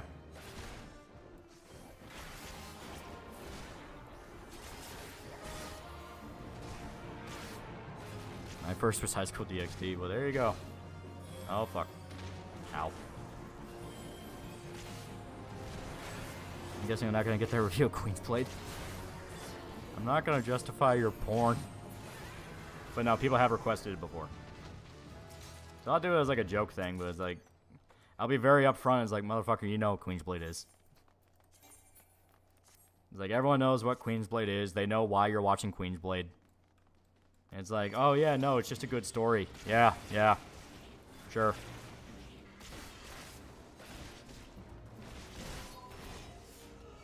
I was able to model the Berserk shit in Dragon's Dogma. Yeah, it's a little bit of a pain in the ass, because, like, Capcom modding in general is a little wonky. But yeah, getting all the Berserk shit in Dragon's Dogma is great. You can go a step further and, like, mod entire... You can mod the fighter class to be a guts class, but to me, that's a little bit too much of a pain in the ass. I like just adding all the Berserk armors back into the game. I'm happy with that. It's not porn. Motherfucker, I've seen Queen's Blade, and you're lying to me. It's like, yeah, it's not hentai, but...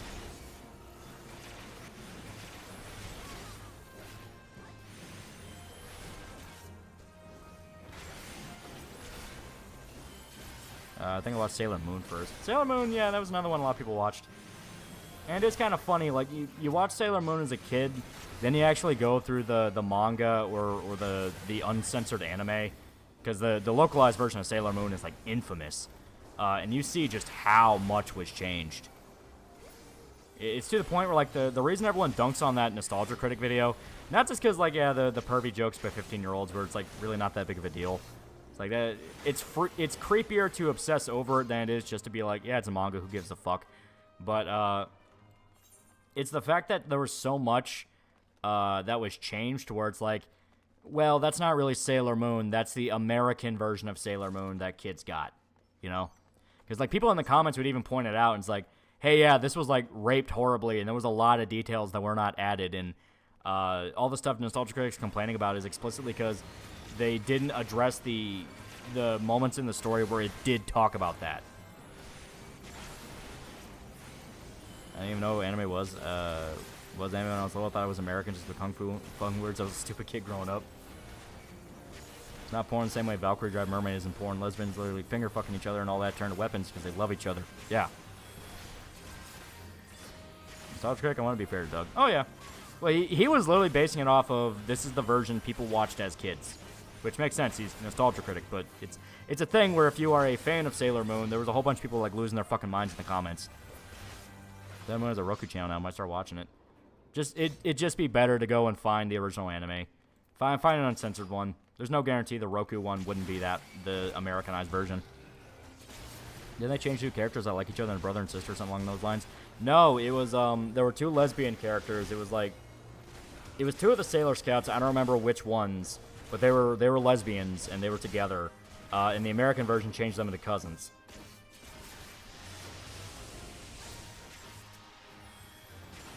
Yeah, Sailor Uranus and Sailor Venus. Yeah. Say the word Berserk, please. There you go.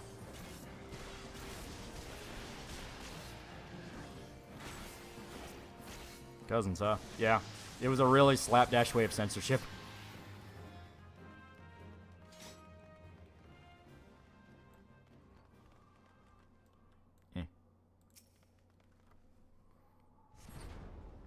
Neptune, huh? Yeah, that Neptune. First name was Akima got killed because I was an edgy little 14-year-old. Akima got killed is not the worst one. They just really like each other. Family. So incest fine, but lesbians are not. Okay, I see.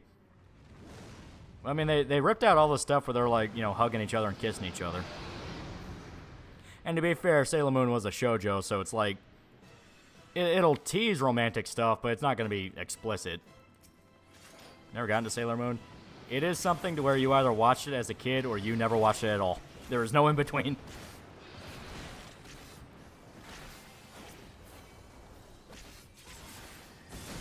I mean, like, you only really watch it nowadays as just kind of a way of seeing how the magical girl genre evolved.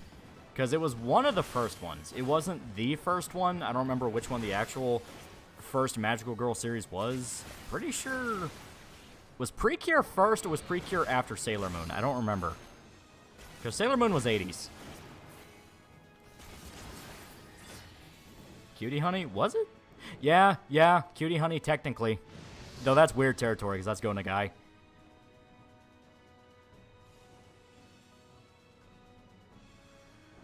Yeah, Precure was after. Yeah, because it was riding the wave, yeah.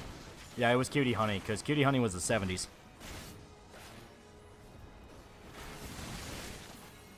It was me, Tuxedo Mask. I saved the day. You didn't do anything. Talking about the Sailor Moon manga is fucking wild. You got guns being pulled out, pedal purrs, people getting rough with the swords, and it was extremely watered down. Yeah, because manga, they didn't give a fuck as long as you sold. Like Japanese Sailor Moon selling modern josei. It's really not. Like, modern josei is flat out porn. It's just the fact that old school Sailor Moon didn't have the restrictions that the West had. It basically, it'd be like comparing like the 4Kids version of Dragon Ball with the actual Dragon Ball. It's like, yeah, there's a lot of jokes that they didn't allow in because kids in the West are fucking wusses. Technically, Sally the Witch first Magical Girl, but yeah, Cutie Honey was kick-ass. Yeah. As stated, this all gets confusing. It is an interesting genre to follow, just of how much it evolves and how much it influences other stuff. I mean, hell, Magical Girl is just such an established trope in anime and manga now. You say the term Magical Girl, a lot of people in Japan know exactly what you're talking about. First non-kids anime was the one with the eye patch wearing Tuni Boyo Girl. I didn't like it, so I watched the other one that was first in the recommended section, Corpse Party. Tuni Boyo was great. That one's actually really cute. Unless you're talking about Another. Another is the one where it also has an eye patch Tuni Boyo Girl, but that one's serious. That one, a lot of people die.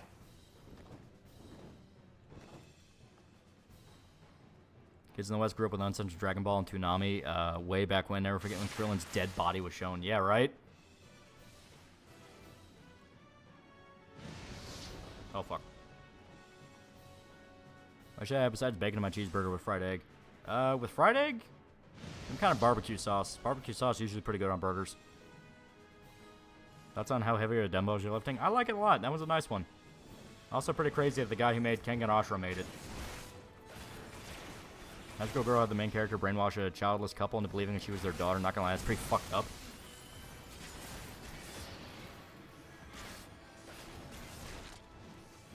Check the Sailor Moon Roku channel's Japanese version. Oh, there you go. Okay. So it should be alright.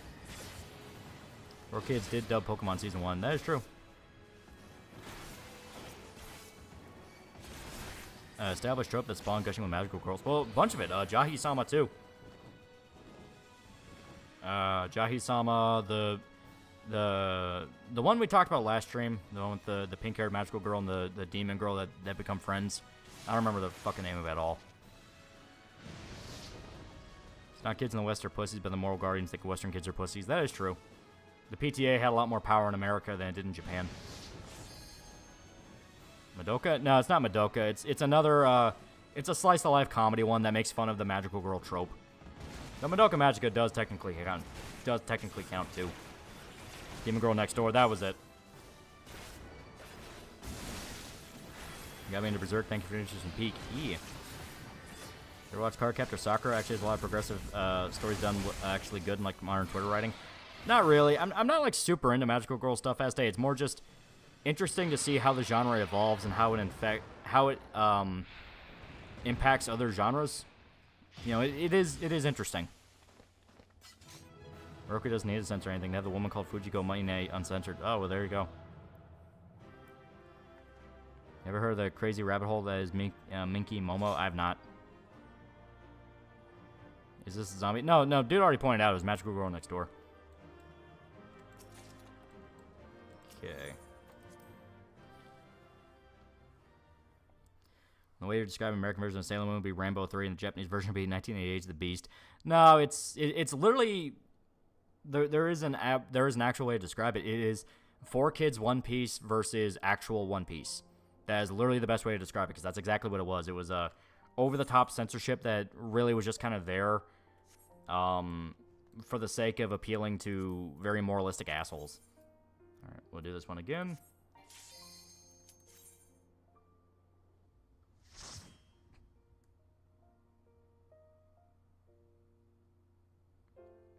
Only magical girl was Tokyo Mew Mew when I was younger because I liked the Wolf Girl, and Madoka Magica became one of the few animes I completed. Yeah, Madoka Magica was explicitly a deconstruction of magical girl shit.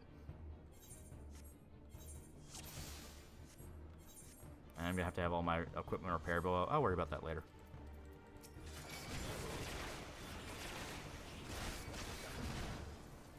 Tokyo Mew Mew was nice.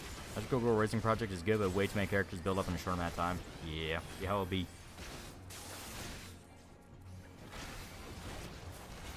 I will say I kind of wish they made characters in the world a bit more deeper in Queen's Play because the action was not bad.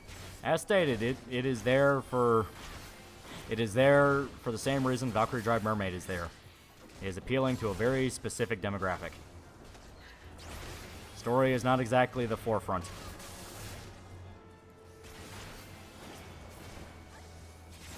Like Madoka, but except for the same thing as Watchmen, everything trying to be it. Yeah, and it's not even really Madoka's fault, because, I mean, the manga market's open enough to where it can really do its own thing, but there were a lot of edgy magical girl stuff that came afterwards. Magical Girl the Apocalypse and things like that. Symphogear was kind of always naturally edgy, but in itself is a genuine magical girl series, so I don't know how much you want to count that. I say it's an interesting genre. Something that people probably have a lot more expertise in than me.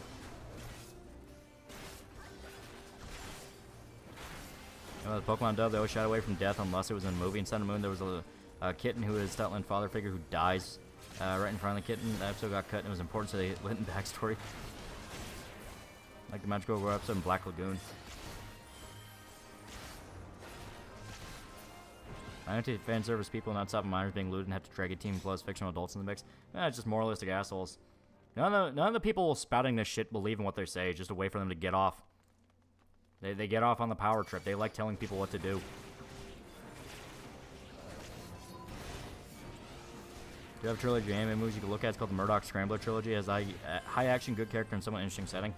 I've always heard that was pretty good. I've never gotten into Murdoch Scrambler, so I might check that out. Tokyo Drive Mermaid was straight hentai. There are a lot of you find more clips of it on Pornhub than you do on YouTube. Most controlling people tend to be the biggest nonsense, yeah. Tokyo Drive Mermaid was art in the same way Queen's Blade's art, yeah. You can hate the localization of Pokemon, but gave us one of the greatest songs ever. That is true. Say what you want. The American Pokemon theme is like fucking iconic. As Yuri and Yaoi get away with almost explicit stuff more than regular Witch. Because a lot of like Yuri and Yaoi is more niche and it's able to be more underground. So the people who seek it out know the explicit stuff is there and want it to be there.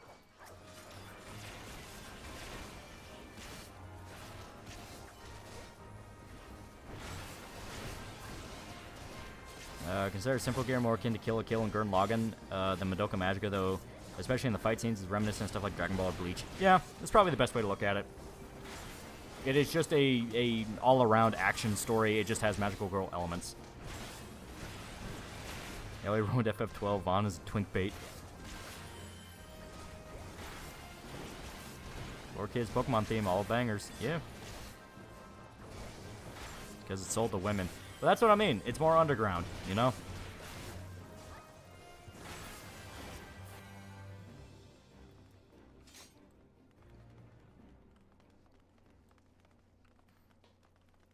Remember on stream someone had Wendigo and search up Yaoi because he didn't know what it was? Oh boy. Oh boy. Not today, Satan. This thing's only Zach did was acknowledge that he made their childhoods in the form of the Hellbenders Christmas special and Smiling Friends horror episode. Yeah. The Smiling Friends Christmas episode was good, but the Halloween episode of Smiling Friends was genuinely great. That actually made me feel kind of nostalgic because it reminded me of like the YouTube shorts I would watch that would follow a very similar vibe where it's just shitposty horror. Like I have a lot of respect for Smiling Friends. It knows what it is. It is a complete love letter to insane internet horror and comedy. Just abstract. What can we get away with? It's fucking great. This isn't a costume, an actual demon. I think the horror episode was fantastic. Oh, it was brilliant. I loved it. saw the chat in these streams, and man, what a pain in the ass. I got it. Flying ferns, the gift to this world most will never acquire. Like the modern version of Aqua Teen. Yeah, it has that vibe down, and that's something I like about it a lot. The fact that it has that anarchistic, what can we get away with style of comedy. The same thing as Aqua Teen did, where it's just whatever is funny. Dude, is that fucking blackface?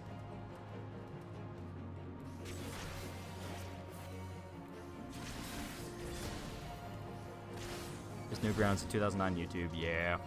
Remember stick fights animations where it's just stick people fighting? God.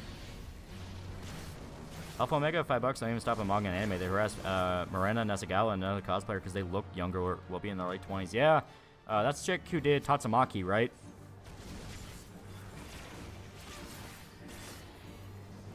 I'll call you like a Dragon 8. Yeah, it should be unlocking for people. Zao Zao, I fucking love Zao Zao 3. I also remember how TV restrictions are easier to abide by than YouTube regulations because Google always cucks out to advertise and just tell them, no, you follow our rules. That's the astonishing thing. YouTube has the gambit on video sharing in the entire fucking world. And they just refuse to throw their dick on the table and be like, you work for us, motherfucker. They just refuse. They have so many opportunities to squeeze leverage out of people and go like, no, you're going to listen to us because we're fucking YouTube. And they just don't want to. You guys don't know her name. Yeah. Because, like, fucking, when Zach was talking about making smiling friends, he was on a podcast, I don't remember which one. He was explicitly like, yeah, the shit they allow you to do on YouTube is so restricted, and you have to worry about every single step you take. Meanwhile, on TV, you can do whatever you want. And it's amazing because it used to be the opposite. It used to be TV was the one at the whims of the advertisers, and they couldn't go too far. Now it's now YouTube is the one that cucks out at every single step.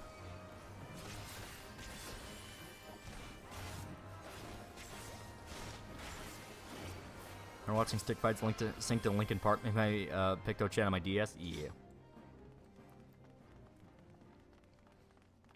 Wendigoon started an official YouTube video 3 months ago. Good for him. He just seems like a chill dude. I know people are starting to be like, you know, I think Wendigoon's kind of whoring out a little bit. No, he always seemed chill. He seems like the kind of guy where even if he gets like really high up there on YouTube shit, he seems like if you just met him in person and talked to him, he'd be cool. Zach said that in the Create Unknown podcast. Yeah, that was it. That was it. Because it was like maybe a week after the show came out.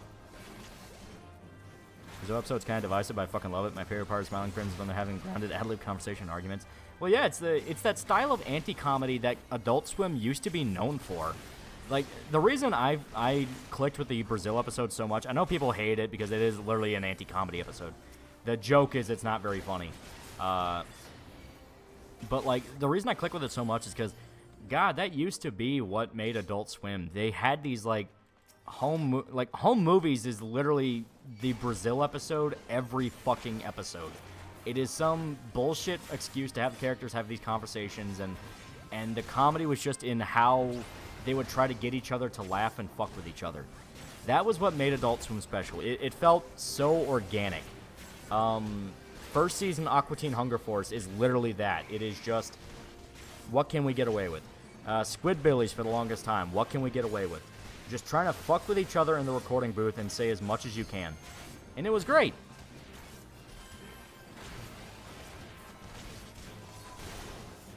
Space Ghost. Yeah, Space Ghost Coast to Coast. Yeah.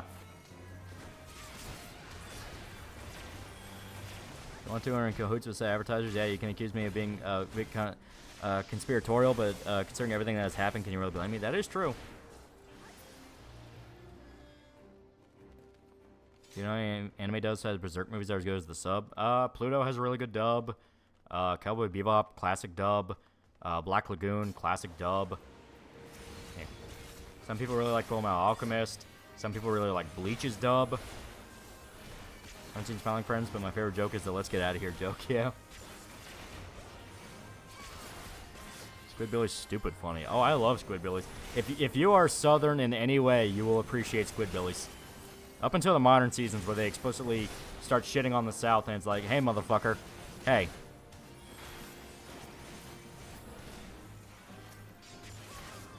I found Space Ghost entertaining as a kid. Maybe we should give it a try now. Definitely watch it now that you're an adult. Monsters Dub is good. Monsters Dub is very good, yeah. Well, Adult Swim was the perfect channel for you are stoned to the gills and laughing your ass off at 3 a.m. when enjoying microwave pizza. That is true. This episode's so funny because it's relatable, yeah. Yeah, the Frowning Friends. Frowning Friends episode is fantastic. JoJo has a great dub, but excuse the names, damn you, copyright. No. No, you will watch JoJo in sub, the way God intended. You will get the broken English. Mississippi, I can confirm Squidbilly's a holy treasure.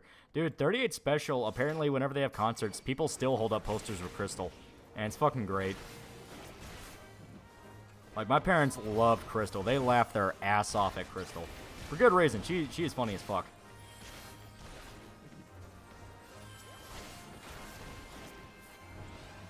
What's a controversial dub you like? Trying to think. So...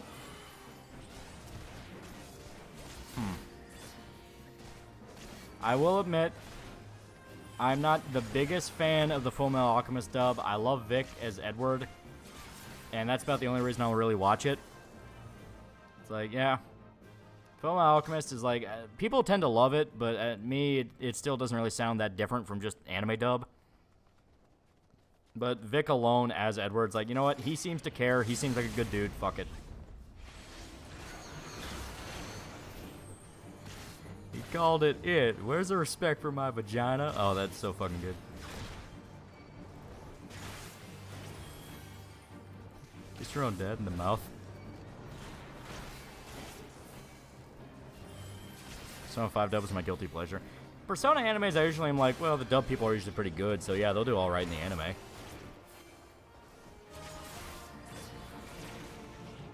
Full Alchemist, I got up to the Wyvern scene for both versions and skipped. Go through it, it's fantastic.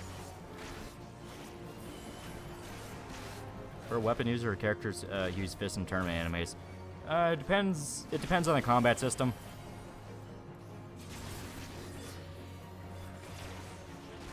Looking back to anime movies I watched as a kid made me appreciate not being sheltered, but man, my parents were playing fast and loose with that. Boondocks isn't meant for 8-year-olds. Inland Saga better than Fullmetal Alchemist. I mean, they are completely different beasts, but eh. I think with Fullmetal Alchemist, Wyvern moment kind of fucked with the appeal of me sitting through it.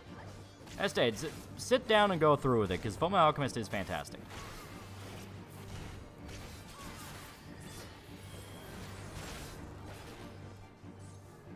Yu Hakusho dub is good.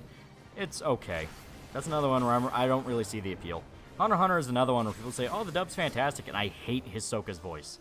I hate Hisoka's voice. You can always just watch Brotherhood. That is true. If you're having trouble getting through 2003, you can just go straight to Brotherhood.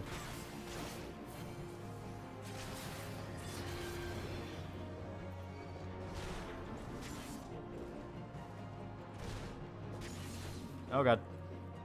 I was going to say, not today, Satan, but it was, in fact, today. It was, in fact, today.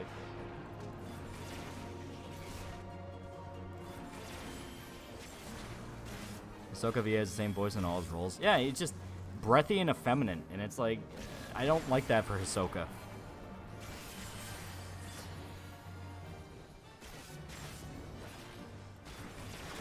Mom was cool with rating with the game. I was playing COD when I was like 7. The only game she did not like with GTA. Yeah, anything with nudity. Violence, parents tend to be okay with. Nudity's the only one where it's like, yeah.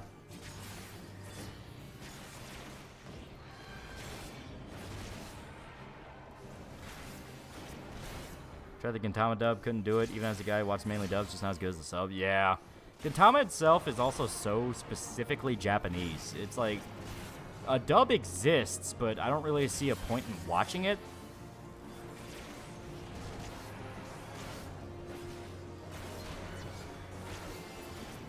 There we go.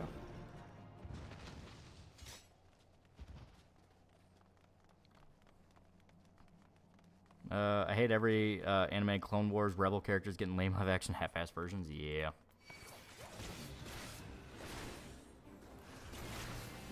Hearing Toji and dub made me cringe. 2003 Full Metal is too good. The Nakamura anime scenes are brutal. Yeah.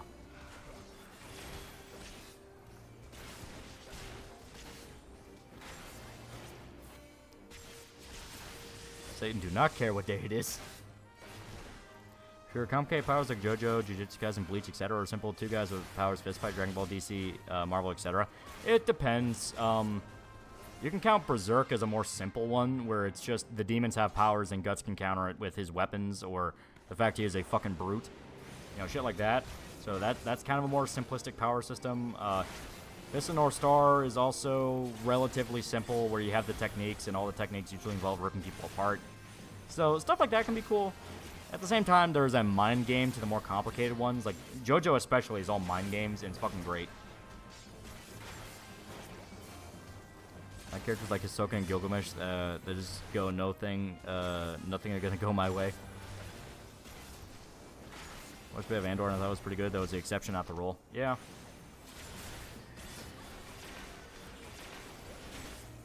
Fortunately, Gintama, like how it is, was the Shonen Forgotten Best series. Yeah. How about Bobo's English dub is even more Japanese series than Gintama.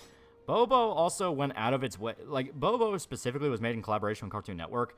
So they were able to kind of collaborate and adapt jokes to be essentially the equal value in Japan as they would be in English. So Bobo is the exception there. The Hellsing dub, I always thought Alucard's VA fit him. Yeah, Hellsing is another good one. Yeah. I like the One Piece system with the Devil Fruits. It's simple, well, fun. Yeah. Oh, yeah. All throwing dynamite in martial art? It works.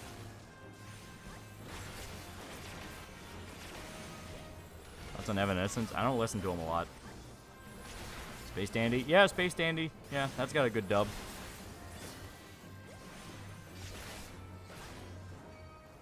Idea about the Fist of North Star prequel spin-off?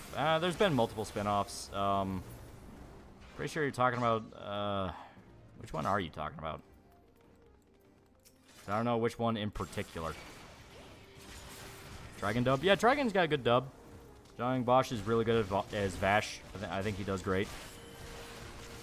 He's trying to learn the English VA of Alucard, voiced character in Steven Universe. You talking about Crispin Freeman? Yeah, he voices everybody.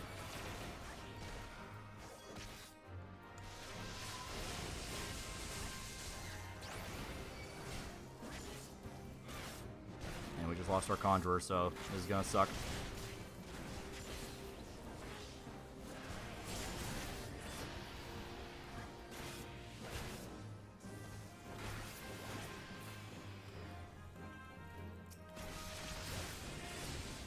Okay. Ah, fucker. Yeah, if they take down your healer, you have a lot of problems no matter what level you are. I see Chris Man's Alucard, but it'll always be Keon to me. Fist of the Blue Sky, that one. Oh. I don't think I ever read it.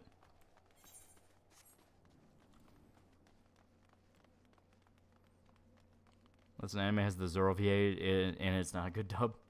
Oh, shit, wrong direction. You prefer Fistful of Cash or Yojimbo? I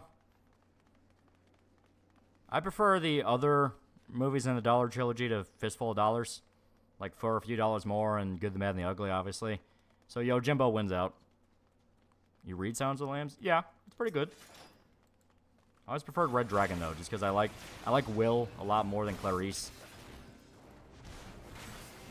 Yeah, Fist of Blue Sky is based around Kensho's grandfather. Okay. That's on Katekyo, Hitman Reborn. I've not seen it.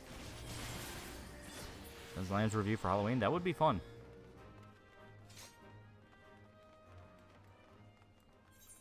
And I've got to get my equipment repaired.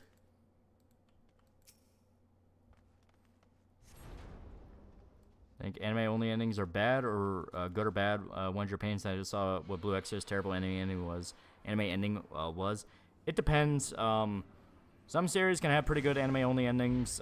Some have to have it because they catch up to the manga or the manga gets canceled or something like that.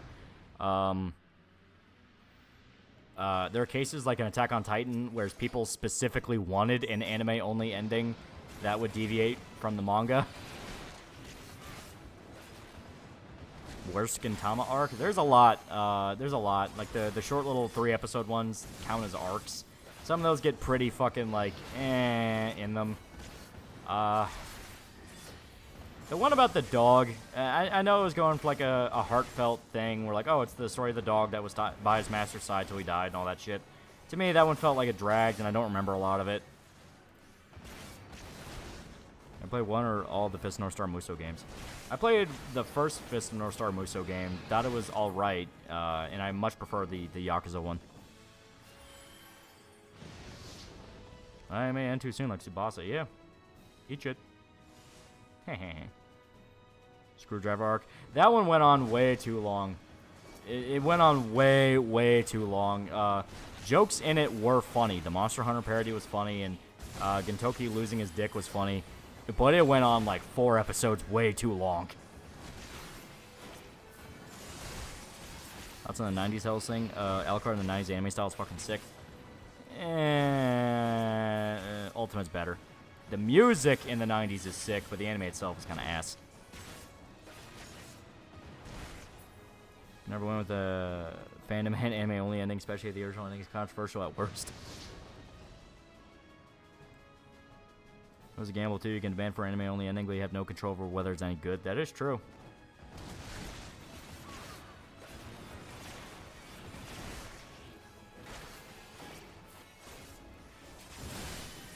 Can a nigga get a taste?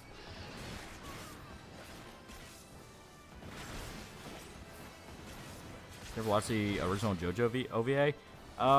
The one that Satoshi Kon directed? Like once. It was pretty good. For an adaptation of Part 3, I thought it was pretty good. Does Katsura have brain damage? Does he lose IQ as he gets older? No, he's just very... He is very tactical. He is the man that will lead Japan.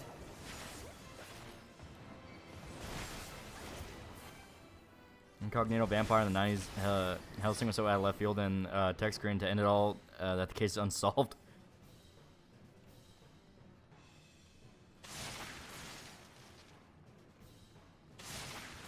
Or Kids One Piece was bad, and I mean bad, but like Zoro voice to the point I tried the funny dub. I was like, why did they give him the Piccolo voice?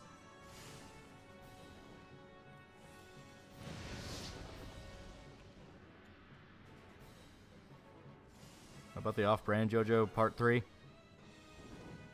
I talking about like that American comic that was literally just JoJo Part 3, because I never fucking read that.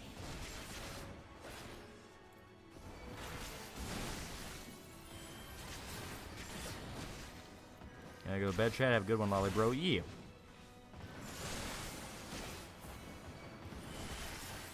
That's where it led Japan to prosperity as their rump, which a lot of people glossed over.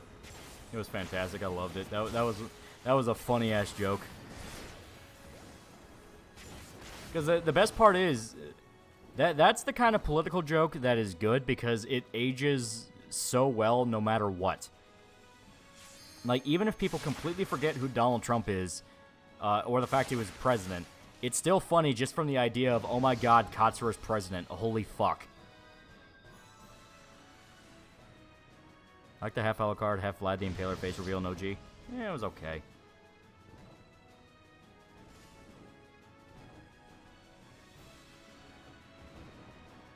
There we go. The Berserk fan making in Black Swords Mark. Yeah, it's another fan anime.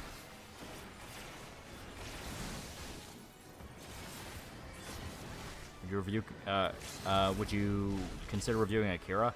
I kind of have to. If you have a channel even slightly tinted towards anime, you kind of have to talk about Akira.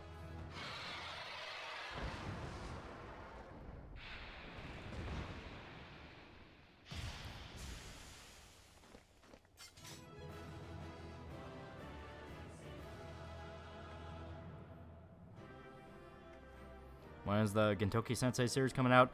Next year, as far as I'm aware. They said 2025. And we can do the next one. Fuck yeah. What's your favorite Fate anime? Carnival Phantasm. I love it. I love Saber on her little lion ride demanding change. It's fantastic. I love it.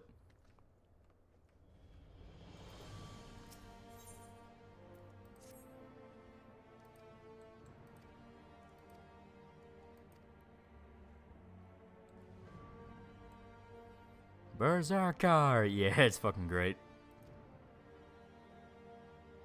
Oh my god, they killed, Lancer. You bastards! Which fate to start? Start with 0, fuck it. 0 or just download Fate Stay Night.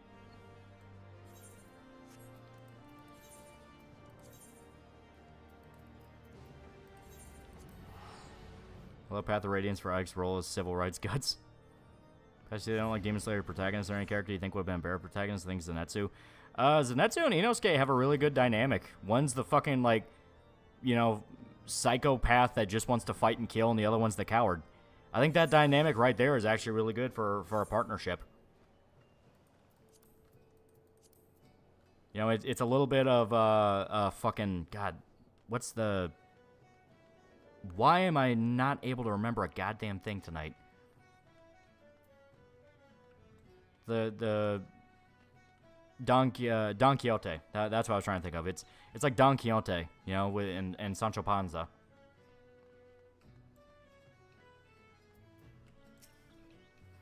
See the new Gundam series on Netflix? No. Carnal Phantasm is canon, the other fate is just what if scenarios. Phantasm Fate series has both fan service makes fun of it at the same time in a fun way. Yeah. Give Saber all the money for her lion. You see the clip of Joey Diaz talking like he's gonna put a hit on Red Bar?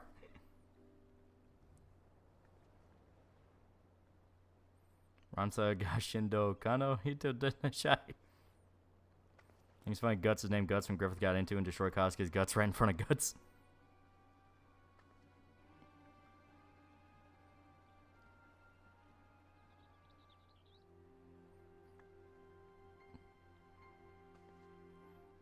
Of anything. I think I was playing too much Final Fantasy. My brain's fried. Oh, and the stream hiccup there for a little bit.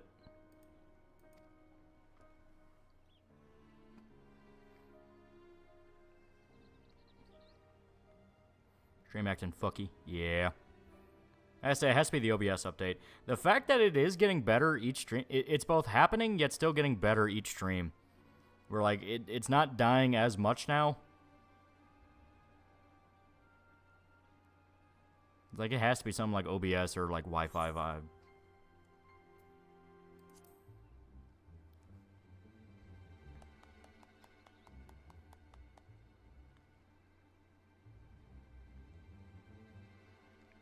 Nero showing up in Carnival Phantasm was great. Always loved that short Roman gremlin. Yeah.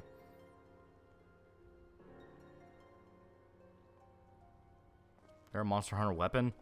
Big swords. I'm simple. I love my guts LARP.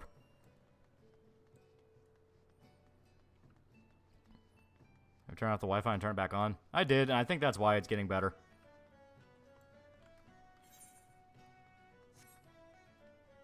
I will never truly figure out the reasons. Shotgun all the way from monster hunting.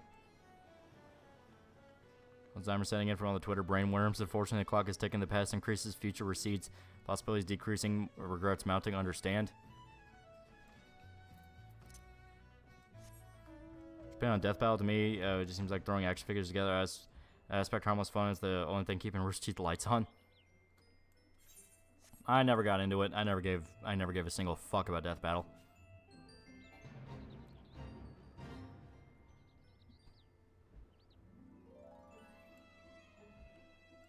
Holly openly, I want my character to be a Berserk reference kind of guy. Oh yeah. Dragon's Dogma and Dark Souls, always Berserk references. I don't care.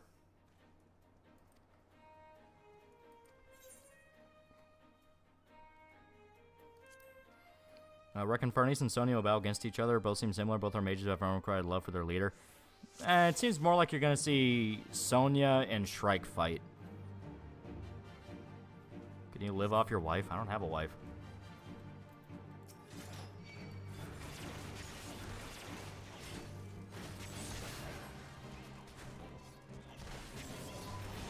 There we go.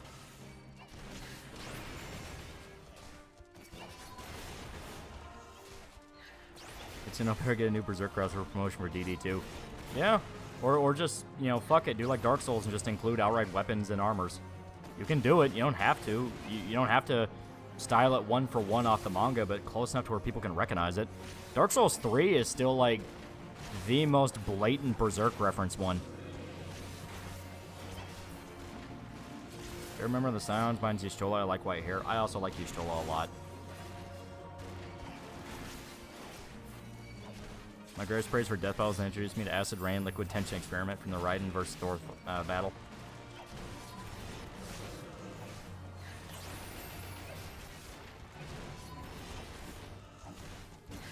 Dark Souls 2 underrated. I didn't play it near as much as the other games. Not because, like, I hate it, but I just didn't play as much as the other games.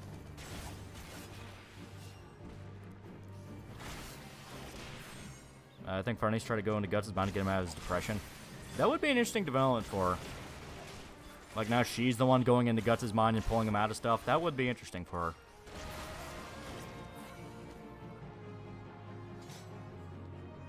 Blatant more like open about it, because that Sword Grave and Elden Ring were most likely made to honor Miora. That is true. It's like, people want the references. They want you to pay tribute to something you're very obviously inspired by. When's Berserk returning? It's on break for this month. We don't know. Your opinion on Mormon fiction like Ender's Game, Maze Runner, and Twilight, The Host? That's not really Mormon fiction. That's just more like young adult.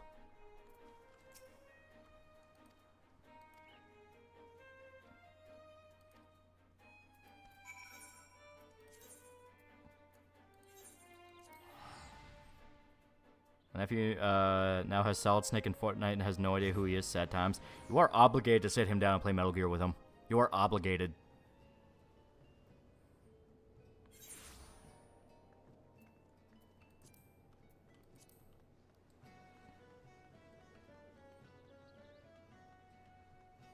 Play 10 hours of Yakuza 8 and I'm going to pass out.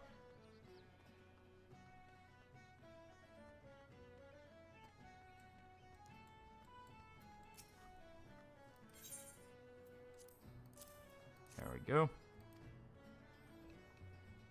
My nephew's a brat. It doesn't matter. You're obligated to sit him down and play fucking Metal Gear with him.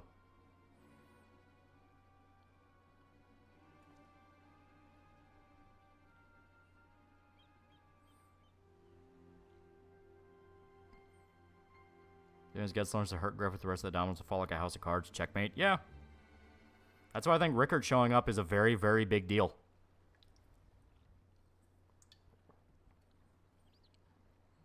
My brother ran about Dark Souls 2 for about 2 hours. The biggest problem was he felt like Dark Souls 1, Bloodborne, Dark Souls 3 were all very well-designed games, but 2 was just a mess. Yeah.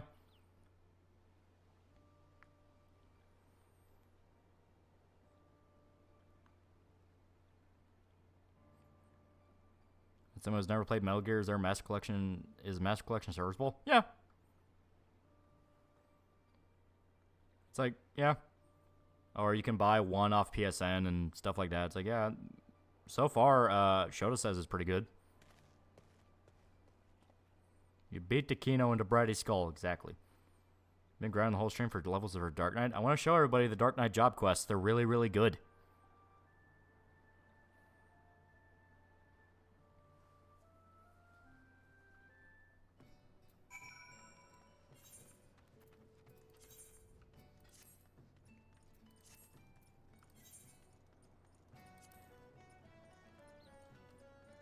Ghost Japanese historical warrior for me is Okita Soji. Festa, the Shinsengumi invented a triple slash technique, was only second place because he died young of illness. I'm basic bitch. Musashi Miyamoto. Motherfucker was hardcore.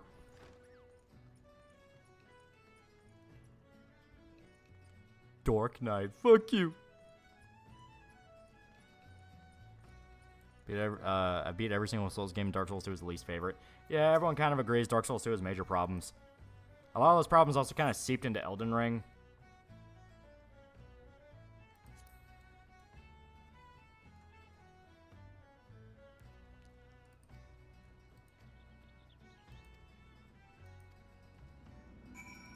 Okay. My problem is that apart from RPC S3 emulation on PC, MGS4 is still stuck on PS3 for the time being. Hopefully the next collection will take care of that. Because, yeah, we need 4 on other systems. What's wrong with DS2? A lot of the bosses are really fucked. Like, just outright not fun fucked. Also, it had some dumbass balances for the sake of PvP that affected single player. It's not great, not great.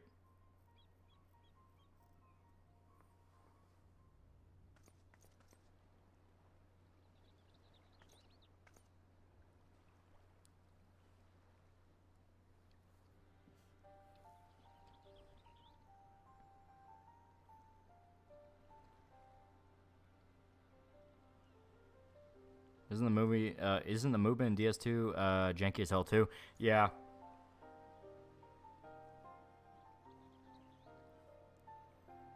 What game has lived up to the hype in recent memory? For me, it's Elden Ring. Trying to think. Because there are... You know what? I will say Armored Core 6 and Baldur's Gate 3. Those are two games where they have a lot of hype, and it's because they are just fucking good.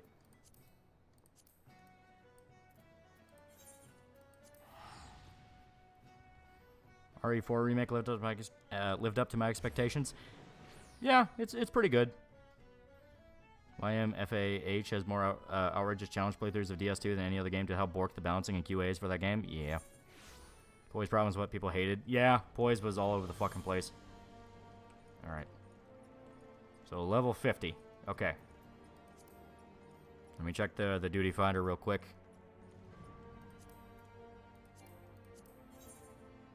Okay.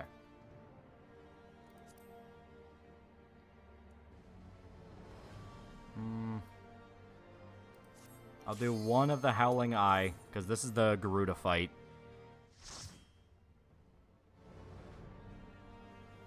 Anywhere into Avatar The Last Airbender, but did you ever try Korra? It shit the bed as fast as early as its first season ending. I never got around to Korra. I mean, I liked Avatar The Last Airbender, just I don't have the worship a lot of people have for it. Okay. Found a solution for the poise problem for DS3. Okay. Now, this will not give us a lot of XP because it's a boss fight, but it will give us some.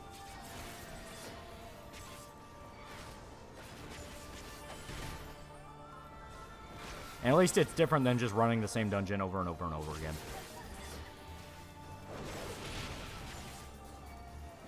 Dark Souls 3 is a lot more enjoyable to play. Yeah, Dark Souls 3 has some moments of just outright bullshit. As stated, that's when the series started throwing in Bloodborne enemies into games that were not built for Bloodborne.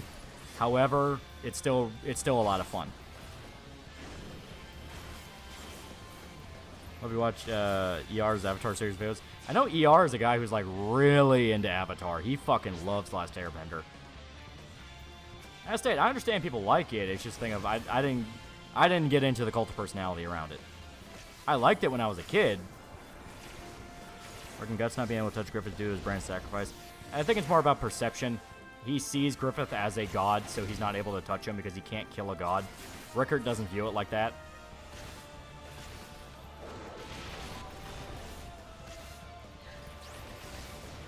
Are SMT demons tulpas with extra steps? No, they're just demons.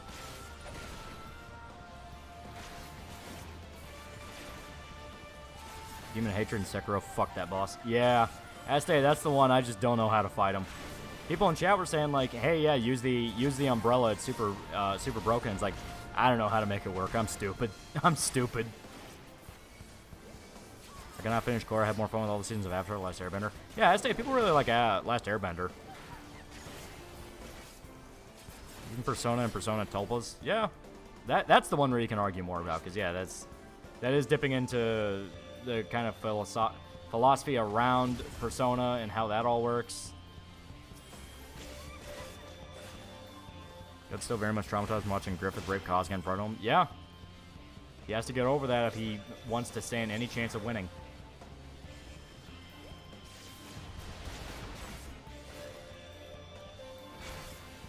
You've heard Guts had to deal with the Eclipse, then Griffith. Yeah, there is a reason why Guts thinks that way, and that's going to be kind of what this arc's about. It's like getting over that and being able to fight him on equal level.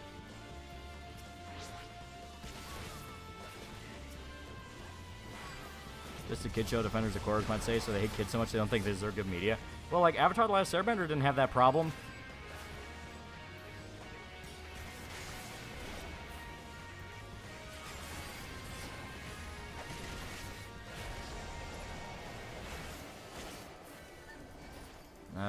Kyrie Blessing as he kills him is awesome. Kudos to the VA.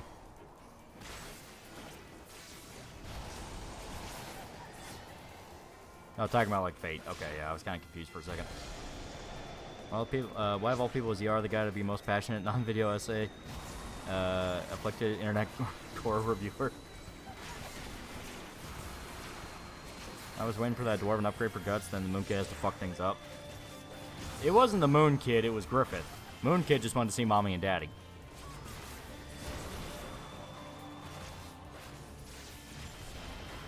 They are the best horror shit posts. Wasn't Core made for a more mature audience? Meanwhile, this is the forced lesbians. Yeah.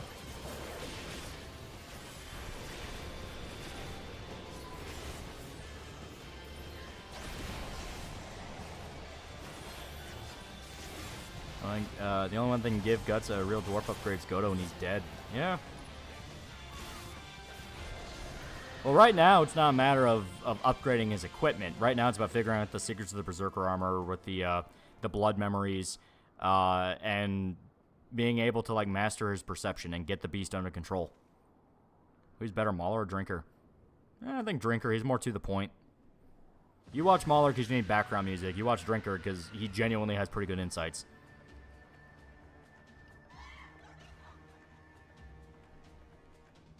And I'm gonna skip this cutscene because, yeah, we already kicked her ass. Okay. Oh, we went up a level. Okay. Actually, I don't even know if we did.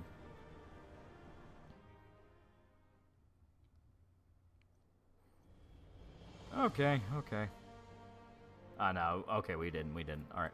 So, we have 4 levels to get to in order to get to, the next job quest. I think the next job quest is the really, really cool one. So, I'm trying to remember the exact way this plays out. It has to be. It has to be. Because level 50 is the starting level for Heaven's Ward. Because it used to be the old max. So then we meet the actual trainer for Dark Knight. So, it's going to be great. But for now, I'm going to go ahead and log out. Because it is 2 in the morning here, so. But yeah, we're gonna catch up on where the Dark Knight quests actually start, and it'll be fucking great. It'll be so good. It'll be so Kino. It'll be amazing. You guys have no idea how hyped I am for this. All right. You think Guts party could kill apostles without him? Some for sure. Serpico and Isidro can. They have their magical weapons, and they're pretty good with them. Shrike for sure can. She just needs to, position herself. Farnese is the healer. She is the white mage. She is not meant for that. Sleeper for squares. Low 50s where all the jobs start. Before that, it's just practice. Yeah, and Frey is kind of meant to be a setup for that, where Frey is your trainer at first, then you get the real Dark Knight trainer. And I'm really excited to get to that because that'll be so cool. That'll be so cool. How long is this game? Jesus Christ, it's an MMO. Like, what did you think? You'll still watch TheAlmightyLoli. My whole hood watches Mr. Sin. Farnese could send a vine snake up an apostle's ass. That is true. She could do that. How long is the MMO? People have clocked thousands of hours into this game. Seeing Isidro kill an apostle would be something. He's done it. Fucking when the demons attack Flora's hut, they fight some of them. Also, technically at Vertenis, when the Kushans invade with the Daka. It depends on how much you want to count the Daka as apostles, though. They're kind of more just demon-human hybrids. It's an MMO. It shall last forever. Yeah. 14-year-old MMO this year. Yep. And we're getting Dawn Trail pretty soon. Is Frey dead? You will see. There is a reason. There is a reason why Dark Knight has been quoted time and time again as like the best job story in the game. I don't know if it's the very, very best. Some people say some of the mage ones are really cool. Dark Knight has like one of the most loyal followings because it's really fucking cool. World of Warcraft's 20 years, yeah.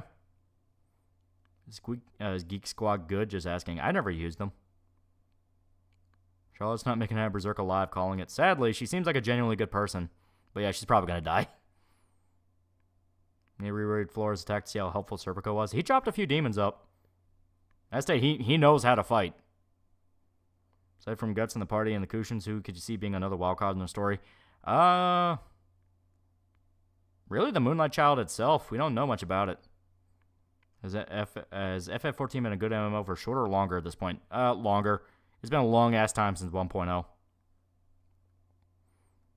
Imagine spending thousands of hours on any game that isn't a Paradox map game. Yeah. Salot's another one. Salot can... Well, he's part of the Kushins. Zod could be one. We never know what's going on in Zod's head. Even when he's following orders, he seems like he's doing his own thing. 14 became the game that became the refuge place for WoW players. Thankfully, they didn't stay very long, because everyone that plays 14 is nice, except for Lalafell players. Final Fantasy victory music plays. Yeah. Da da da da da da da da. Yeah. Would you be fine if Guts died and we follow Isidro, kind of like RDR?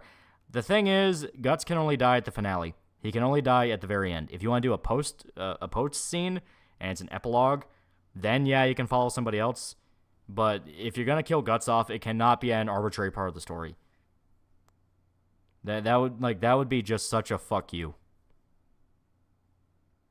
Zod look pissed off with Griffith. Pissed off, bored, upset. We just don't know. That's the interesting thing about Zod.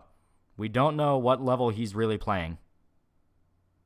Because it could be that, like, he follows orders of the God Hand, and that doesn't mean he's following orders exclusively from Griffith. So that's a whole other thing. We're like, distinct possibility that he's following orders from Void, and Void's telling him to babysit. Which, if that's true, whole other thing at play here. Whole other thing. Without Guts, there is no Berserk. Guts is Berserk. Exactly. Guts most likely going to die, but if he doesn't, do you think he would kill himself? He wouldn't kill himself. If he won, it'd be like he got to win. Like, he got to win. He gets to live now. You know?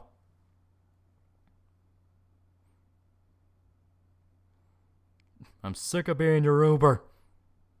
Still rooting for a happy ending for Guts. He deserves it. Yeah. Definitely probably following Void or none of them. That is true. Gonna take another decade in Berserk. They did outright say that. Could Mule survive? I don't really see a reason why he would need to die. I could see him squeaking out, yeah. I mean, Zod's more like a sergeant for the God Hand and Griffith is just the corporal. As stated, we just don't know. There's been a lot of moments with Zod where it's like, interesting. That's why I like him so much. He works so well as like a rival character because he is just so upfront about who he is. You know? He has that warrior mentality. If you are a fellow warrior, he will treat you as such and he will fuck you up. If you are a civilian, he'll leave you alone unless explicitly ordered to fuck you up. You know, that's what I like about Zod.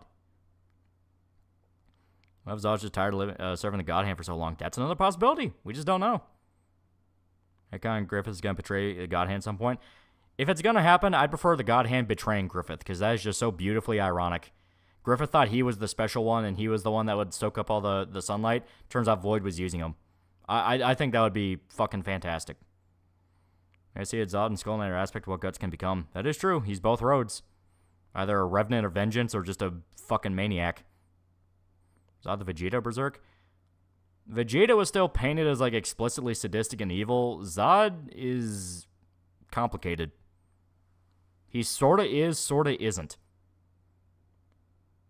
Didn't Mior say he wasn't ending not as sad, or am I getting it wrong? Yeah, he said he can't end it on a depressing note because the character's been through too much.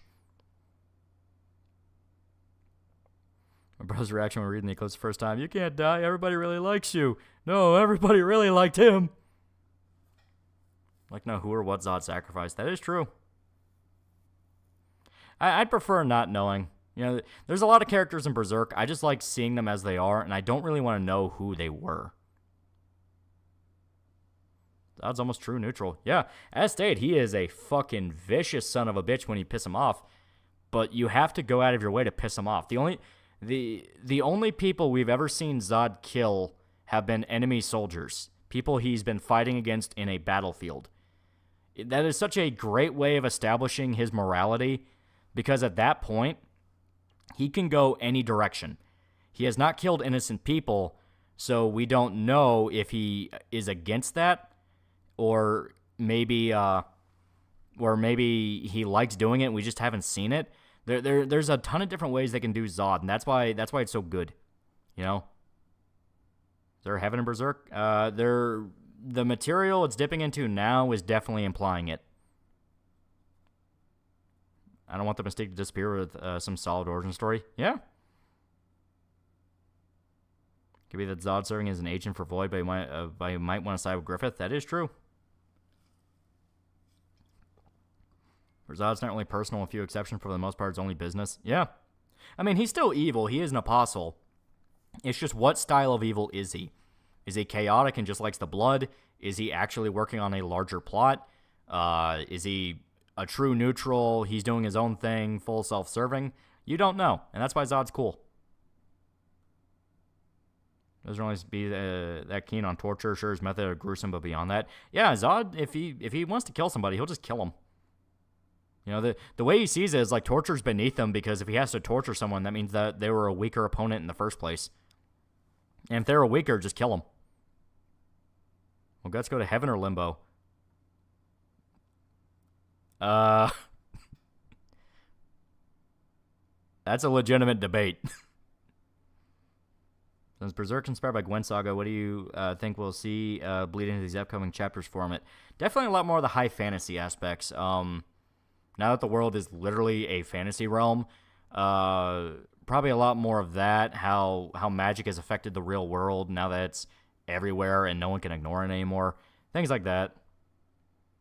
I don't think we'll see walking, talking animal people like in Gwen Saga, but you don't know. As long as Guts doesn't go to hell, it's good. Heaven or the origin of the soul is polluted with subconscious desires of meaning by the collective unconsciousness of mankind. That is, if they make the idea of evil canon. Yeah, but still, it's a thing where if there is an idea of evil, there just has to, by its very nature, be the idea of good, because morality is a thing. So if you have the idea of evil, which is everyone blaming evil for why there's suffering in the world, there has to be good, which is why everyone blames good things happening in the world. There has to be that yin and yang. That's just how it works. It's physics. Also, they have implied idea of evil more than once, so it's like, fuck it, at this point it's canon. Is Claymore more like medieval fantasy or Berserk inspired? It's Berserk inspired, but it does its own thing.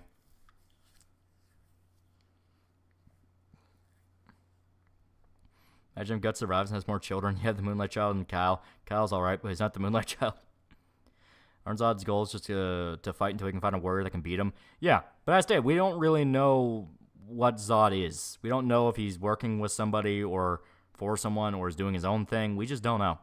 We don't even know if he really instinctually follows Griffith. He could just be doing it because someone ordered him to. I want to see Guts kill a fantasy dragon. Only Grunt build should be dragon slayered. I see Guts going through something like the Trials of Purgatory, like in the day Dante's version of Purgatory. That would be good. Like, give him like a trial by fire to truly redeem himself. I mean, granted, I think at this point he's done more than enough to make us like him and want him to see win. But yeah, something to kind of be like, motherfucker, you still did some bad things.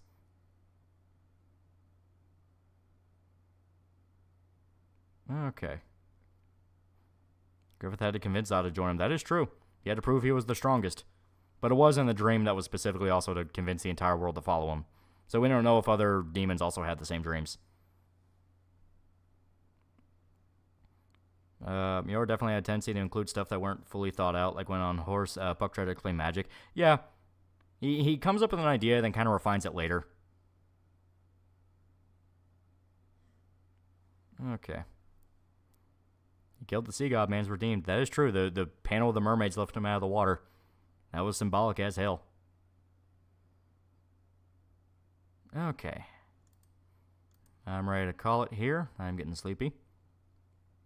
Alright. Thank everybody who showed up. Pretty good time. Pretty good time. Very fun shit. Final Fantasy 14 is great. It's always great. Always great. So I might betray Griffith and the God Hand to make sure Gut survives so we can fight him to the death. That would be interesting. You think Miro's Jasper's unmade series would have been good? The one with the protagonists that had both reproductive organs? I think so. I think it would have been interesting to see what he can come up with. At the very least, the world design would have been really cool. But yeah, I shall see you all on Saturday. I do not know what we're going to do. Fuck it. Worst case scenario, we'll do Baldur's Gate or something. That'd be fun. But, alright. Thank everybody who showed up, and see ya.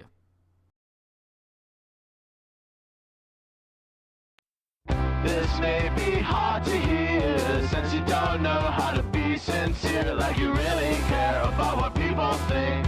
And so that's why you lip sync all the talking points and trendy buzzwords. It's dehumanizing, it's so absurd that you think that anybody cares, cause nobody cares, nobody cares about your politics, your taste in music, your regurgitated takes on everything, the clothes you wear or the food you eat. Please shut the fuck up, it means nothing to me.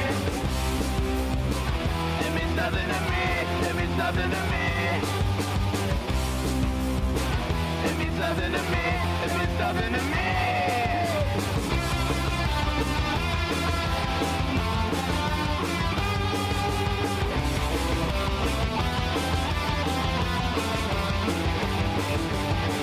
This may be hard to hear, but all the bands you like are pretty queer, like they really care about what people think, and so that's why they all lip sync all the talking points and trendy buzzwords. It's dehumanizing, it's so absurd that you think that anybody cares, cause nobody cares, nobody cares about your politics, your taste in music, your regurgitated takes on everything, the clothes you wear or the food you eat. Please shut the fuck up, it means nothing to me. Your politics, your taste in music, your regurgitated takes on everything, the clothes you wear or the food you eat. Please shut the fuck up, it means nothing to me.